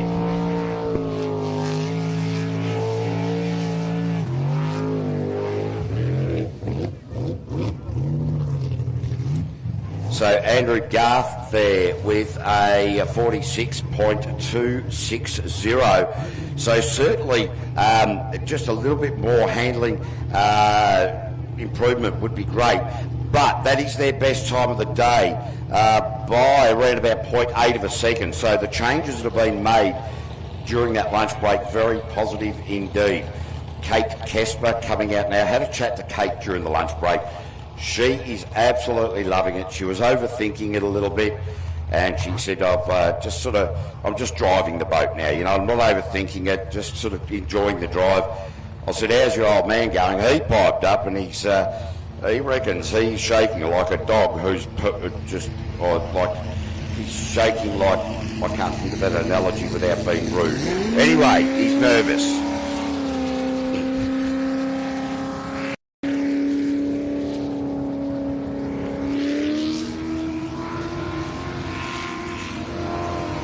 So, Kate Kesper.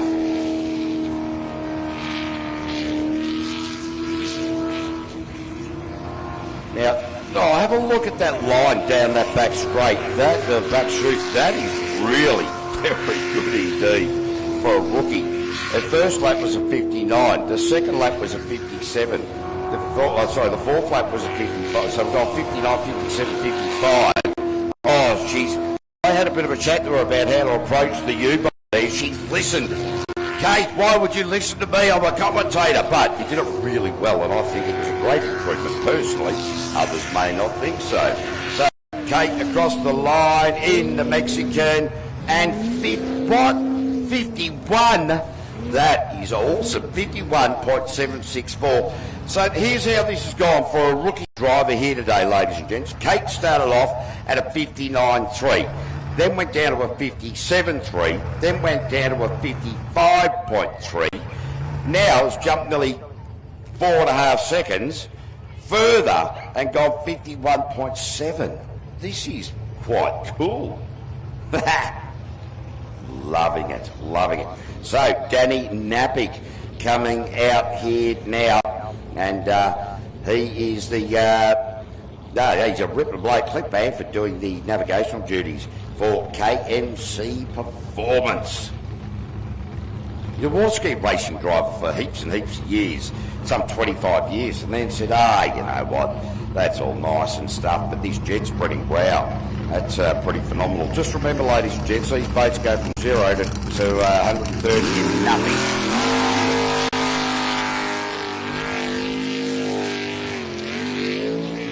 Oh, yeah, Napick. I'll tell you what, the speed that you're used to from a open class water ski race boat is quite phenomenal. But the handling characteristics of a jet spring boat, one of the most dynamic water craft on the planet. They go from 0 to 130 in about 1.8 seconds. These Group A boats, some of the unlimited at 1.6 seconds. So phenomenally quick. The G-forces are immense. The concentration required is immense. Napick across the line. Oh, now where'd he go? Where's Napick gone? Oh, there we go. 42.569. When I say where did he go, I can see he's out on the track. Just trying to work out the time here. So he has been incredibly consistent. He's been within 0.4 of a second in the last 4 runs, 0.4 of a second.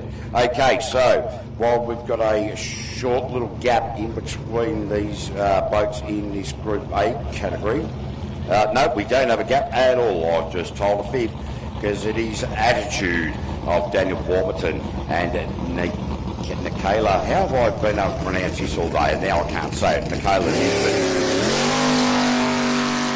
Well, very aggressive start there from Danny Warburton. Wow.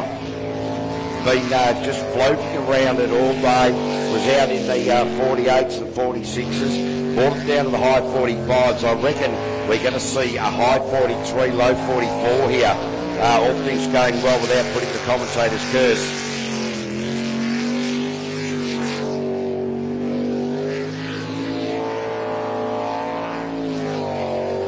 Yeah, good run here at the moment from Dan Warman.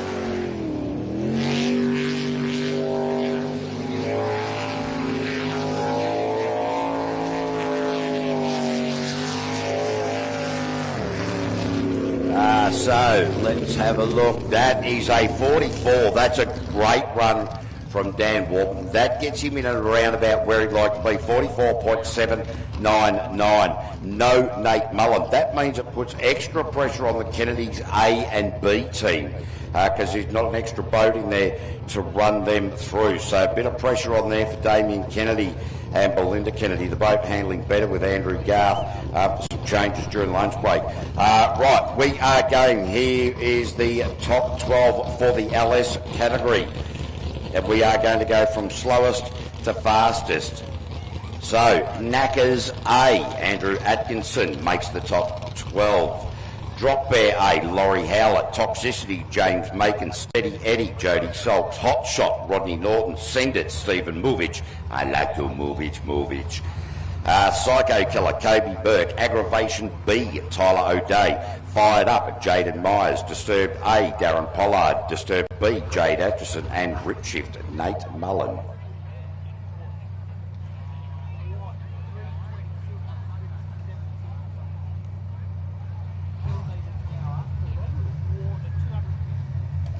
And also, we've got a 13th boat because of a day licence. Will be James Ismail, the Drop Bear B team. So the way that works, ladies and gents, if you've just joined us for the day of racing and you're not in the overall championship, you can still take the trophy at the end of the day.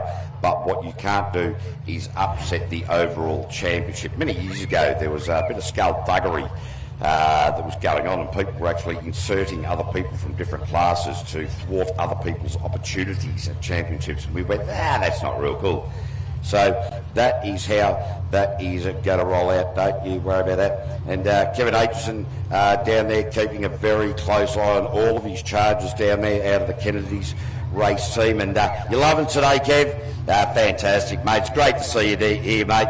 And we'll be having a couple later. You can stick on the soft drinks. I'll be taking your share of the other. So, right, now Damien Kennedy, they've made some changes to this boat. Belinda Kennedy doing the navigational duties. Keep a close eye on it. The A and B driven team in the Group A, very, very difficult to roll through, given there's only a small number in the fleet here today. So it certainly makes it very challenging. We'll keep a close eye on how this boat is just rolling through it.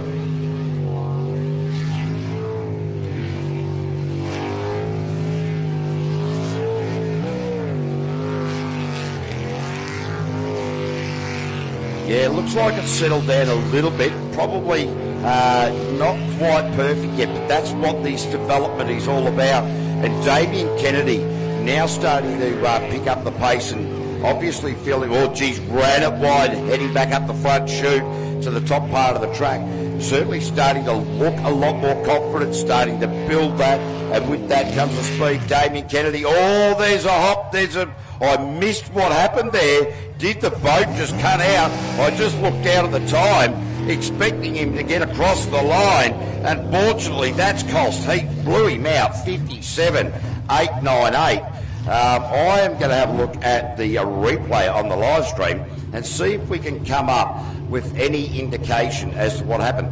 In the meantime, we saw that Rod O'Day crashed at the top part of the track earlier in the LS category. Then Tyler O'Day came out and it was discovered that Ron, the father, actually damaged the steering So just trying to see what happened here with Damien Kennedy. It's almost like the boat's just cut out. So certainly no innocuous steering wheel input. Not too sure what's going on there. In the meantime, we are going to go to the unlimited methanol sucking monsters. Troublemaker, Brooke Lucas, Nicky Gale, 410 sprint car, 700 ponies right behind me.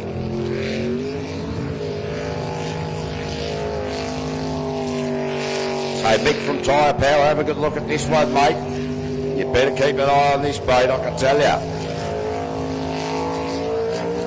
Yeah, Brooke Lucas has already worked out where those pressure waves and cross washers are, and that is working beautifully to avoid those at the moment.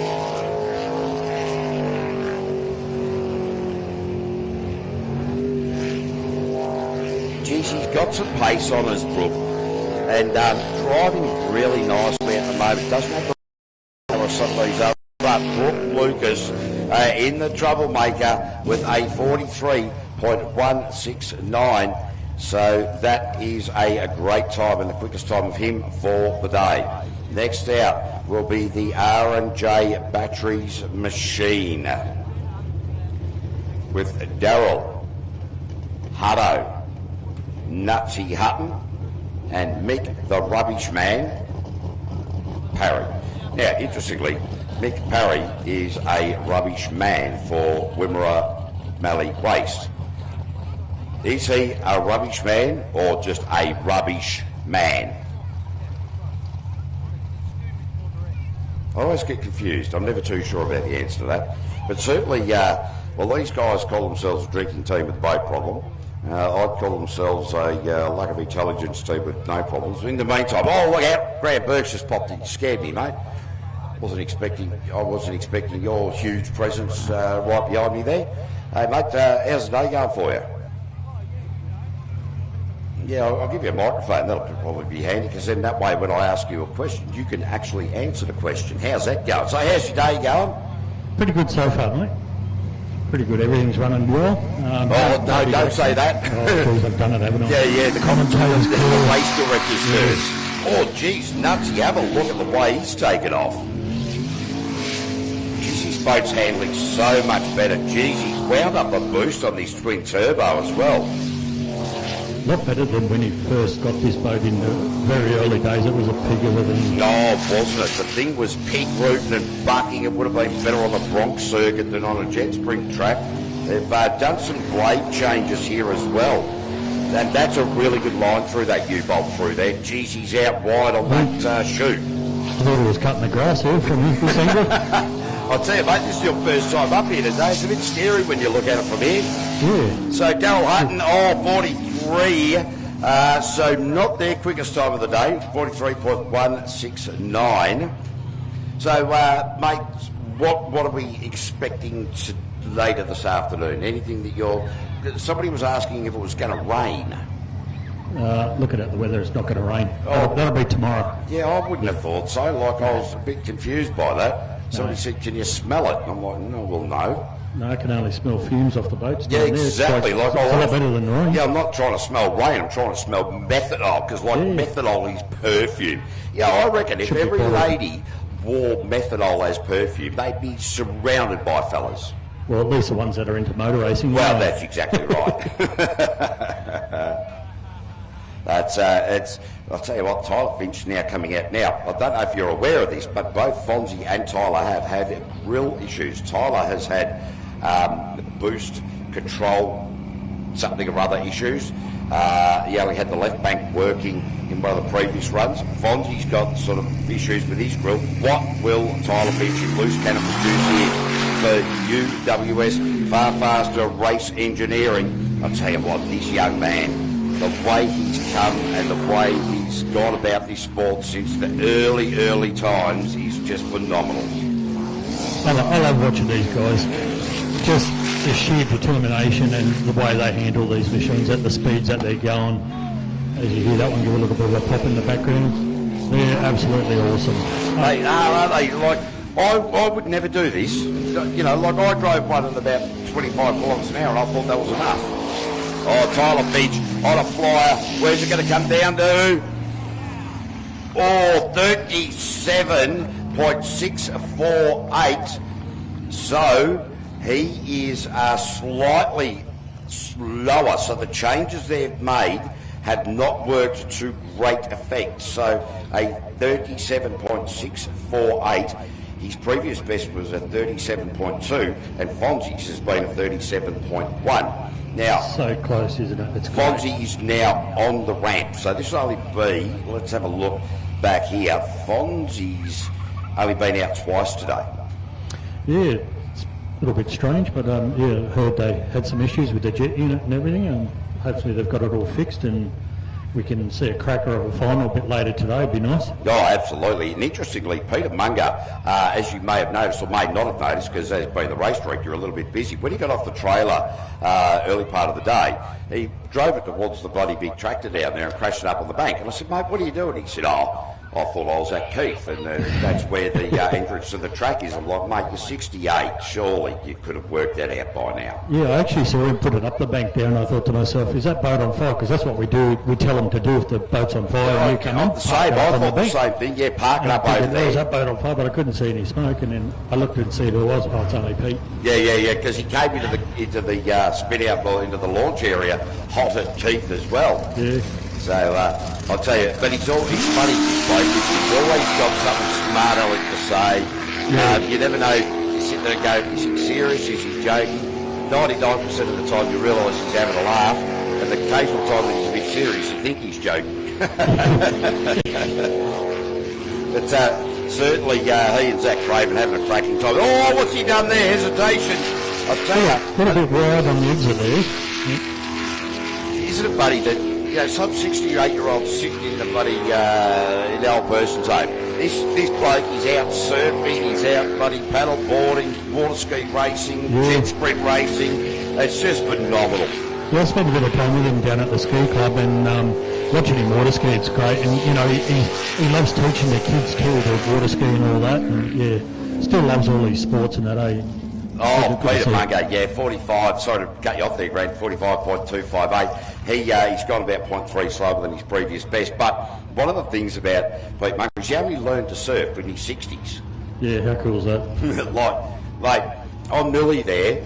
It turns out my stomach means that me laying on a surfboard means my arms are really short. But when you stand up, you'll be counterbalanced. Oh, yeah, but see, my flexibility being able to get from that laying prone position into a standing up position, I've already wiped out on the beach. I've had about 8 people trying to get me back in the water and 4 people trying to get a respirator on my face. You know, I'll leave that there because I don't want to be one of those people trying to put a respirator on your face, but I just watched Pete come onto his trailer then, and it just reminded me, I've been watching these guys and girls all day long, all year long actually, and it amazes me. They can get around this track with precision and precise turning and all that, and then when they come to the trailer, it's like 15 attempts to put it on a trailer. I'm wondering if the governing body needs to have a trailer parking school. Something like that. Absolutely. That is, mate, I'm all over that. We should definitely do that. Because it is funny. It's like seeing these guys get a boat and a trailer. It's even worse than going down a tip on a Sunday afternoon watching people reverse down to the tip face. Ladies and gentlemen, Fonzie Mullen will keep a close eye on this. Now that we know that he's got a grill issue, if it's dramatic, it'll be obvious. But we will certainly keep a close eye on it. Remember, Fonzie, the quickest time of the day at a 37.1. Oh, geez, he got the boat completely airborne, unlike Fonzie Mullen. It hit the water hard when it landed. Didn't it? Geez, that's not going to be good for a grill that he's probably not in as confidently as he may have liked. Well, so far, I'm not seeing any issues at the moment. However, Fonzie will know. He didn't even know that he had a problem with the grill. It was a train driver that noticed the issues.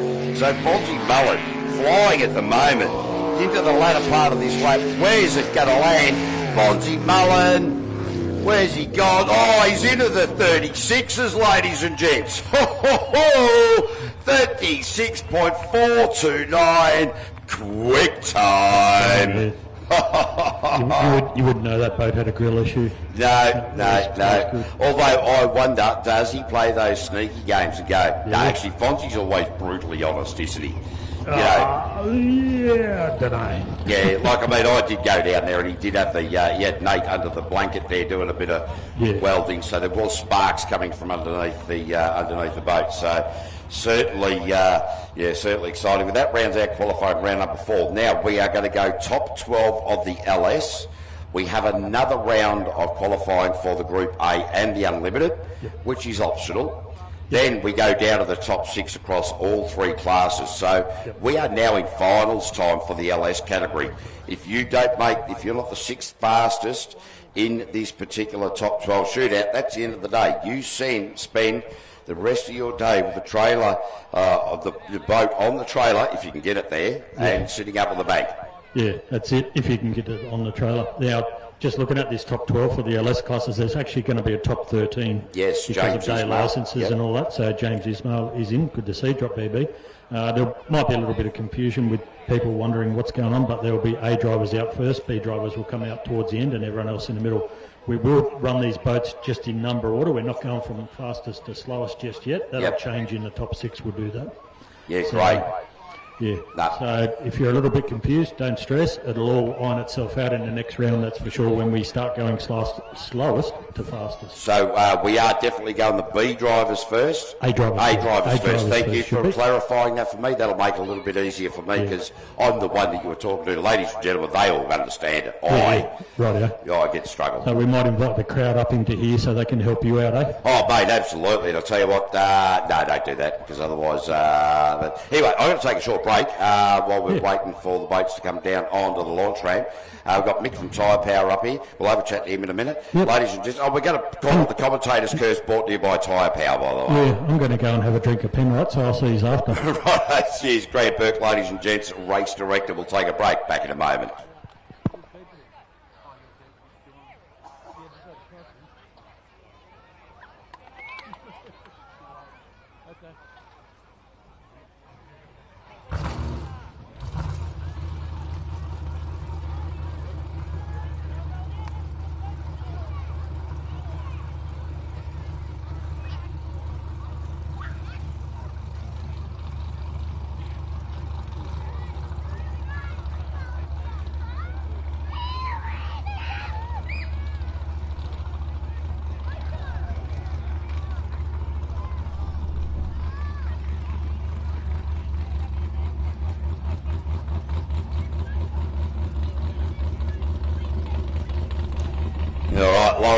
Coming out now. A bit disappointed with Laurie. I didn't get a chance to get a breath of fresh air. That's all right. Laurie's pretty keen to get out on the track. Nick from Tyre Power out here handing out some lollies. After this run here, Roylo, I might get you to throw some shirts off. Actually, we'll do it at the end of the top 12. I think we'll do it leading into the top 6. Good plan, I say. Fantastic. Grab the microphone there, Roylo. Flick it on the bottom there. So Justin Roylance, reigning Australian Group A champion. Tell you what, after this, this weekend, mate, you're a past champion. Yeah, looks like Bastian's going to take the crown this year. Yes. So we've actually got because I share the role this year with Ollie Silverton, world number 1. Yeah, well, exactly, and he's here in the crowd. He's in the crowd. And there's a pair of you doing nothing, not racing, just sitting there enjoying jet sprinting. Yeah, we're just up there having a couple of bottles of water and some salad. I've heard that water's pretty good. So 44.604 there for Laurie Howlett and John Malloy. So that is great to see. 44.604. Geez, I tell you what, my writing, I'm not sure if my writing's getting better or worse. I think it's getting worse. So, mate, are you enjoying the day up there on the hill?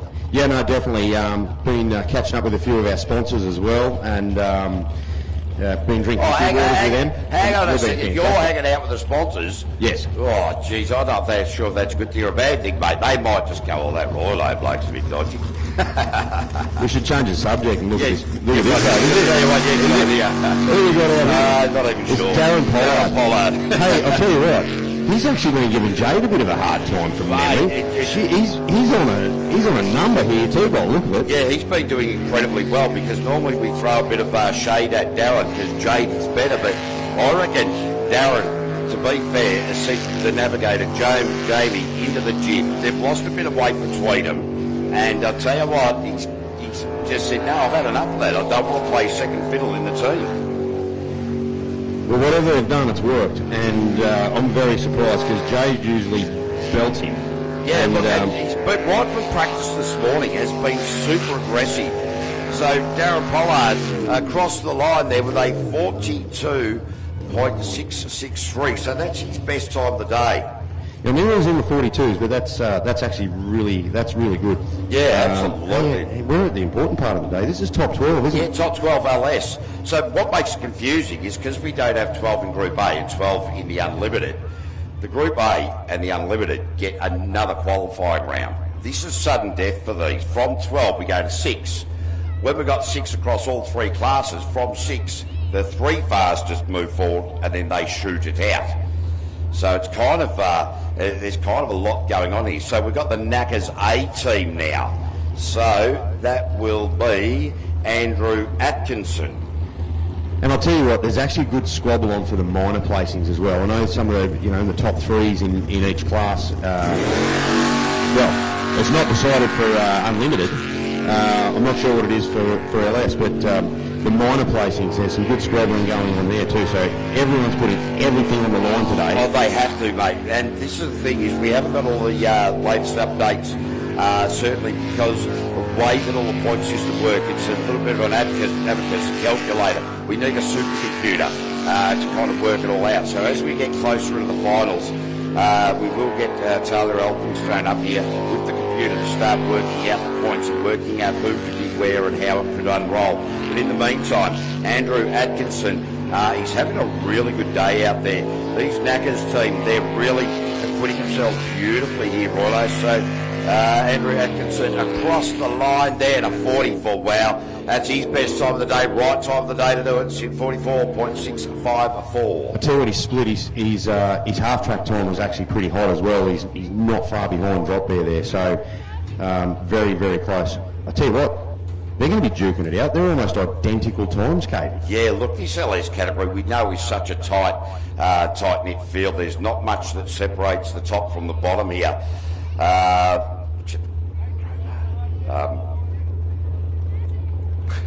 Anyway, Stephen Movich coming up now.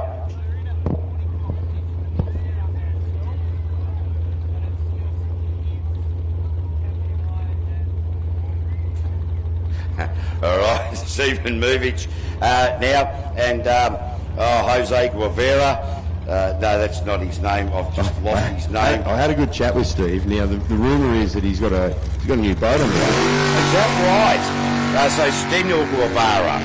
And he said he's going to do whatever the namesake of the boat is today, and he is going to send. Oh, that sounds really good because Steve's got quite a big, big send tent up the top part of the hill there. Big lot of supporters up there as well. Well, a bit of a yarn about that. I'll let you know about that in a minute. Yeah, fantastic. Because Steniel Guevara, the first person, Philippine national, I believe, involved in jet spreading around the world, and has come into the sport and absolutely loving it.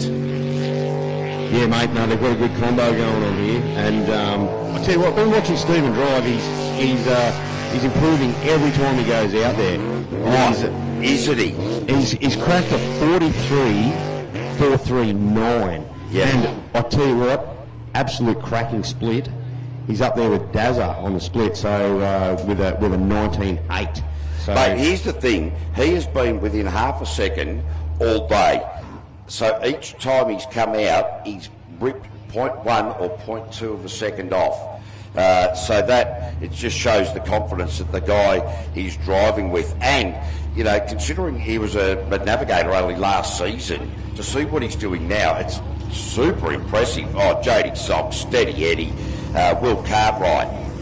I tell you what, Will Cartwright is the most animated navigator in Temora today. Yes, him and Kane Henman, the pair of them, certainly very enthusiastic. And I wonder if down the track if they are going to need left side shoulder reconstruction. I think they both work on their right side pretty well. I've noticed Will was drinking heavily yesterday. Water, of course. No, yes. His right elbow's in perfect form. No, definitely. In fact, that was the day before, because I had a chat to him last night, and said, you're a bit quiet. He said, no, I was just making sure I was hydrated the day before. You're 100% right. It was the day before. Bit of a twilight zone there, but what a cracking lap. Oh, that is Jodie Sulks. That's her best time of the day by far, 43.267. So she's brought her time down by 0.8 of a second, and that is just ripping. Oh, Matt Moldhouse just wandering in there. Unfortunately, he couldn't make the early part of the day to go racing, which is disappointing, mate. Great to see you here, though. And could you please not lift your shirt up for me again, if you don't mind, thank you, because otherwise I'll return to serve and nobody needs to see that. So we've got young Kobe and Jessica about to come out. I'll tell you what, it's been interesting. We've been working, having a bit of a chat, been doing a little bit of coaching, telling a few lies. He's in contention up here. Yes. He's in the 43s and he's smoothed his driving out. I'm glad he can't hear me because he really needs to just focus and smooth his driving out. He hasn't told me any real changes to the boat. It's all been the nut behind the wheel. So it's going to be interesting to see how this lap goes, and I hope I don't put the mock on him because he deserves it. Tell you what, because if you put the time down, commentator's curse on, mate, we are all in trouble. But Kobe Berg, you've got to remember the only boat now after you've retired from the sport, actually sponsored by our headline sponsor in Penrite, and he's actually a Penrite Oils ambassador, which is a fantastic position the young man's found himself in as a 17-year-old, not yet 18 years old. Yeah, he's doing an amazing job. And oh, jeez, he's turned it upside down. Roylo, you've given him the commentator's curse. Oh, no. Oh, I'm blaming you. Oh, no. Kobe Burke, that is a disappointing outcome, young man. We were singing your praises, and this is what you're going to hear.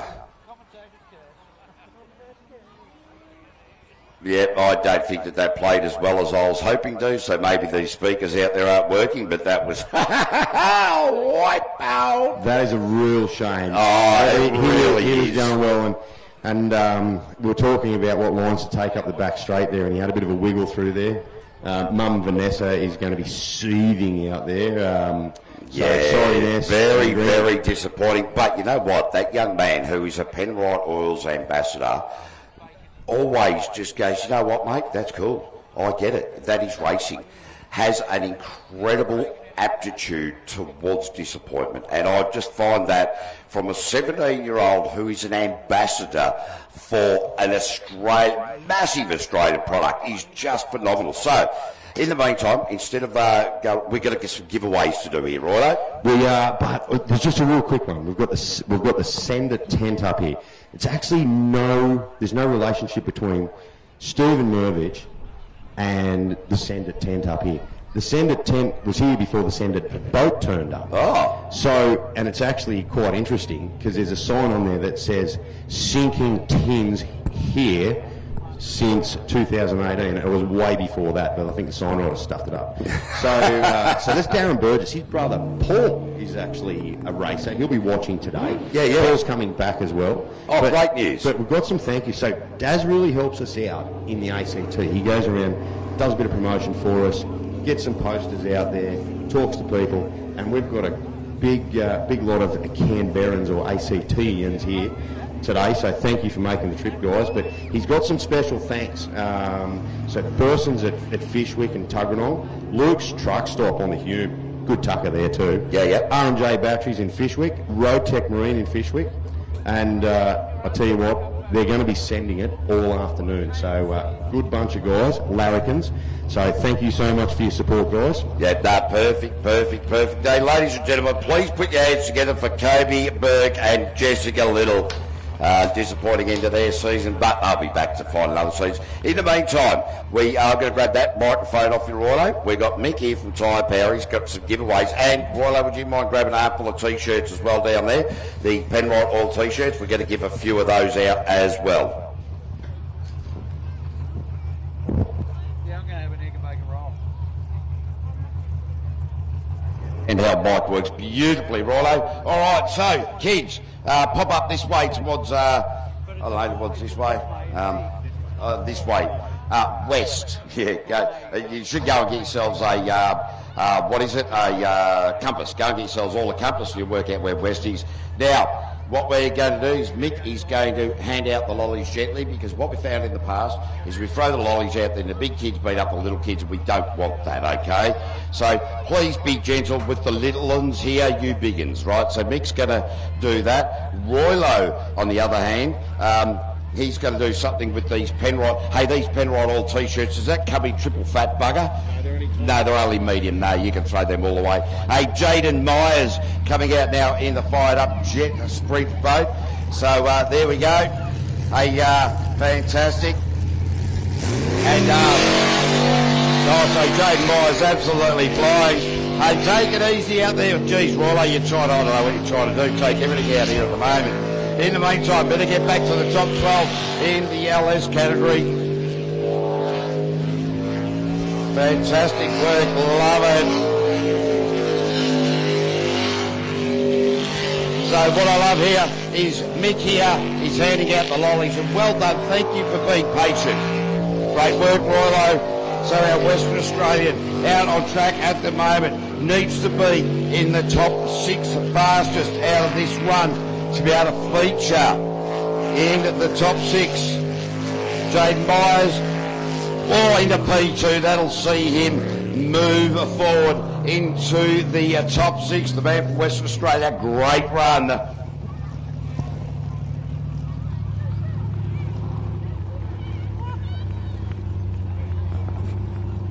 Yeah, so great work there from Jaden Myers. So 42.751.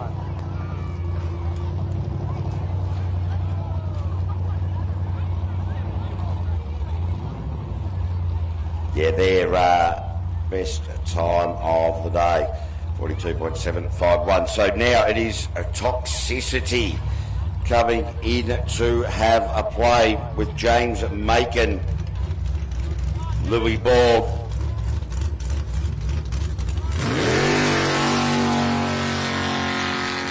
Great start.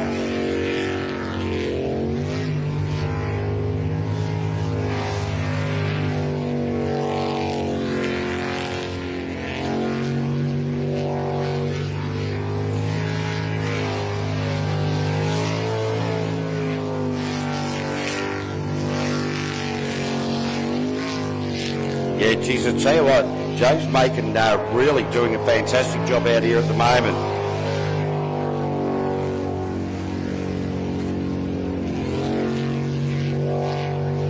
In the so they're split down from where they need to be, sort of around a 20.6, so sort of down a fair bit from where they want to be across the line there. Toxicity into P6 for the moment with a 44.6, and that is the end of the Knackers A team and Andrew Atkinson. We will not see them take any further part in today's activities. Very disappointing outcome for those guys, but that is how it goes. So at the moment it is James Macon, Toxicity, sitting on 44.6. That is now the time to beat for the rest of the field. So it is James Macon sitting on the bubble.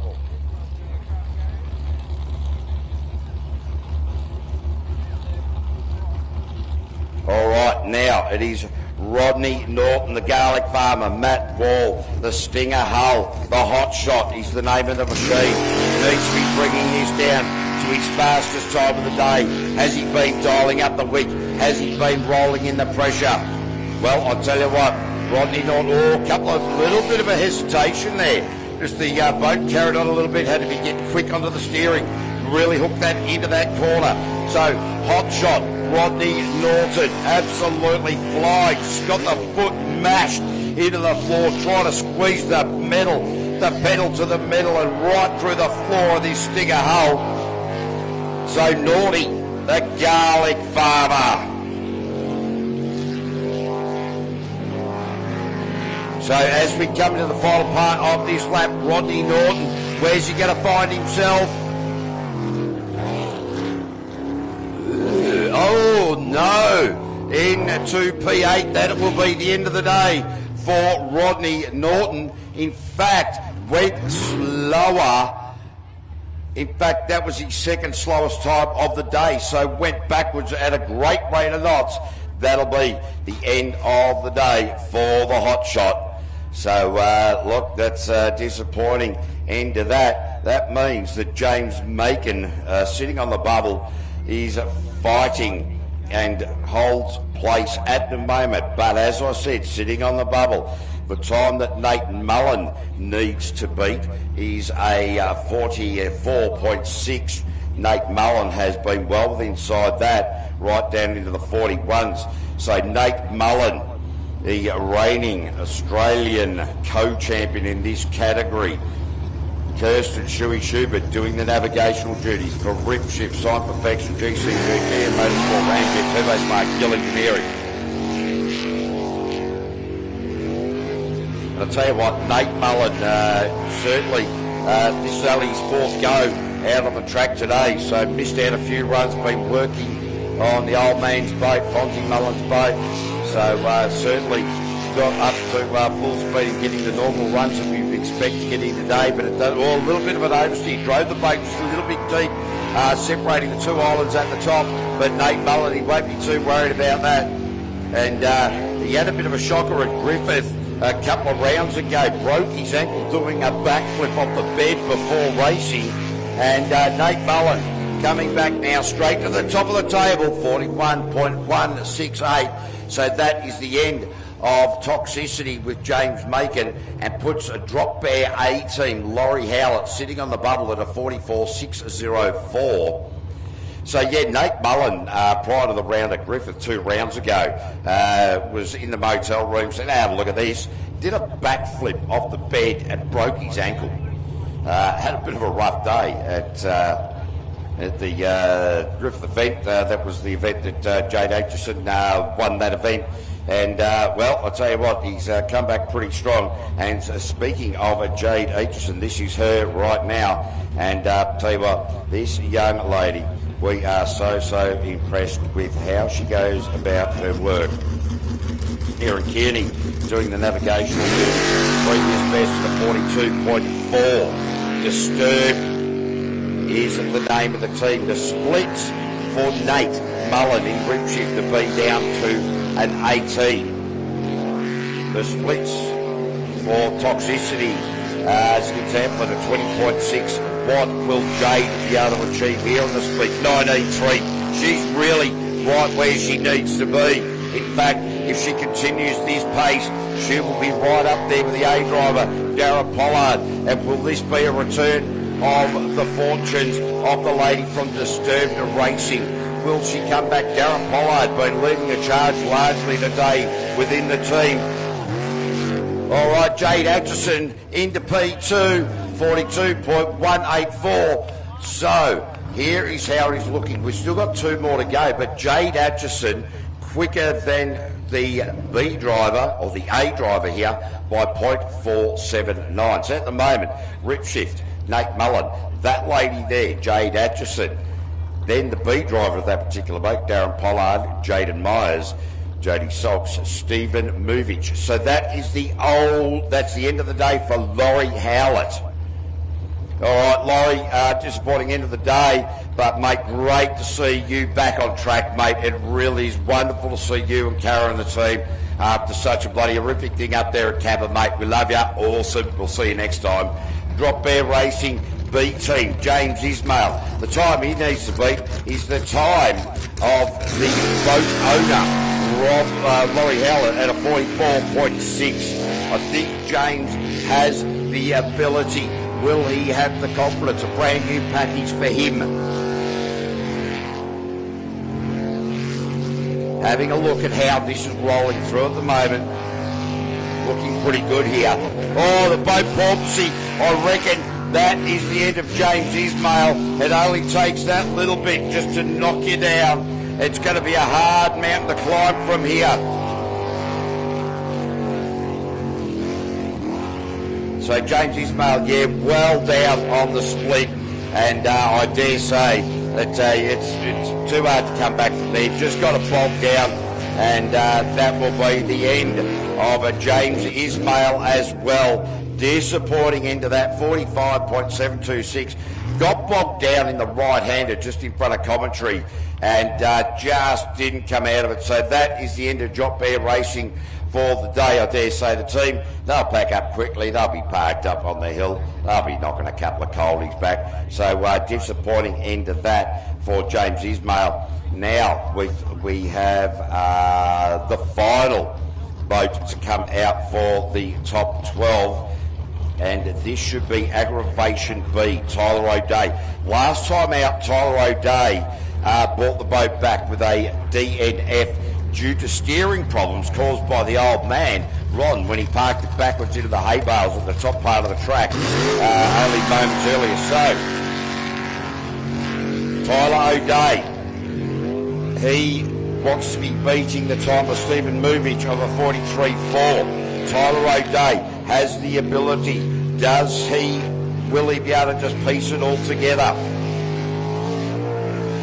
So looking pretty good at the moment is Tyler O'Day. Where was the split? Just trying to find that. It's a 19.6, so he's right where he wants to be. And he's just all about trying to keep it settled. He needs to drive his best lap of the day to feature in the top 6. Tyler O'Day, the final left-hander. Will he make it into the top 6? Bang! Yes, he does. That's the end of Stephen Movich. Steady Eddie and Jody Sulks survive. So Tyler O'Day with a 43.207. Definitely his best time of the day. Here's how it's going to look. Top 6, slowest to fastest. Steady Eddie, Jody Sulks. That man, Aggravation B team, Tyler O'Day. Fired Up, Jaden Myers. Disturbed A team, Darren Pollard. Disturbed B team, Jade Atchison. And Rip Shift, Nate Mullen. Game on, ladies and gents. We are up for qualifying round number 5, Group A and Unlimited Style. I'm going to take a short break, get a breath of fresh air, be back in just a moment.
Kennedy's A-team out on water at the moment. Andrew Garth behind the wheel or the boat.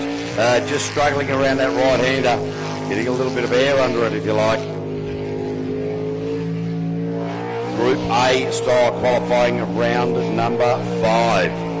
Normally we'd be in a top 12 at this point due to the limited numbers in the Group A and the unlimited. Not the case. So Andrew Garth certainly putting plenty into it, and a 46.968. So 46.968. So a little bit slower than his previous time, but around about fairly consistent there.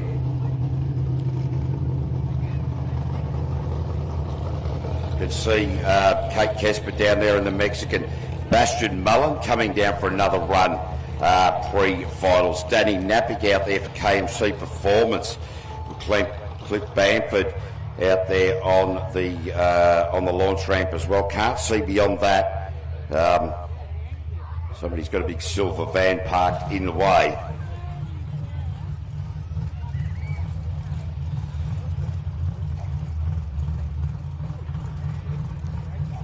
Big shout out to Kev Lawgerson. I know you'll be watching, mate. Geez, what was it, 27 years and you'd missed about 3 races, but I know that you and Deb will be watching. So great to see your involvement in the sport, and we look forward to seeing you down on a track again very soon.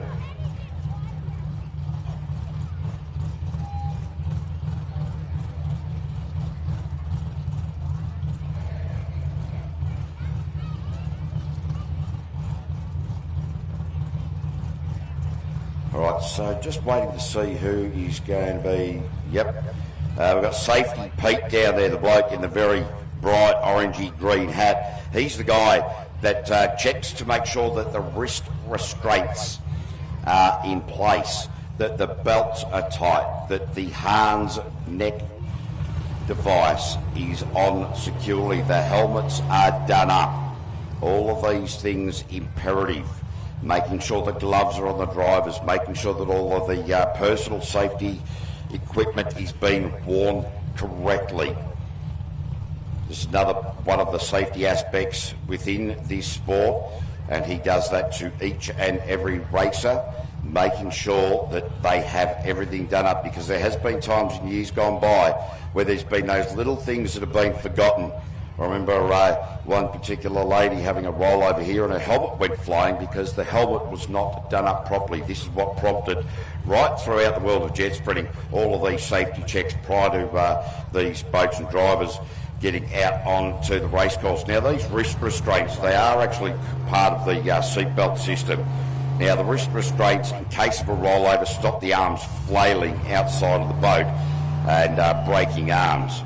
But what happens is there is a central belt in the middle, right near your belly button, where the 6-point safety harness all comes in and meets in one spot.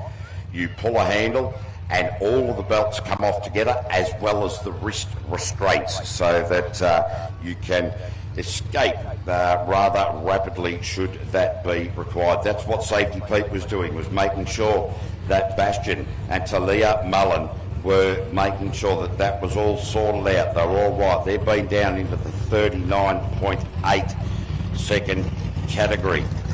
So what will Bastian Mullen do here? Will this be 38? He's only had 2 runs today. He's already secured the Group A championship. The pressure is off, but true to Mullen form, he won't just sit there and just tickle this boat around. As you can see, where's the split? And it's in the, oh geez, I've lost my glasses. It is 18.2. That is a cracking split. So Bastian and Talia, I tell you what, this pairing have just been so successful.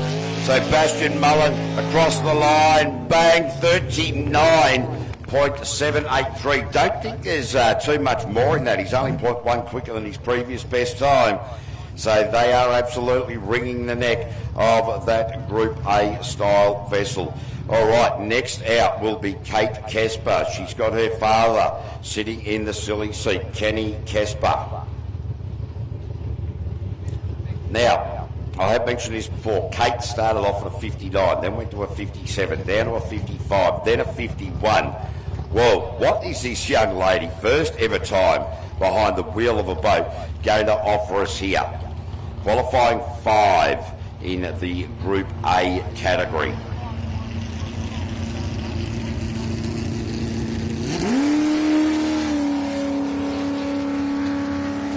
And just remember, ladies and gents, this engine is out of a Toyota Hilux. I have had it confirmed. It is not a diesel-fueled engine. But yeah, Kate Kessler, I've been so super impressed with how this lady's been going about her race. A little bit knifey around there, but that just goes to show she's building up the pace. And she's got her old man there saying, right, once you steer into a corner, you need to counter steer as well. So that's sort of somewhat is counterintuitive. Beautifully done, Kate. Beautifully done. Loving what we're seeing here. It is really super exciting. So the old man, I'm not too sure if he's calmed down yet. So Kate Kessler, the Mexican, she actually went slower that time out. So, but oh well, doesn't matter. That's how it goes.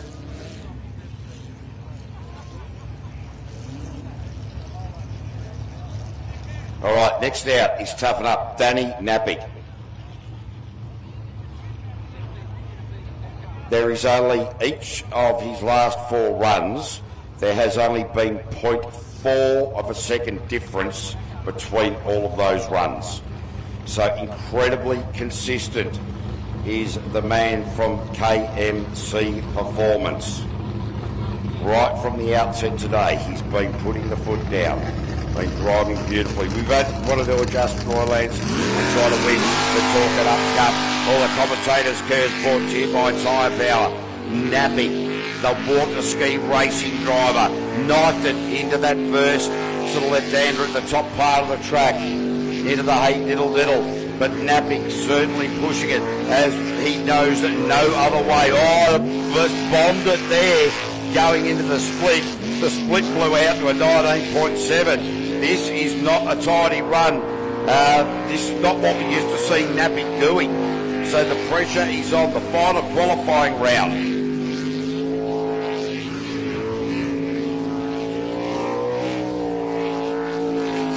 So Napick now across the line, and well, I don't know how he's done it, but there's the consistency back in there. That is in fact his slowest time of the day after he bogged it down a couple of times out there, and now he's over 5 runs, with that being his worst. His time difference between those 5 is half a second. So he's been within half a second 5 times in a row, and as I said, that being his worst. So next out, we are going to see the Attitude. Yes, we like Attitude. Daniel Warburton and Nicola Nisbet for Burson. KMC Performance and Anderson Stainless.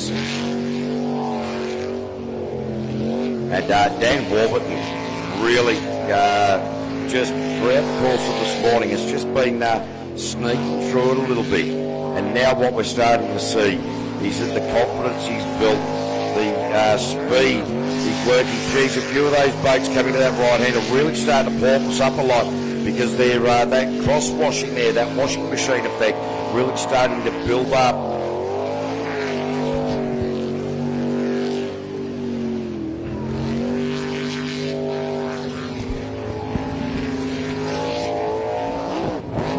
Oh, a little bit of a slip there. Warburton across the line. And a 44.867. So certainly not his fastest time. In fact, 0.1 slower than last time, but certainly right where he wants to be. So certainly not disappointing as we now go B team racing with Damien and Belinda Kennedy. Last lap, I think if you'll recall, the boat just sort of stalled just before the final left-hand turn across the finish there. We didn't get any information as to what caused that, but certainly Damien and Belinda have the ability. Their previous best has been a 54. I reckon if this goes well, we'll see them down into the 52.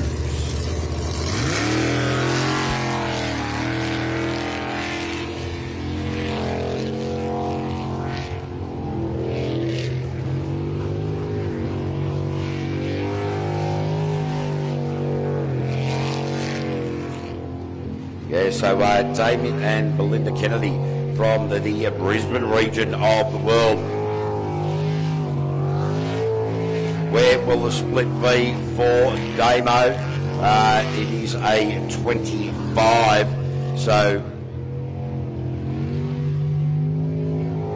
yes, somewhat off the pace, but that's all right. We're not worried about that. What we're seeing is smoother lines for the rookie.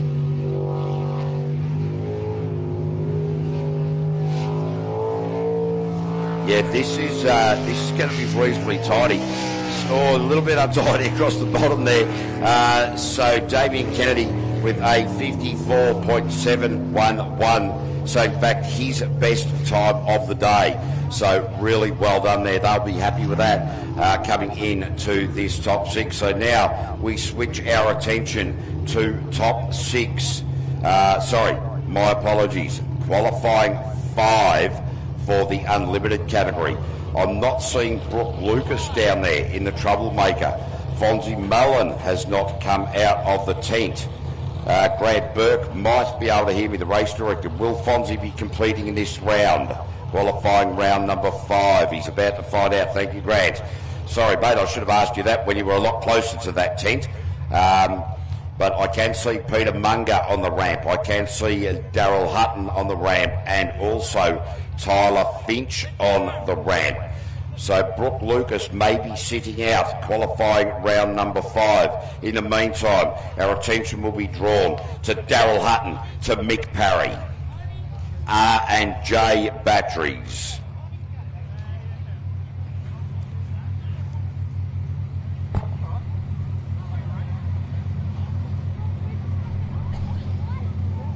The twin turbo, the 400 cubic inch Chev, 1300 horsepower. Daryl Hutton. Oh yeah, Nutsy really just out of there super aggressively. What we love to see from the man who's a Kiwi. But of course, like all things Australian, if he takes the chocolates, he's an Australian.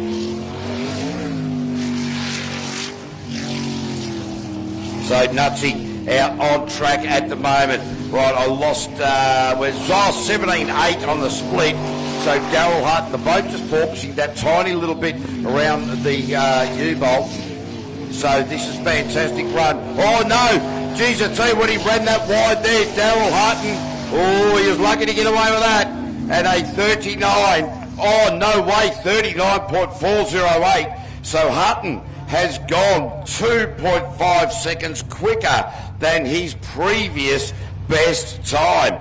Good time of the day to start doing that. That's knocking on the door and putting pressure on Tyler Finch and Fonzie Mullen. Fonzie Mullen will be sitting out, qualifying round number 5 for the unlimited category.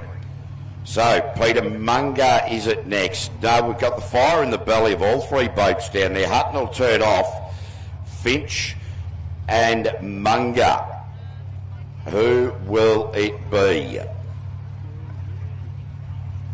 It will be Tyler Finch, the fitter and turner from the Mildura region of the world. His previous best has been a 37.279. Qualifying round number 5. Already knows he'll be in the top 6. Fighting it out. It's an arm wrestle. Fonzie Mullen not competing in Q5. Tyler Finch, Jared Ballard, twin turbo, 440 cube, 1500 horsepower. Keep an eye on this, ladies and gents. This is just blistering. The kahunas, the intestinal fortitude required to be able to achieve speeds. Oh, Tyler Finch grabbed the inside of the right-hander, ran the boat over the grass. That could have been ugly. It would have been like looking into a mirror. Tyler Finch absolutely galloping at the moment, putting pressure on everything. So Tyler Finch now into the line. All 37.208. Wow, that's his best time of the day. Oh, that is absolutely off its it's full on. So Fonzie Mullen's only 0.06 of a second quicker. So it is game on, ladies and gents. Don't you worry about that. Now we got Peter Munger. And after that, we're going to take a very short break while we get our top 6 in for the rest of the field allocated and lined up and stuff like that.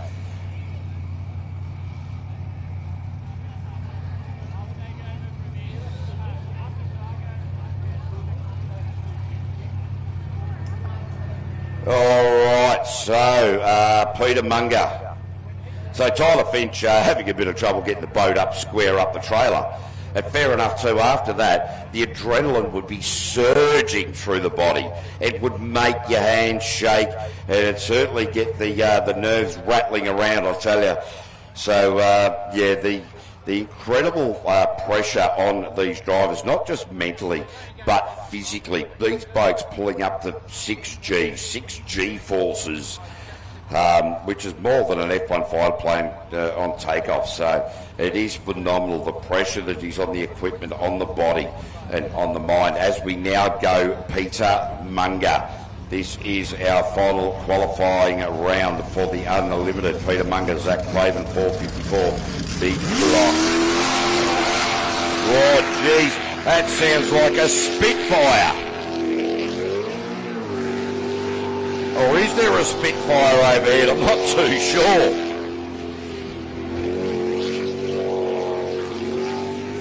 Oh, geez, he's actually gone up on the grass. There was a slight bit of colour change in the water and maybe in his pants, not too sure. Oh, Peter Munger absolutely wringing the neck of the mongrel. I'll tell you what, just an absolute this guy. Oh. Wow, so in this sprint tech hull, Peter Munger now in the final part of the lap. His split was pretty good at a 19.8. So Munger across the line and a 44.086, so his best time of the day.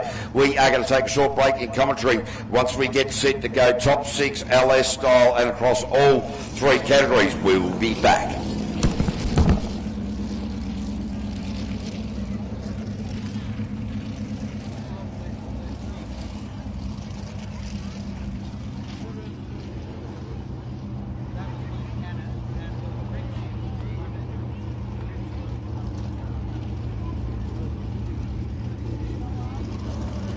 Penrite, Australian-made, family-owned and operated.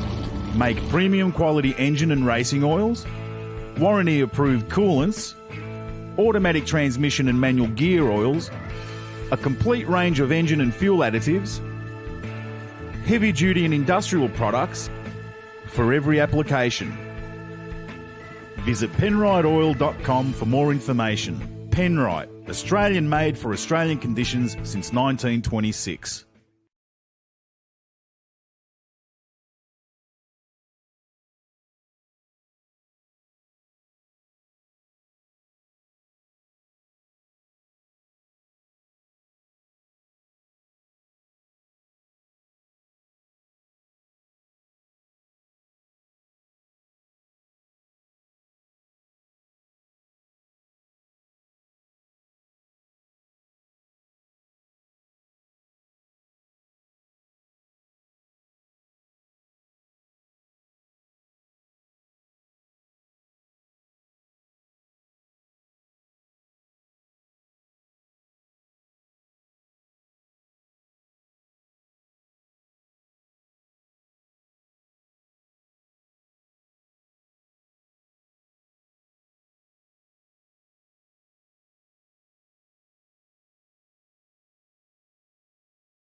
censor it after the fact for people doing something rude.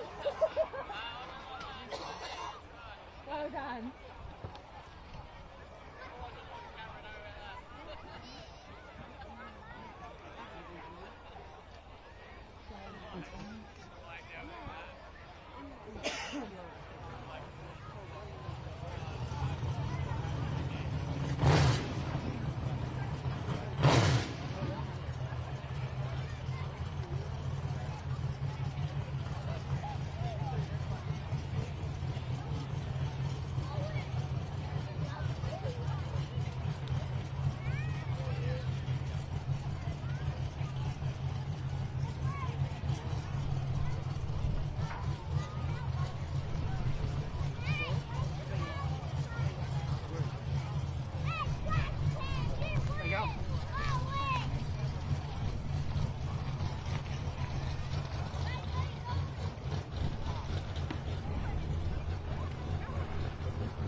This is Brooke Lucas in the Troublemaker. This is his qualifying number 5-1 for the unlimited category. Nicky Dale is doing the navigational duties. So Brooke Lucas, let's have a look at this previous best in the 43 low. Now, what's he going to achieve here? Brooke Lucas and a 42.7, so that's his best time of the day. And we are now going to get ready to go top 6 LS style. But we've got some giveaways. So kids, come to the commentary tower.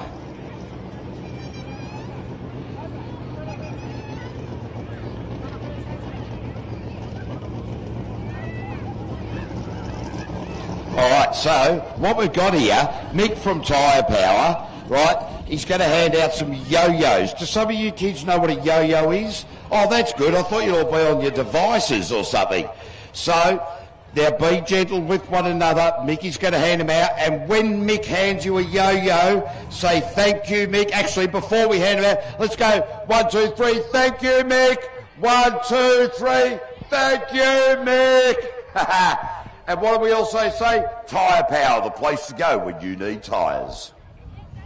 All right, so just take one own as well, please. If you happen to have accidentally taken 2, just hand one to somebody else. That'd be great. Thank you.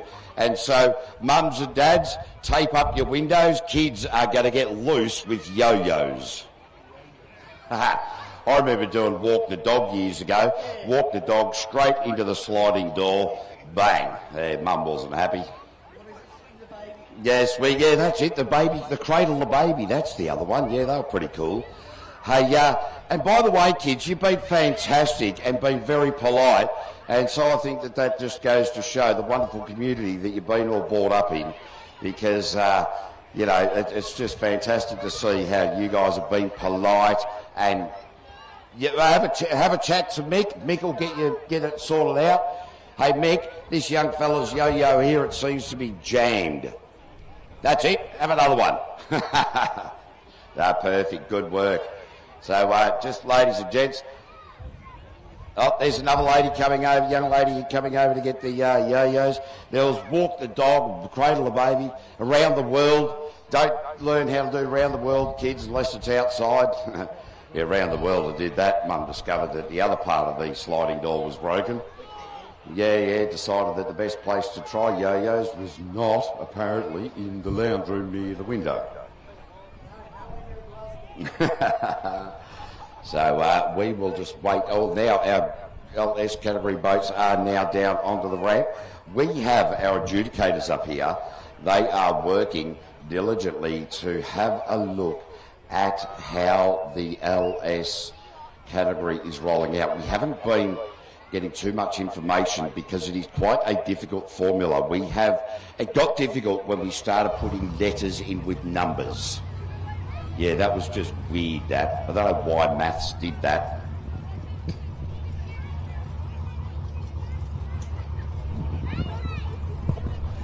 Yeah, so who do we have out now? This will be one of the disturbed racing team, I dare say. Is this Darren? Right, Darren Pollard. Thank you very much, Grant Burke. So Darren Pollard is going to be opening the account for Disturbed Racing Top 6 LS. Last opportunity, last race of the 25-26 season. His times have been into the mid-42s. He will want to be going low 41s. The B driver of this team, Jade, is beating the boys versus the girls. It's the first time we've really got on about it today, but what we are seeing is a race within a team and a race within a championship. And so Darren Pollard, Jamie Moroney really pushing very hard. Very, very tight around the U-bolt. The Penrite Oils U-bolt. This is top 6, ladies and gents. So Pollard across the line at a 42.990. The split was a 19.6. So this is now game on, ladies and gents. It looks like it will be Stephen Movich, obviously because we've got a day licence in there, and Stephen Movich from Send It. Thank you, Grant. Stephen Movich is now out. Now, threw his piece of paper away. I'm going to get that piece back again. We'll find that down here. Don't mind me while I'm talking and you're listening and wondering why I'm talking while you're listening while I have no idea what I'm doing.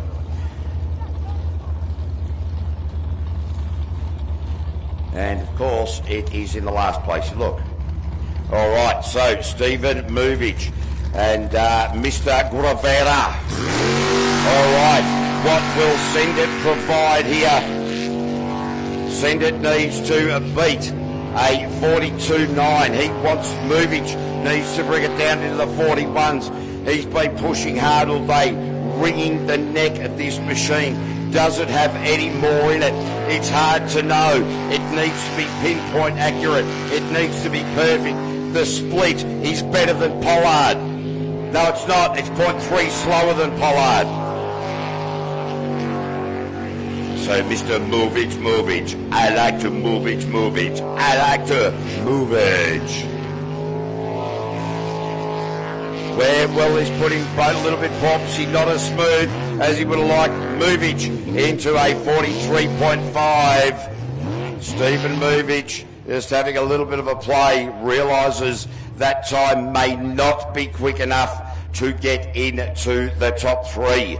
And due to the fact that we have a day licence here, ladies and gents, there is a top 7 in this 6.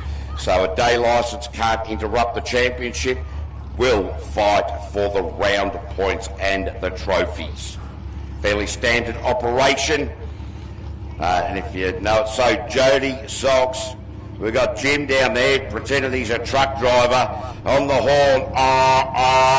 Jody Socks and Will Cartwright, the steady Eddie machine. And I'll tell you what, they had a bit of a misstep in the middle of the day around about Q3. They had an incorrect rotation. They did manage to fix it. From there, Jody's been bringing the times down to a 43.2. So this young lady can drive. The split is a 19.8. Splits Darren Pollard and Stephen Movich in the Hey Diddle Diddle. Jody Socks, Will Cartwright. Will Cartwright, a very, very animated navigator. There is no doubt about that. So now across the top part of the course, the latter part of this lap, this is LS, the category LS, the top 6, looking for the 3 fastest. Sulks at a 43.485. So she has gone quicker, 43.485. Will that be enough to be able to see her into that top 3? Ooh, I don't really, not 100% sure, to be fair. All right, so we have the top 6 for the Group A handed to me. It is Kennedy's B, the Mexican, Kennedy's A, Team Attitude, Toughen Up, and Australian Speed and Performance, and all of the Unlimited in Troublemaker, RJ Batteries, Loose Cannon, Mongrel, and also Fonzie Mullen will make that in there as well. So now we go down to Tyler O'Day after a steering damage caused by his father in the qualifying round number 4. Lucky to get through to this point here. So top 6, aggravation, Tyler O'Day. Or hesitation off the line. A squirt and followed by another squirt. Amity Bell doing the navigational duties. Patton Hill Welding Services. Tyler O'Day driving really nicely indeed. Now they're confident that the steering is going to do what steering is meant to do.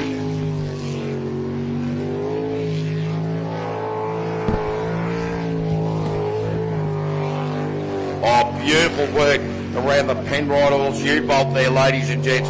Tyler O'Day, aggravation, the hull is a Pulse. It is an LS boat. The split was a 19.4. Oh, double bite into the final corner. Tyler O'Day straight to the top of the table. 42.80. That means that is the end of the day for Stephen Movic. Well, Mr. Movic, you moved as much as you could. That's the end of it though. Fired up. Jaden Myers off the trailer now. This puts Steady Eddie and Jody Sulks on the bubble at a 43.485. 43.485.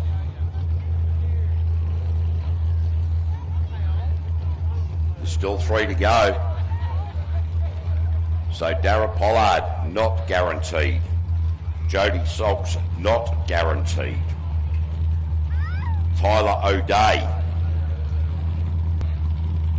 Yeah, not too sure. I've got to work that one out in my brain. Let me deal with that. All right, fired up. Jaden Myers, man from Western Australia. The pressure is on. Oh, geez, he's running some incredibly brave lines, but he has done all day. Jalen Fife doing the navigational duties. The split is where it's going to tell an initial part of the story. The split at a 19.4 around the time that Tyler O'Day had posted. So they are both really very close on the split. Oh, Jaden Myers, how wide can you go without running into the dirt? There is a young man from Western Australia just seeing his racetrack beautifully. Jaden Myers, bang, straight to the top. Oh, yes, straight to the top. 42.232. So that is the end of Steady Eddie and Jody Sulks and Will Cartwright. That puts Darren Pollard on the bubble. So now the next time to beat, 42.9. Now, mind you, because we have day licences in here, thank you, hang on.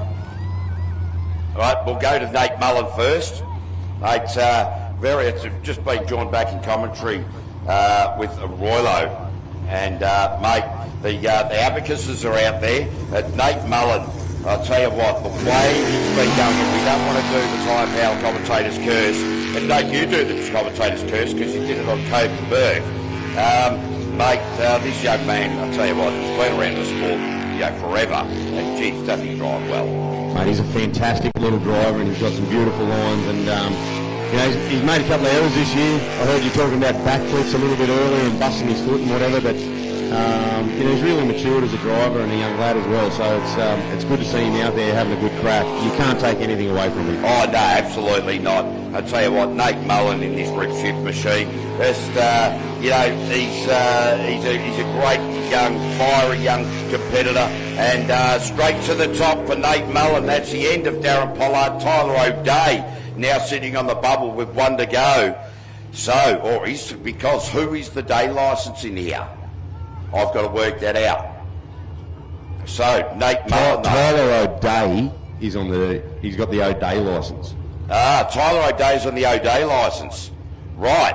Okay. So, all right. But now with Jade Aitchison to come out, so either way, Tyler O'Day's on the bubble. Yep. Either way. And I don't know how the times have been going between Jade and Tyler today, but it's going to be very interesting to see. Tell you what, I'm a bit surprised the O'Day's boat, how good it's going after they put it into the hay bales. It's going great. Oh, absolutely. Oh, well, it didn't go that well after the next round. Jade Aitchison out there, Aaron Kearney doing the navigational duties. But I'll tell you what, the splits, the best split we've seen is a 19.4. That's where Jade needs to be. Of course, Nate Mullen was down to the 18.9s. So, Jade Aitchison, Aaron Kearney, where's the split? Oh, 19.3. Tyler O'Day might spend the rest of the day on the trailer yet, but it is still half a lap to go. I'll tell you what, this young lady, she drives so well. I love seeing what she does. She's been pinpoint accurate here, mate, and she is going to. Let's go and see what this is. Oh, bag Jade Aitchison makes it. That's the end of Tyler O'Day. Disappointingly for the O'Days. But here's how it's going to look, top three LS style. Slowest to fastest. Jade Myers, the Western Australian. Jade Aitchison, the young lady on track now. And Nate Mullen will be the top three in the LS category. Ho, ho, ho!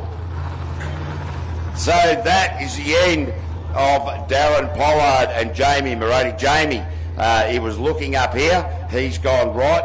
I have something with my name written all over it, and that is where he is heading. Now, we are going top six. We're going top six, International Group A.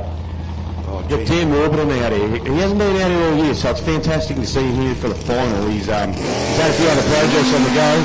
Oh, he's hooking in this morning too, or this afternoon, sorry. Yeah, mate, he started off the day really state. But what we're now seeing, the last two runs, has been a bloke who's confident in the rotation, a bloke who's confident in the ability of the boat. Because when you've been out of the sport for a while, it takes a little while to get your stage time back, if you like. The split is a 20.817. Ooh, will that be good enough to progress? I'd say unlikely. However, things always change. This boat's got some amazing pedigree too. This was originally Brooke Dixon's boat. She's been an multiple Australian champion in this boat. And I think Benny Hathaway ended up with it, and then Kyle Elphinston. Oh, really? So there's got plenty of good names in it. So 45.781 there for Daniel Warburton. Yeah, so some real big names of jet spreading. It has, and this has been raced in New Zealand and Australia over the years, and it's good to see Dan in this boat. He just needs a bit more seat time, I think, Cavey. Like he just hasn't been in there all year, so hopefully we see him a few more times next year, and he can give these other guys a bit of a nudge. Dan's been around sport for a heck of a lot of years too. So yeah, I tell you what, it is hard though. You take like the difference between racing from a month ago, everybody's so anxious in the first two runs of the day, then they settle in, they've got into their rhythm. So always interesting. Now, this will be the Kennedy's A team. I'm just trying to look down on there, say Andrew Garth. Yes, it is indeed Andrew Garth, the A team, the Kennedy's racing outfit. His boat's just been a little bit porpoisey. They have settled it down, but still not quite handling the way that he's going to get maximum output for it. But Andrew Garth really has been coming along beautifully. That part of the track, there's that pressure wave in there, keeps catching him. Yeah, caught him out that time, Cavey. Again, some more seat time. Like these guys, amazing contributors to the sport. In there having an absolute crack. Andrew's got another boat coming. It was going to be here for this round, but it didn't quite make it. So it'll be there for the next round, and that'll take the Kennedy's team to like, I don't know, 700 or 800 boats or whatever. Yeah, I know. It's just, oh no, there is the problem that Damien Kennedy found in qualifying round number 4, and they are just. Don't touch them, safety crew. Let the boat just roll to the line. It just needs to float, because then they can get out your paddles. God. Oh, it's all right, mate. You guys, I think safety crew, yep, you're right to approach the boat now. Sorry, I got a little bit carried away. They haven't put their hand up yet, Andrew Garth. Thank you, Andrew. Mate, how disappointing. Clearly you can hear us out there, mate. How frustrating. What's the distance? Is that 8 metres? Oh, yeah, 8 metres, yeah. Oh, 8 metres away from the finish. It's like a tractor pull. He's it's got to be devastating. Oh, they've really got a little fuel issue or something going on there. Yeah. They'll get it sorted out. Hey, ladies and gentlemen, please put your hands together for Andrew Garth and John Kennedy. That is devastating. Being 8 metres short of the line, and I don't know, are you allowed to rip out the oars and get yourself across? I was waiting for the row your boat music to start up. But, well, actually, good idea. We'll play that. I don't know if it's actually playing out there. Look, these guys will come back bigger and better next year. They're very passionate, and yeah, I don't think that's working. No. I don't think it's working. No. That's okay. Don't sing it. Actually, you don't sing it. No. So, hey, we've got like the Houston NASA team here working out the points at the moment in the other room, Kate. Oh, mate, I'll tell you what. We have got some geniuses next door trying to work this out. I cannot believe the amount of calculations required for this, because we know the Group A sorted. Bastard Mullen's already taken that. We know where it sits in the unlimited. It's either going to be Tyler Finch or Fonty Mullen, whoever finishes first. In this LS category, you've got Nate Mullen, Jade Atchison's in the mix. I'll tell you what, I've just... There's a handful of them. And like we were saying earlier, it's not just about just the top 3, it's the minor placings as well, because there's been some excellent battles during the year for the minor placings, and these guys have been slogging it out really hard, so it's going to be interesting to see how it all plays out. Absolutely. In the meantime, to Andrew Garth and John Kennedy, disappointing way to end the day, but you guys are going to finish the 2026 season. Well done, guys. It's been a fantastic effort. The effort that's been put in right from all the crew and all the friends and family and everything like that. You certainly come on forward. We look forward to seeing you next season and a couple of cans later. But in the meantime, how's this, Righto? We've got a shout out to Richard. It's his 60th birthday. He's here with the whole family down from the ACT, and his daughter Caitlin is laying in there, mate. So we're going to sing you happy birthday. Happy birthday to you. Happy birthday to you. Happy birthday, dear Richard. Happy birthday to you.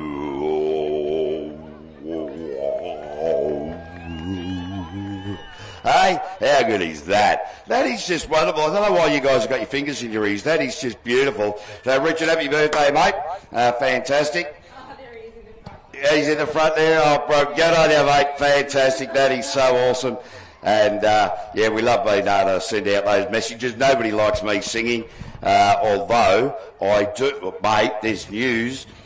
I'm going to have to say something now. I'm working on a music video for jet sprinting. Well, this is going to be good. So, I was going to release something today, then decided better of it, because now we've got a system together.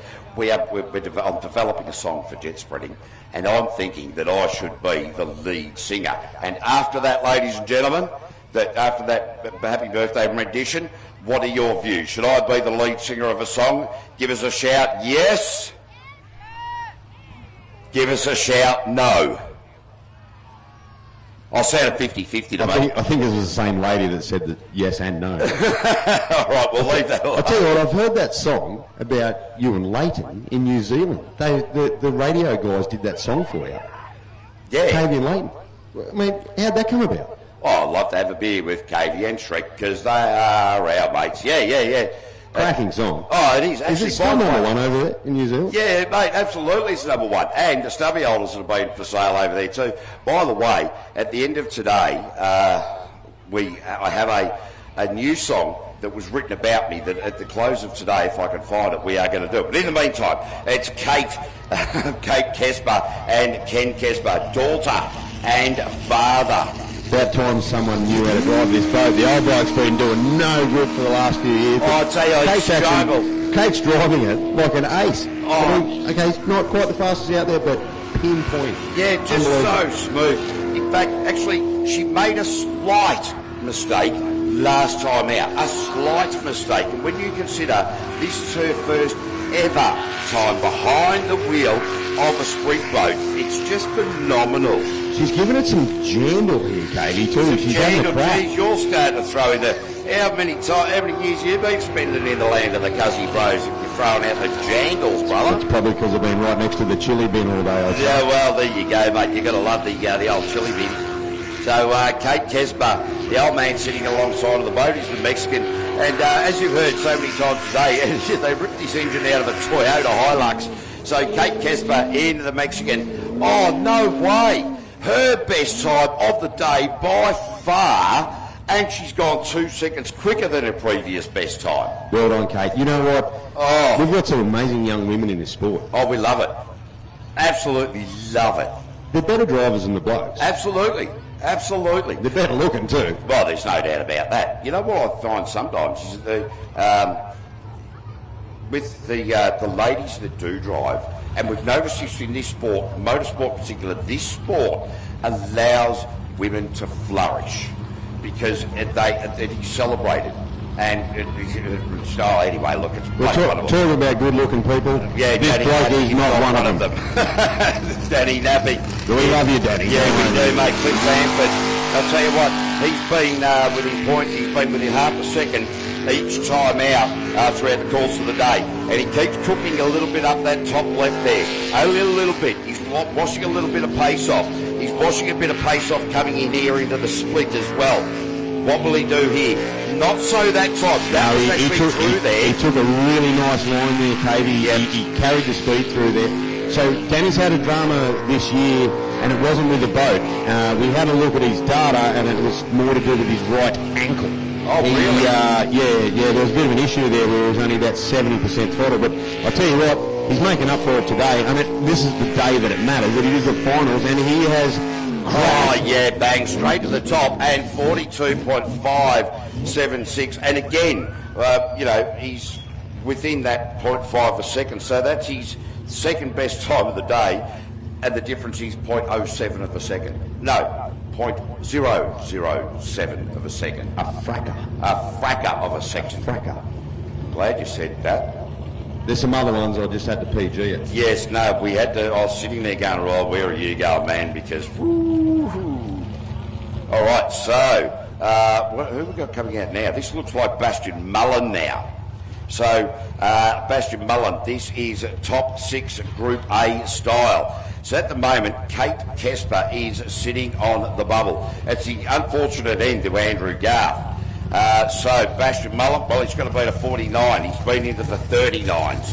So it's well within his capabilities. I think we'll be okay. And for anyone, any young budding or older budding people that are keen to get into the sport, watch this guy on the live stream and watch his lines.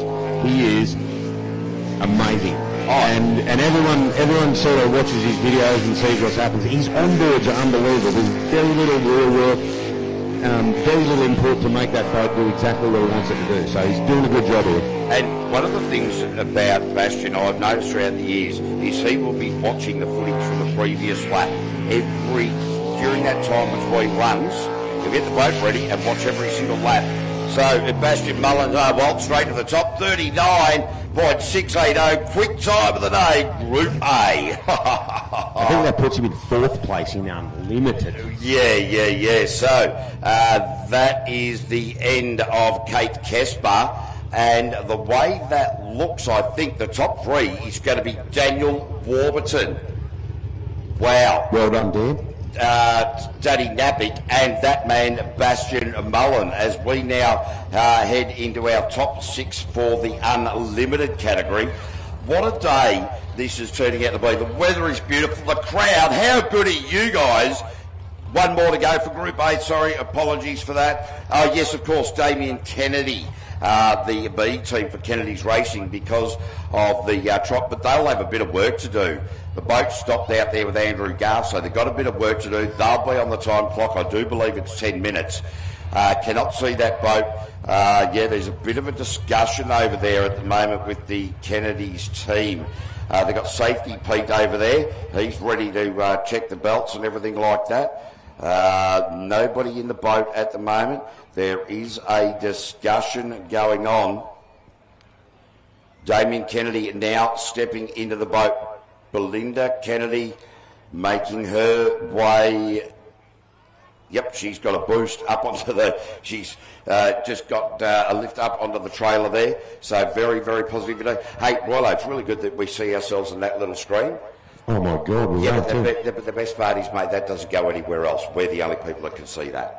That's probably pretty good. That is fantastic to all of those people watching the live stream. And, of course, you can watch the replay of this on the Facebook mechanisms at V8 Superboats and YouTubes and all those social media outlets. So, something else. I meant to go and catch up with Pete Munger and have a quiet discussion with him, but since I'm up here with you, I'm just going to tell everyone. Right. Pete, you need to warm that boat up a little bit more before you go out, because it's going to cough and pop and carry on the way you're doing it at the moment. So just a little bit more temp into it before you head out, mate. Oh, is that what's going on? Righto.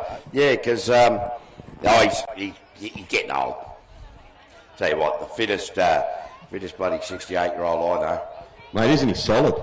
Oh, like, he started surfing in his 60s. Like I was saying to Brad Burke earlier, like, if I'm laying on a surfboard, my arms are short.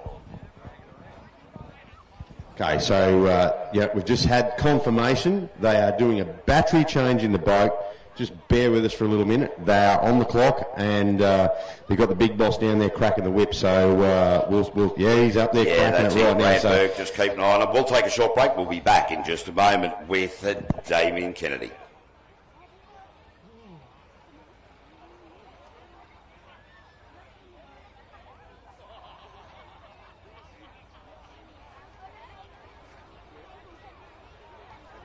Good one? Kinda. Huh? Kinda. Standard. Nothing unusual. You fucking walking billboard, did you? Yeah, no. Crazy, isn't it? I think this would have been a race, right? The Spitfire and the Russell. What?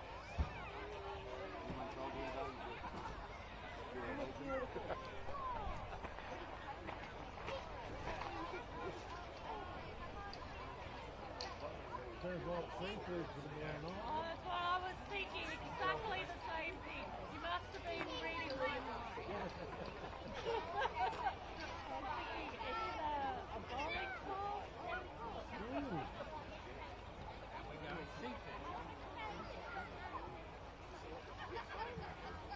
What do you reckon, Jeannie? Prawns for dinner tomorrow. Seafood for dinner tomorrow night?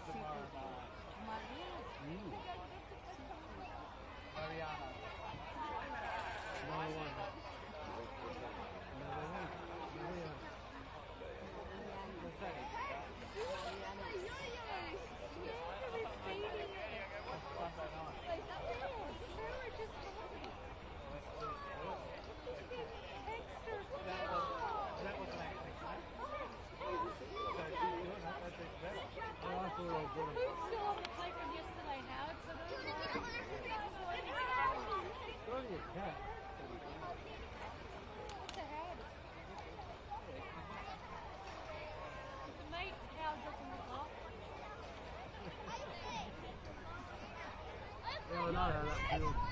Oh, nasty. So do I. Oh, okay. Fair enough. Yeah, I took it a happy, so I'm all right. You know me, mate. You're in your fault. Otherwise we wouldn't be this nasty. That's right. You can have your own, mate.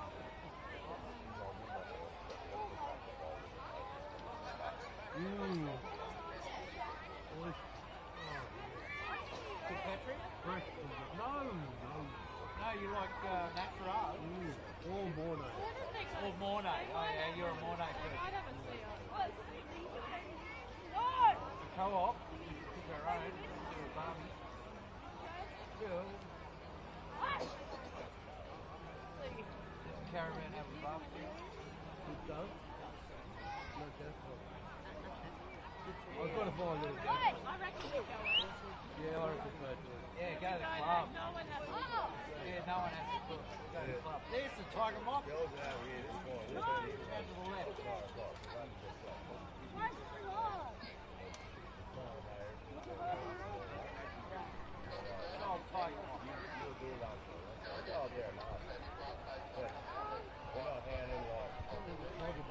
I have never actually seen them two on at the same time. Yeah, very cool.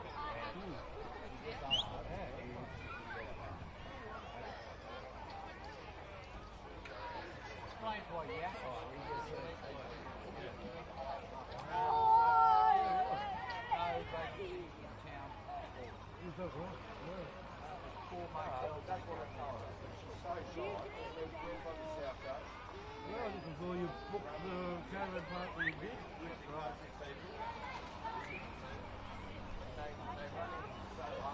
she's so cute. To get in here, you'll have to do like, we're probably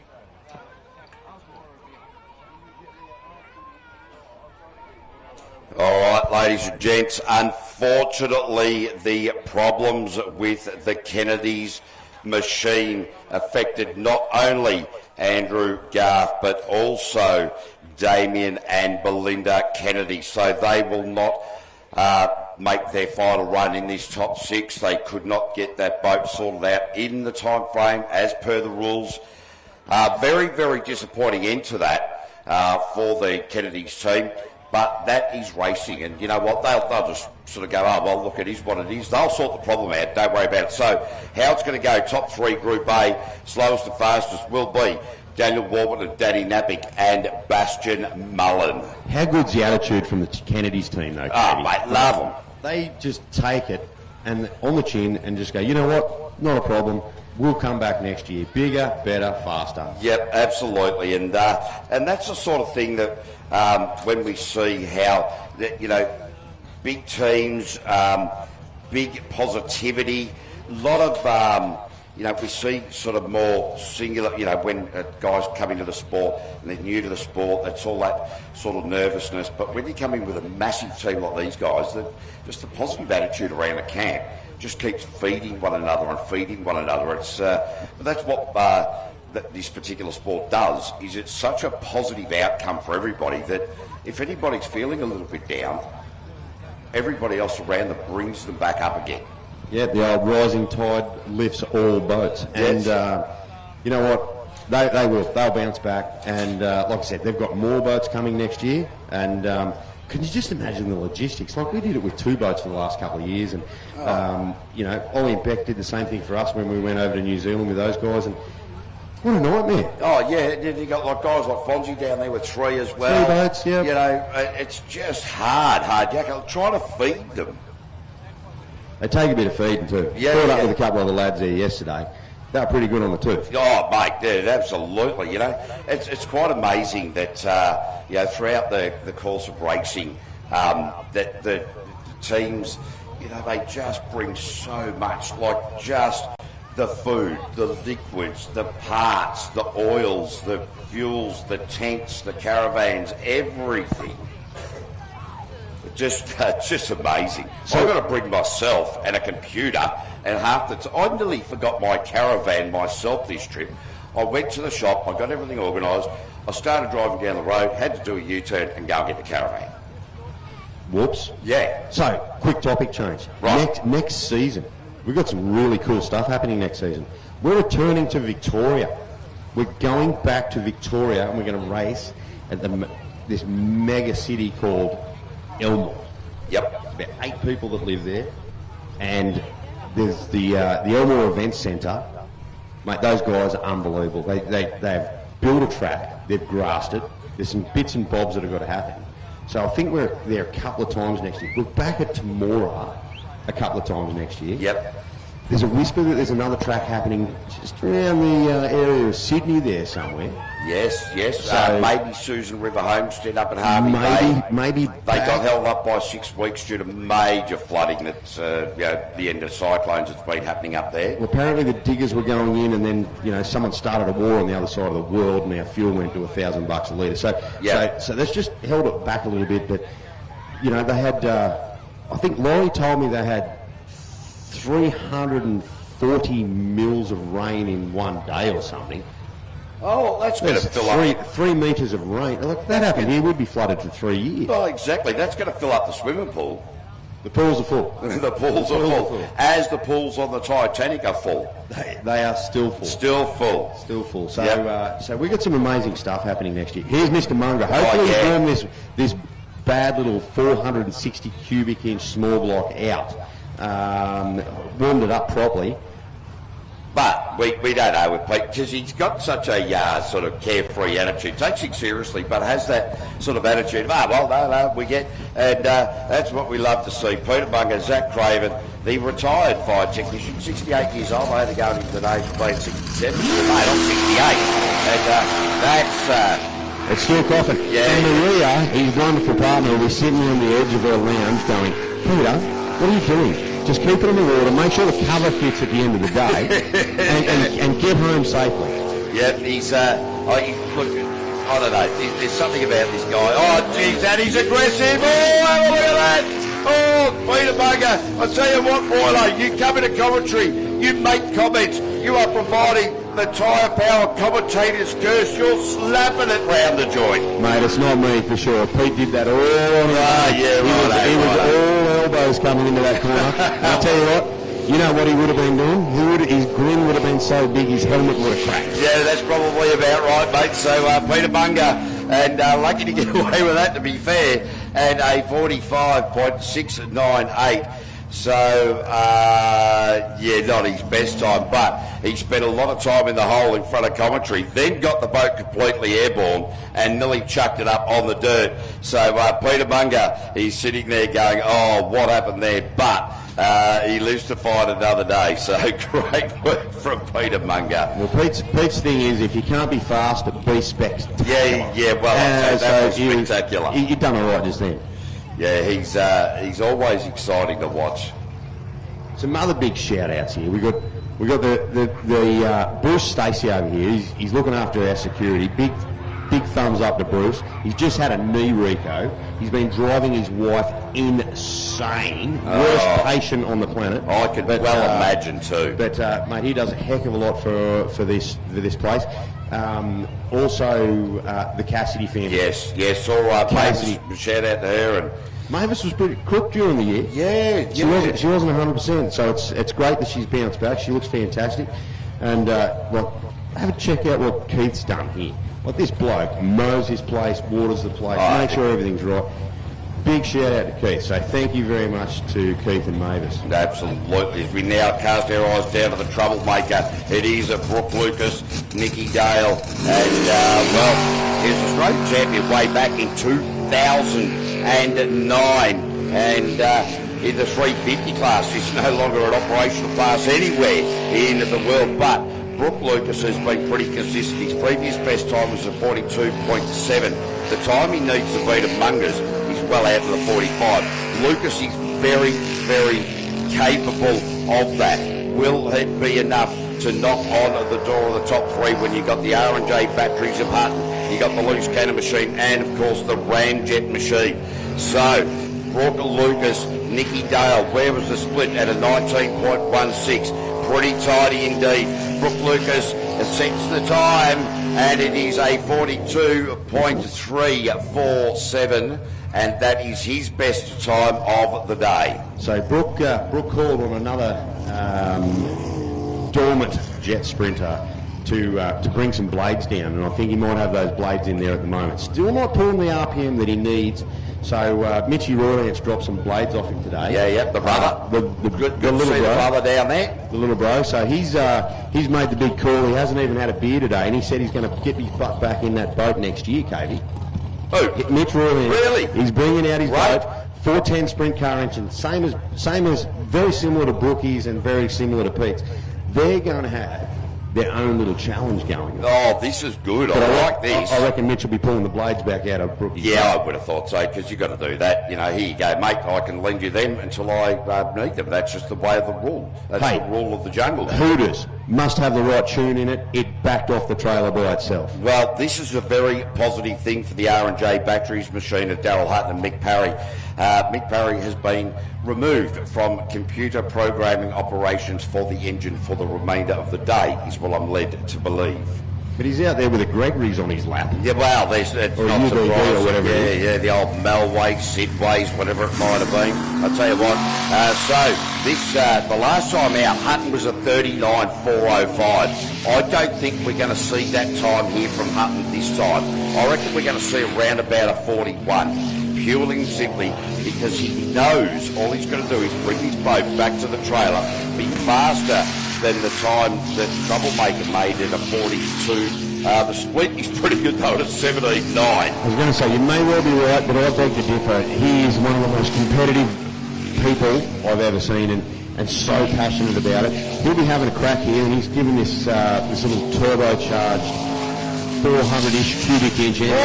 Darryl Hutton, that was a bit untidy at a 30. Well, it just drove me to call it all wrong. 39.839, certainly not his best time, 0.4 slower, but a lot more impressive than I was anticipating, to be fair. I thought he was playing the long game. Yeah, I knew he was going to have a crack. He's going to put it on for the crowd all the time. He's a good showman, and that last little bit coming into the finish line, he would have had the cookie cutter cutting cookies, and but he's okay. He's putting it back on the trailer. He's not going to let Mick near that computer, but they will be winding more boost into that engine. Yeah, no doubt about that. One thing I am curious about is, would you let Peter Freckleton anywhere near the computer? Probably not. I don't know that Peter Freckleton, they call him Uncle, sort of the crew chief here. I don't know that they would even let him anywhere near an obelisk, actually, to be fair, or even a sundial. No, the sundial. But I tell you what, if you want to hear a good yarn, have a chat with Uncle. He's the minister of good times. Oh, yeah, there's no doubt about that. As we now go, loose cannon, Tyler Finch. It's going to be Tyler Finch. Has been better than a 39.8, but he needs to get into the top three. Remember, an Australian Championship is on the line here. We're going to see a 36. All right, so Roylo has gone the big statement, the 36, Tyler Finch, Jared Ballard. And I'll tell you what, Tyler is doing exactly what you'd expect him to do, going out full throttle. You've got full throttle, but giving it a red-hot crack. See where he sits, see where the mistakes can be improved upon. And that was a slight mistake into that washing machine. We've been seeing that throughout the course of the day. Opens up that apex beautifully. Geez, he was a much better around there that time than previously. The split was, where is the split? I've lost it. It was fast. Yeah, it was fast. Tyler Finch across the line, and a 37.439. Yeah. So it was slower, and I reckon it was all due to getting bogged down just in front of commentary in the right hand of private. Just before the split, he almost come to a dead stop. Yep. And shot it out of there. But when you've got 1,500 horsepower, give it a bit of a squeeze, bang, it's back out of the hole. Exactly. And you know what? We're talking nanoseconds here. Yeah. It's nothing. Well, it's not even a blink. But this yellow boat coming out, don't be surprised to see a 36 out of it. Well, he's been down into the 36.4. Well, I must have missed that one. I tell you what, Now, the intake grill, you heard the interview with Fonzie earlier, but they were trying to weld titanium with double-sided sticky tape from what I understand. So it'll certainly be interesting. And I'll tell you one thing that Peter Munger could learn from Fonzie Mullen is Fonzie Mullen always waits for the temperature to get up, the oil temperatures to get up. Sometimes it is frustrating for other people watching, but he's well within his rights to do that. You've got to remember that, like, this is a 600 cubic inch, very bespoke engine. You can't just whiz down to your local spare parts shop and buy stuff. Yeah. And things got to be right. And that, you know what, that probably goes for most of the Ford, top six and up. In each class. Like, these things are big dollars. They're hard on parts. They need to be the right temperature. Yeah, absolutely. But we've got some rules out there that actually tells you. Mick Hay, go and put the big boost tune in, mate. That's all you need to do. No, Mick, don't go near the bloody computer, Mick. Don't go anywhere near that computer, Michael. Mr. Parry, don't. Look, we'll teach you Candy Crush. Minecraft. But Minecraft. Minecraft. There's rules in place. And, mate, I've been a racer for a long time. You need to get to the ramp in time to warm your stuff up and get it sorted out there. Yeah. We're going to put on a show. Look at all these punters out there. How cool. How good is it? So Fonzie Mullen and Narelle Pello took, because I can never say that properly. I think I'm getting a little bit better at it. So Fonzie's been down to the 36.4. Tyler, loose cannon at 37.4. Well, Fonzie, as we know, is here to play. This is going to put pressure on Tyler Finch. This is putting pressure on Fonzie Mullen. The championship is going to be down to at the end of this lap. It's going to be down, but we've got to wait till the end of the lap. I'm getting ahead of myself. Very easy to do. Blistering. So Fonzie Mullen, I can't find him anywhere on my screen. I seem to have lost him. So Fonzie Mullen, where is he? Across the line. 36.8. 36.803. So the top three are going to be Hutton, Finch and Mullen, slowest to fastest. Wow. The pressure is on. An Australian Championship is on the line, and it's going to come down to the final two boats of the weekend to determine it. And these three guys, I'm looking at this bloke down here, good looking bloke. He's going to throw absolutely everything he can at the number 28 boat, the R&J Batteries boat. And I reckon the old loose cannon boat's going to... Mind you, he's checking emails at the moment. No, loose cannon. Tyler's over there having a quiet word with his engine and saying, are you prepared to die? Yeah, look, I dare say Fonzie will be doing the same thing. But now, ladies and gents, we are going to reset our clocks and we are going to go top three LS style. So, who is it going to be? It will be, in fact, a shootout between Jaden Myers. It will be Nate Mullen. And who was the third one? I just can't quite see down there at the moment.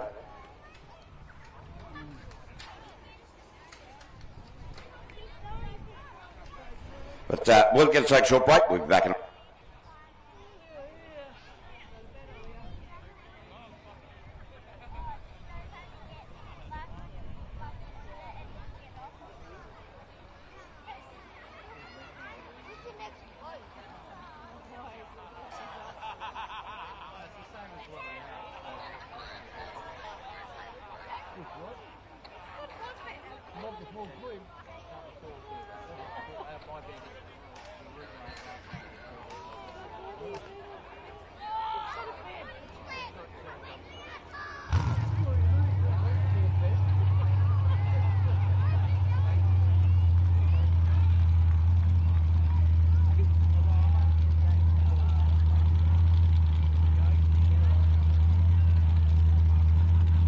Okey doke, ladies and gentlemen, this is top three LS category style. It is the Western Australian Jaden Myers under starters orders. The beast is away.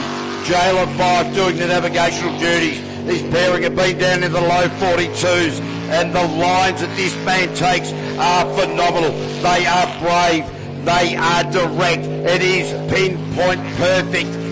And I'll tell you what, this young man, when he first came to race on the East Coast, people went, let's see how he goes. And what they decided is he goes well, he goes fast, and this is a beautiful drive thus far into the final time here today at Temora for the 25-26 Australian V8 Superboat Championship, brought to you by Penrite Oils. Jaden Myers opens the account, 42.378. Unfortunately, not his best time.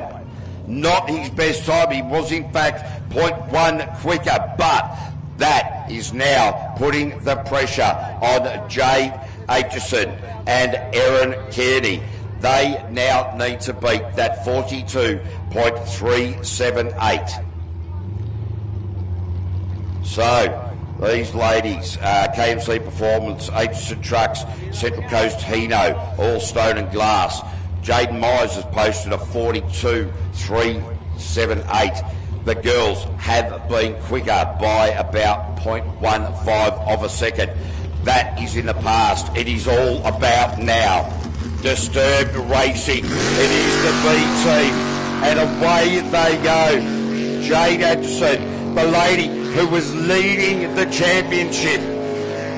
She decided to be at the birth of her son, but she is still in position to be on the podium. Where is the split? The split is a 19.4. She's 0.1 quicker than Jaden Myers in the fired up machine. Jade Aitchison, Disturbed B Racing, Erin Kearney. It is the ladies versus the gentlemen.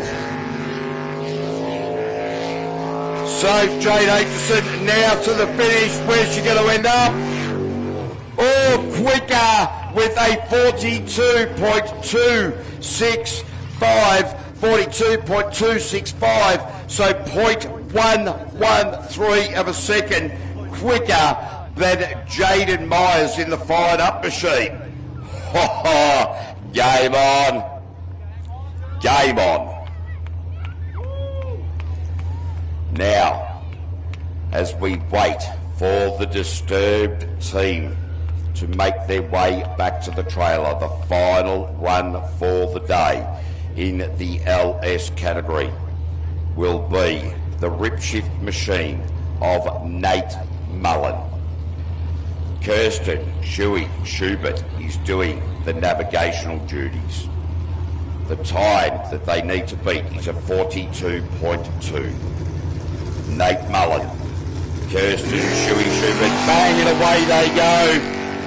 Nate Mullen has been down as low as the 41, real low 41.078. So theoretically, the runs are on the board, but it is all about this lap. It's all about this rip shift performance, the GM Motorsport performance.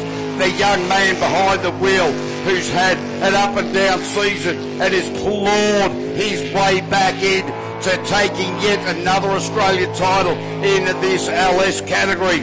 So where do we sit at the moment? The split was a cracker at 18.6. So Nate Mullen, the final left-hander. Nate Mullen takes the win. Oh, ladies and gentlemen, Nate Mullen and Kirsten Shuey Schubert take the win from Jade Aitchison and Erin Kearney. And in third place was Jaden Myers and Jalen Fife. And that means, and I'm pretty sure, that Nate Mullen wins the LS Championship for the second year in a row. Ho, ho, ho! Wow. I'll tell you, that is now putting plenty of pressure on further down the track, and we'll come to that in a moment. They are doing a victory lap. The checkered flag, somebody lost it. It was misplaced or something, but just pretend there's a checkered flag out there. So, ladies and gentlemen, massive congratulations. A big round of applause for Nate and Kirsten Schubert. Oh, what's he going to do? Oh, I thought he was going to bury the bow. Last time he did a victory lap, he absolutely hosed himself, parked it up on the dirt. Will this be more sedate? He's trying to find a spot to do a couple of U's, I think. Here we go. He's opening it up now. Here we go. Nate Mullen. Where will he end up? Oh, geez, I tell you what, he's getting some crosswash. And now he's decided just to take it back to the trailer in a calm and, somewhat sedate manner. So, massive. So, as a reminder, it was Jaden Myers, the Western Australian, in third with Jalen Fife, Jade Aitchison and Erin Kearney in second, and Nate Mullen and Kirsten Schubert in take the win. But Nate Mullen also takes the Australian Championship. We now direct our attention to the Group A category. This is going to be massive. We've got to try and work out. We've got Napick is in there. We've got Mullen in there. And Daniel Warburton is in there. So good to see Dan up there. I tell you what, we're missing a bloke. Brendan Tubby Doyle. Oh, well, because he's over there playing Americans. He's representing the Aussies, Pulse Boats, JRE and the Australians. World number 2. He's in Lewiston.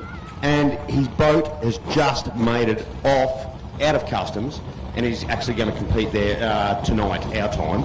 So look out. But I tell you what, how good's this? Dan's in the top 3. Yeah, mate, Daniel Warburton, absolutely sensational.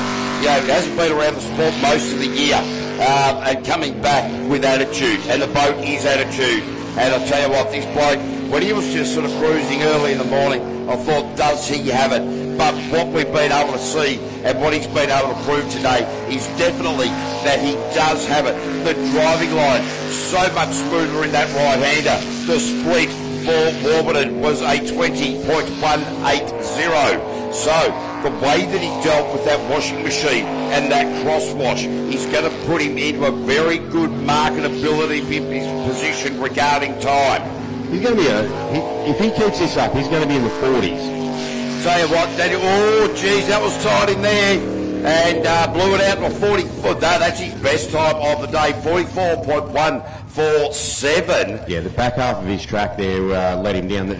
His split was faster than all the LS guys too, actually, so he'd done really well. Yeah, so Daniel Warburton, quite amazing drive there, considering we haven't seen him all season. And to come back in with attitude and a boat called Attitude. Nicola Nisbet doing the navigational duties there. Now it is down to Danny Napick and Cliff Bamford.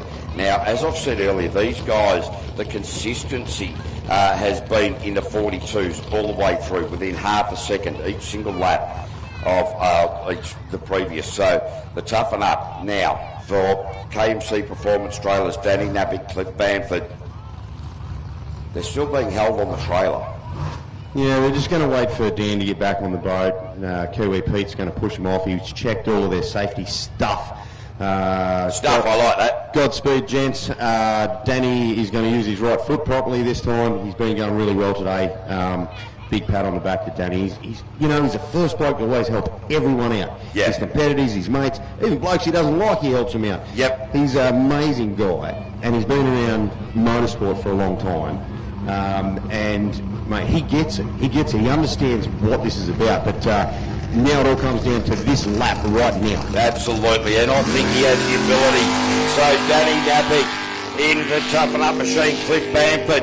They have been the most consistent drivers throughout the course of the weekend. There have been 6 laps that they have completed. They have not been outside half a second of those laps in the entirety. So, Danny Napick, the split is a 19.3, well up on what Warburton pushed down. So, Napick, what are we going to see here? This is very nice indeed. So, Danny Napick pushing up into the top part of the course. The left, there's going to be the combination. The left, the right, and into the final left-hander. Danny Napick across the line, and a 41.955 He's just beaten his previous best time by 0.4 of a second. He listened to you, Roylo. That was an amazing drive by Danny and Cliff. He didn't make it. He didn't make an error. It was good. His foot was into it. The boat looked settled. Mate, he's going to be pretty happy with that time. Yeah, we've got to do a bit of waving here now. Yep, thumbs up. Yeah, the boys are happy. Good on you. Well done, boys. Good stuff. In fact, I think that puts them in P2 for the Australian Championship as well. I'm pretty sure. Unofficially. I'm pretty sure. You know what? I'm going to stick my neck out here and say Danny's got P2 for the Australian Championship. Right, okay, no worries. I'm glad it's you.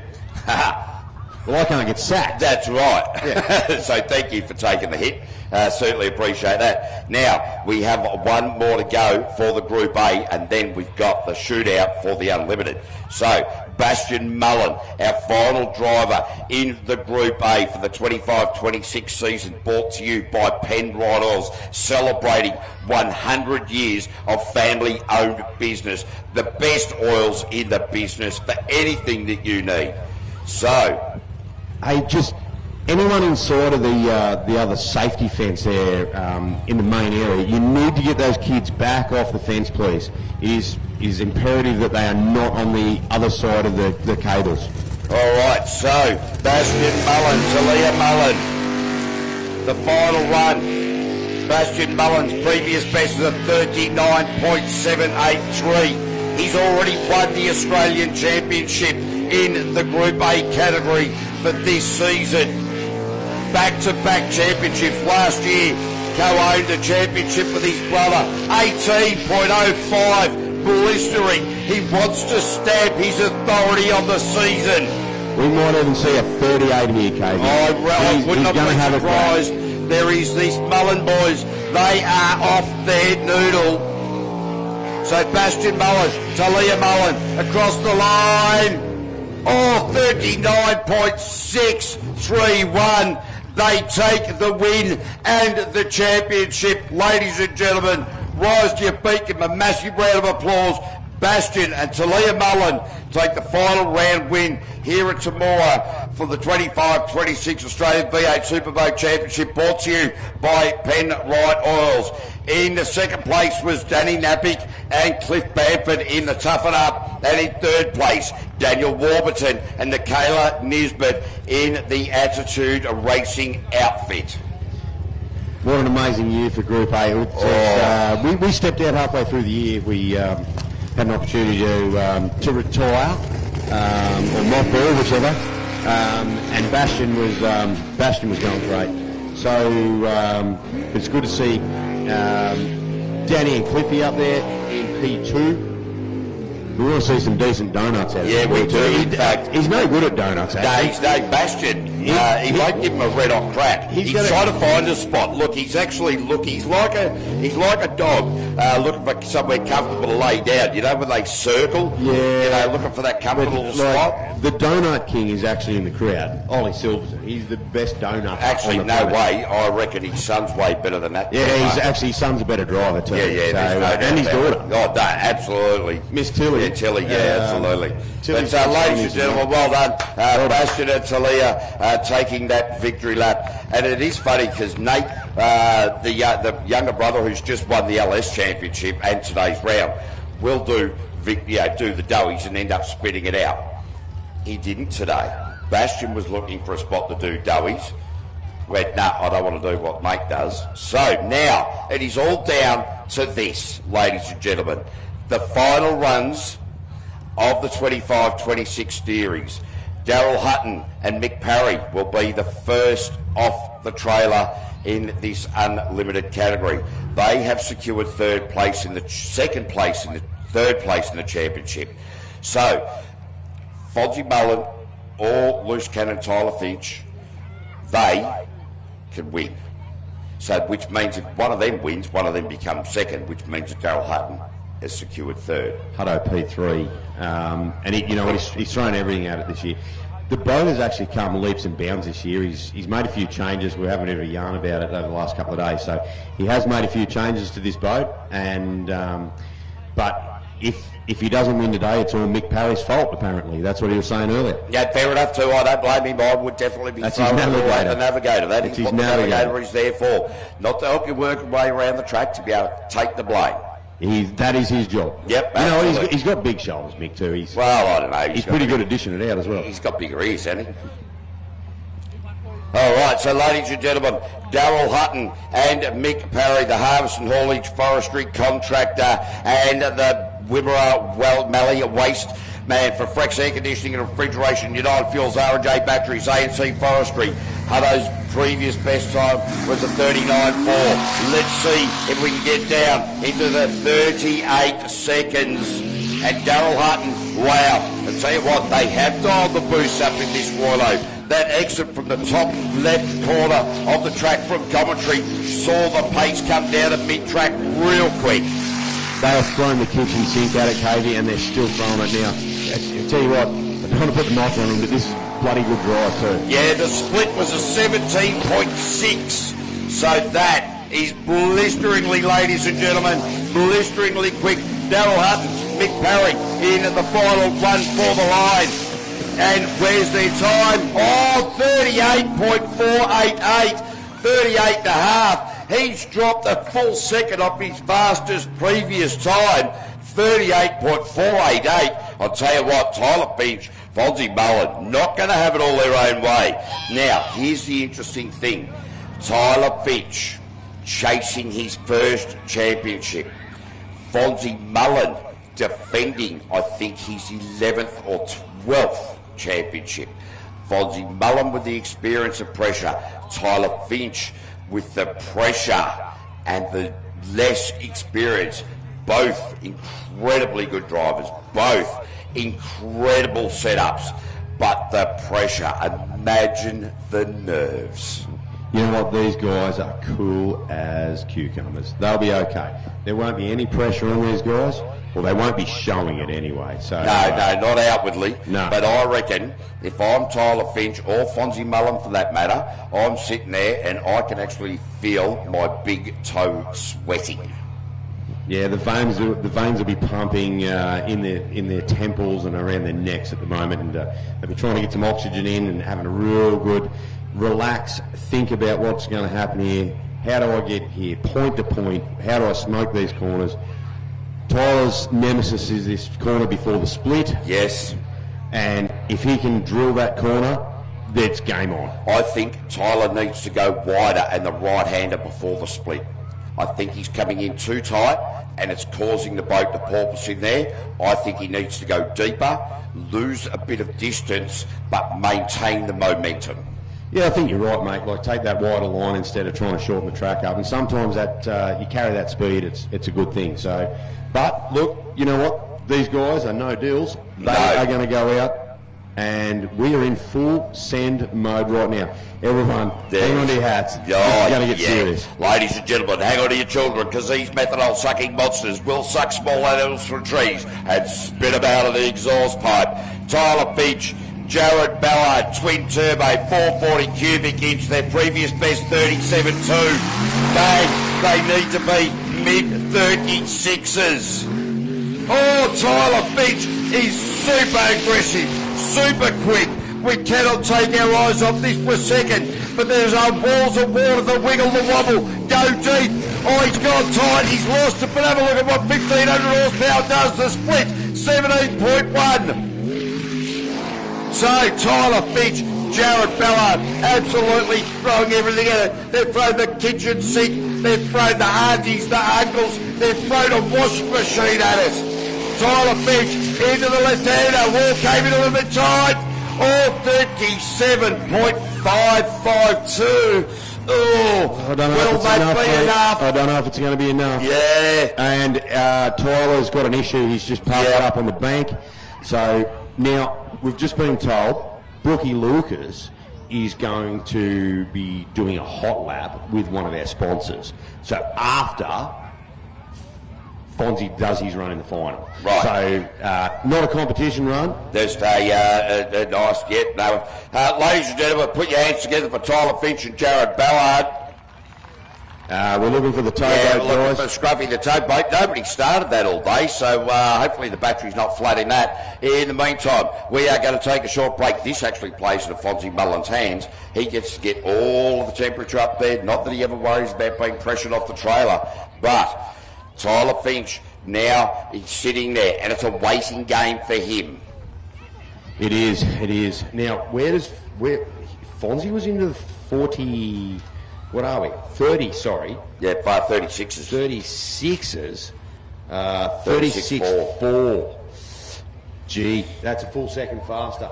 Yep, so what we're going to do, we'll take a short break. We'll be back with the final run of the day, ladies and gents. Still plenty to play for. Penrite, Australian-made, family-owned and operated.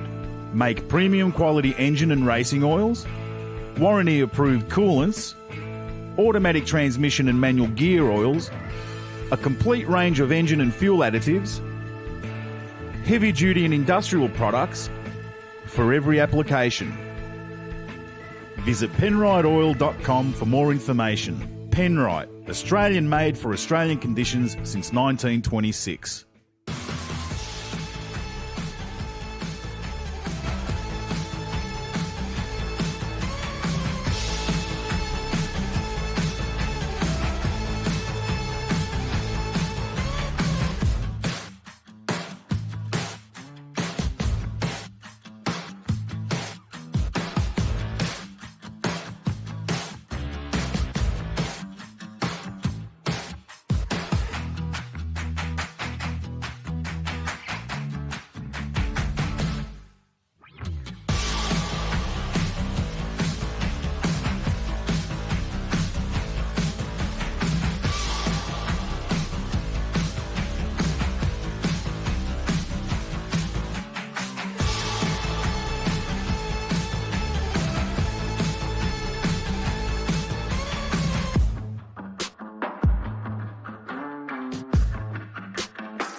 You guys are so awesome. I love Temora.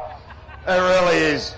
Hey, do you know, I'll tell you a quick story. Ladies and gentlemen, plenty of noise for Jared Ballard and Tyler Finch as well. Tyler Finch just sitting on the bow of the boat as though he's waiting just calmly for a pina colada.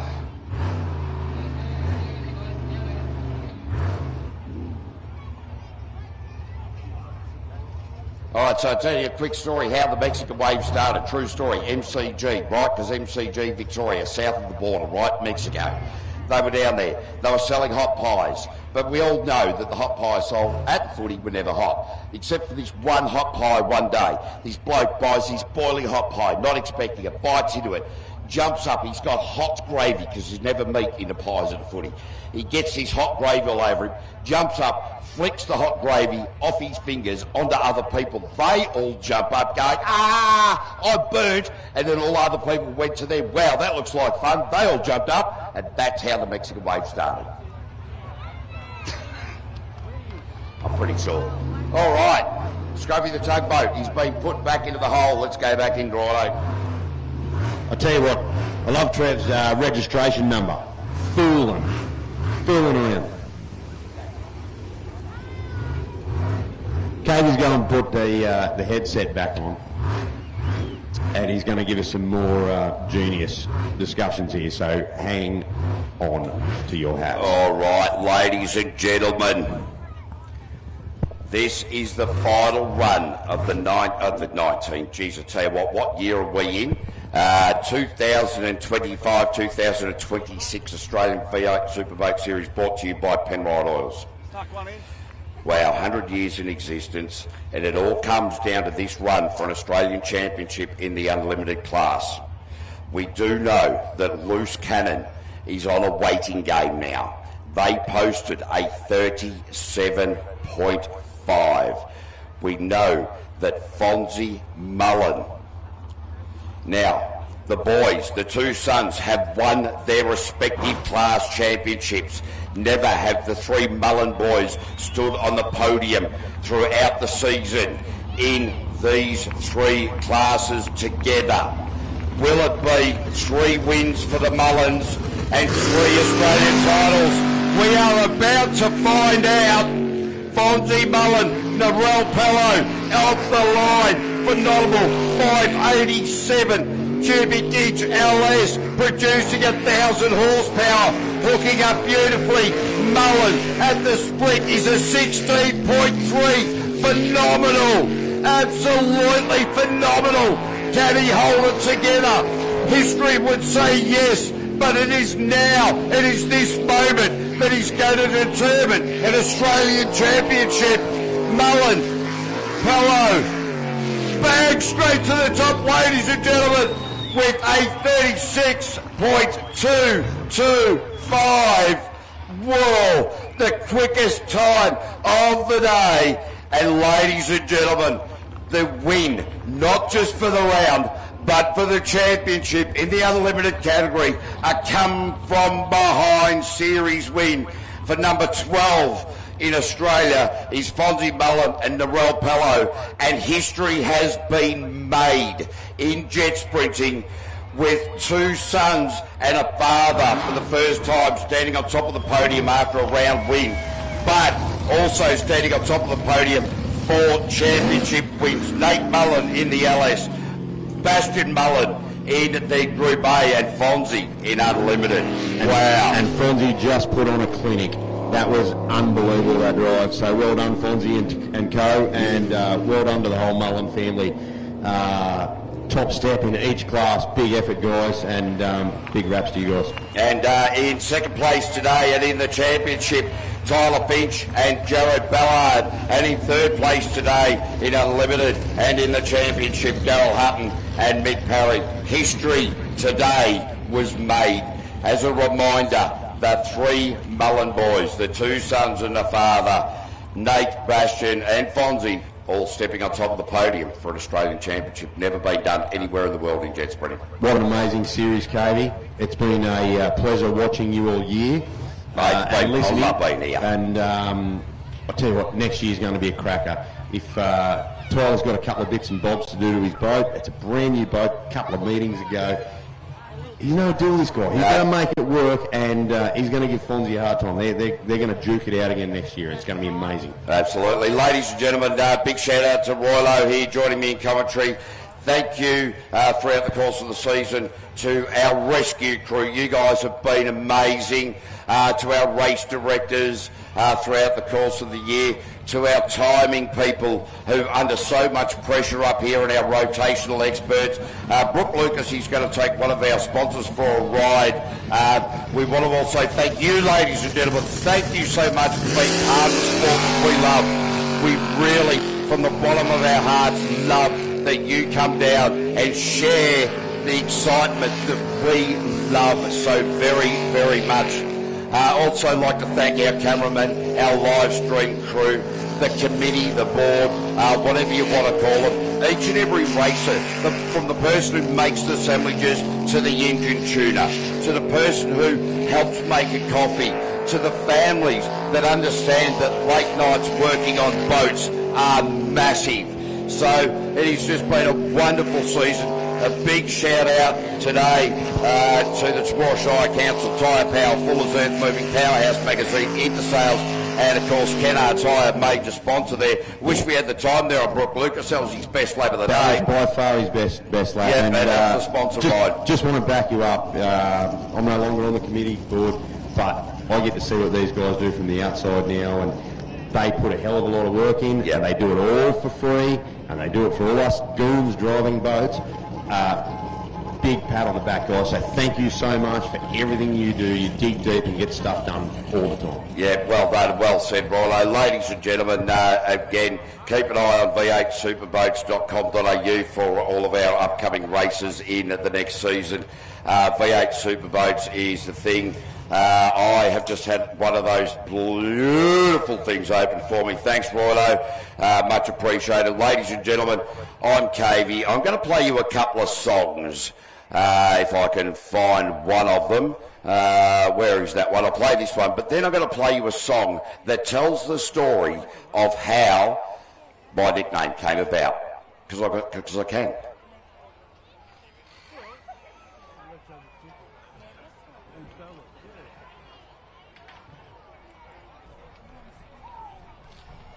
No hay problema.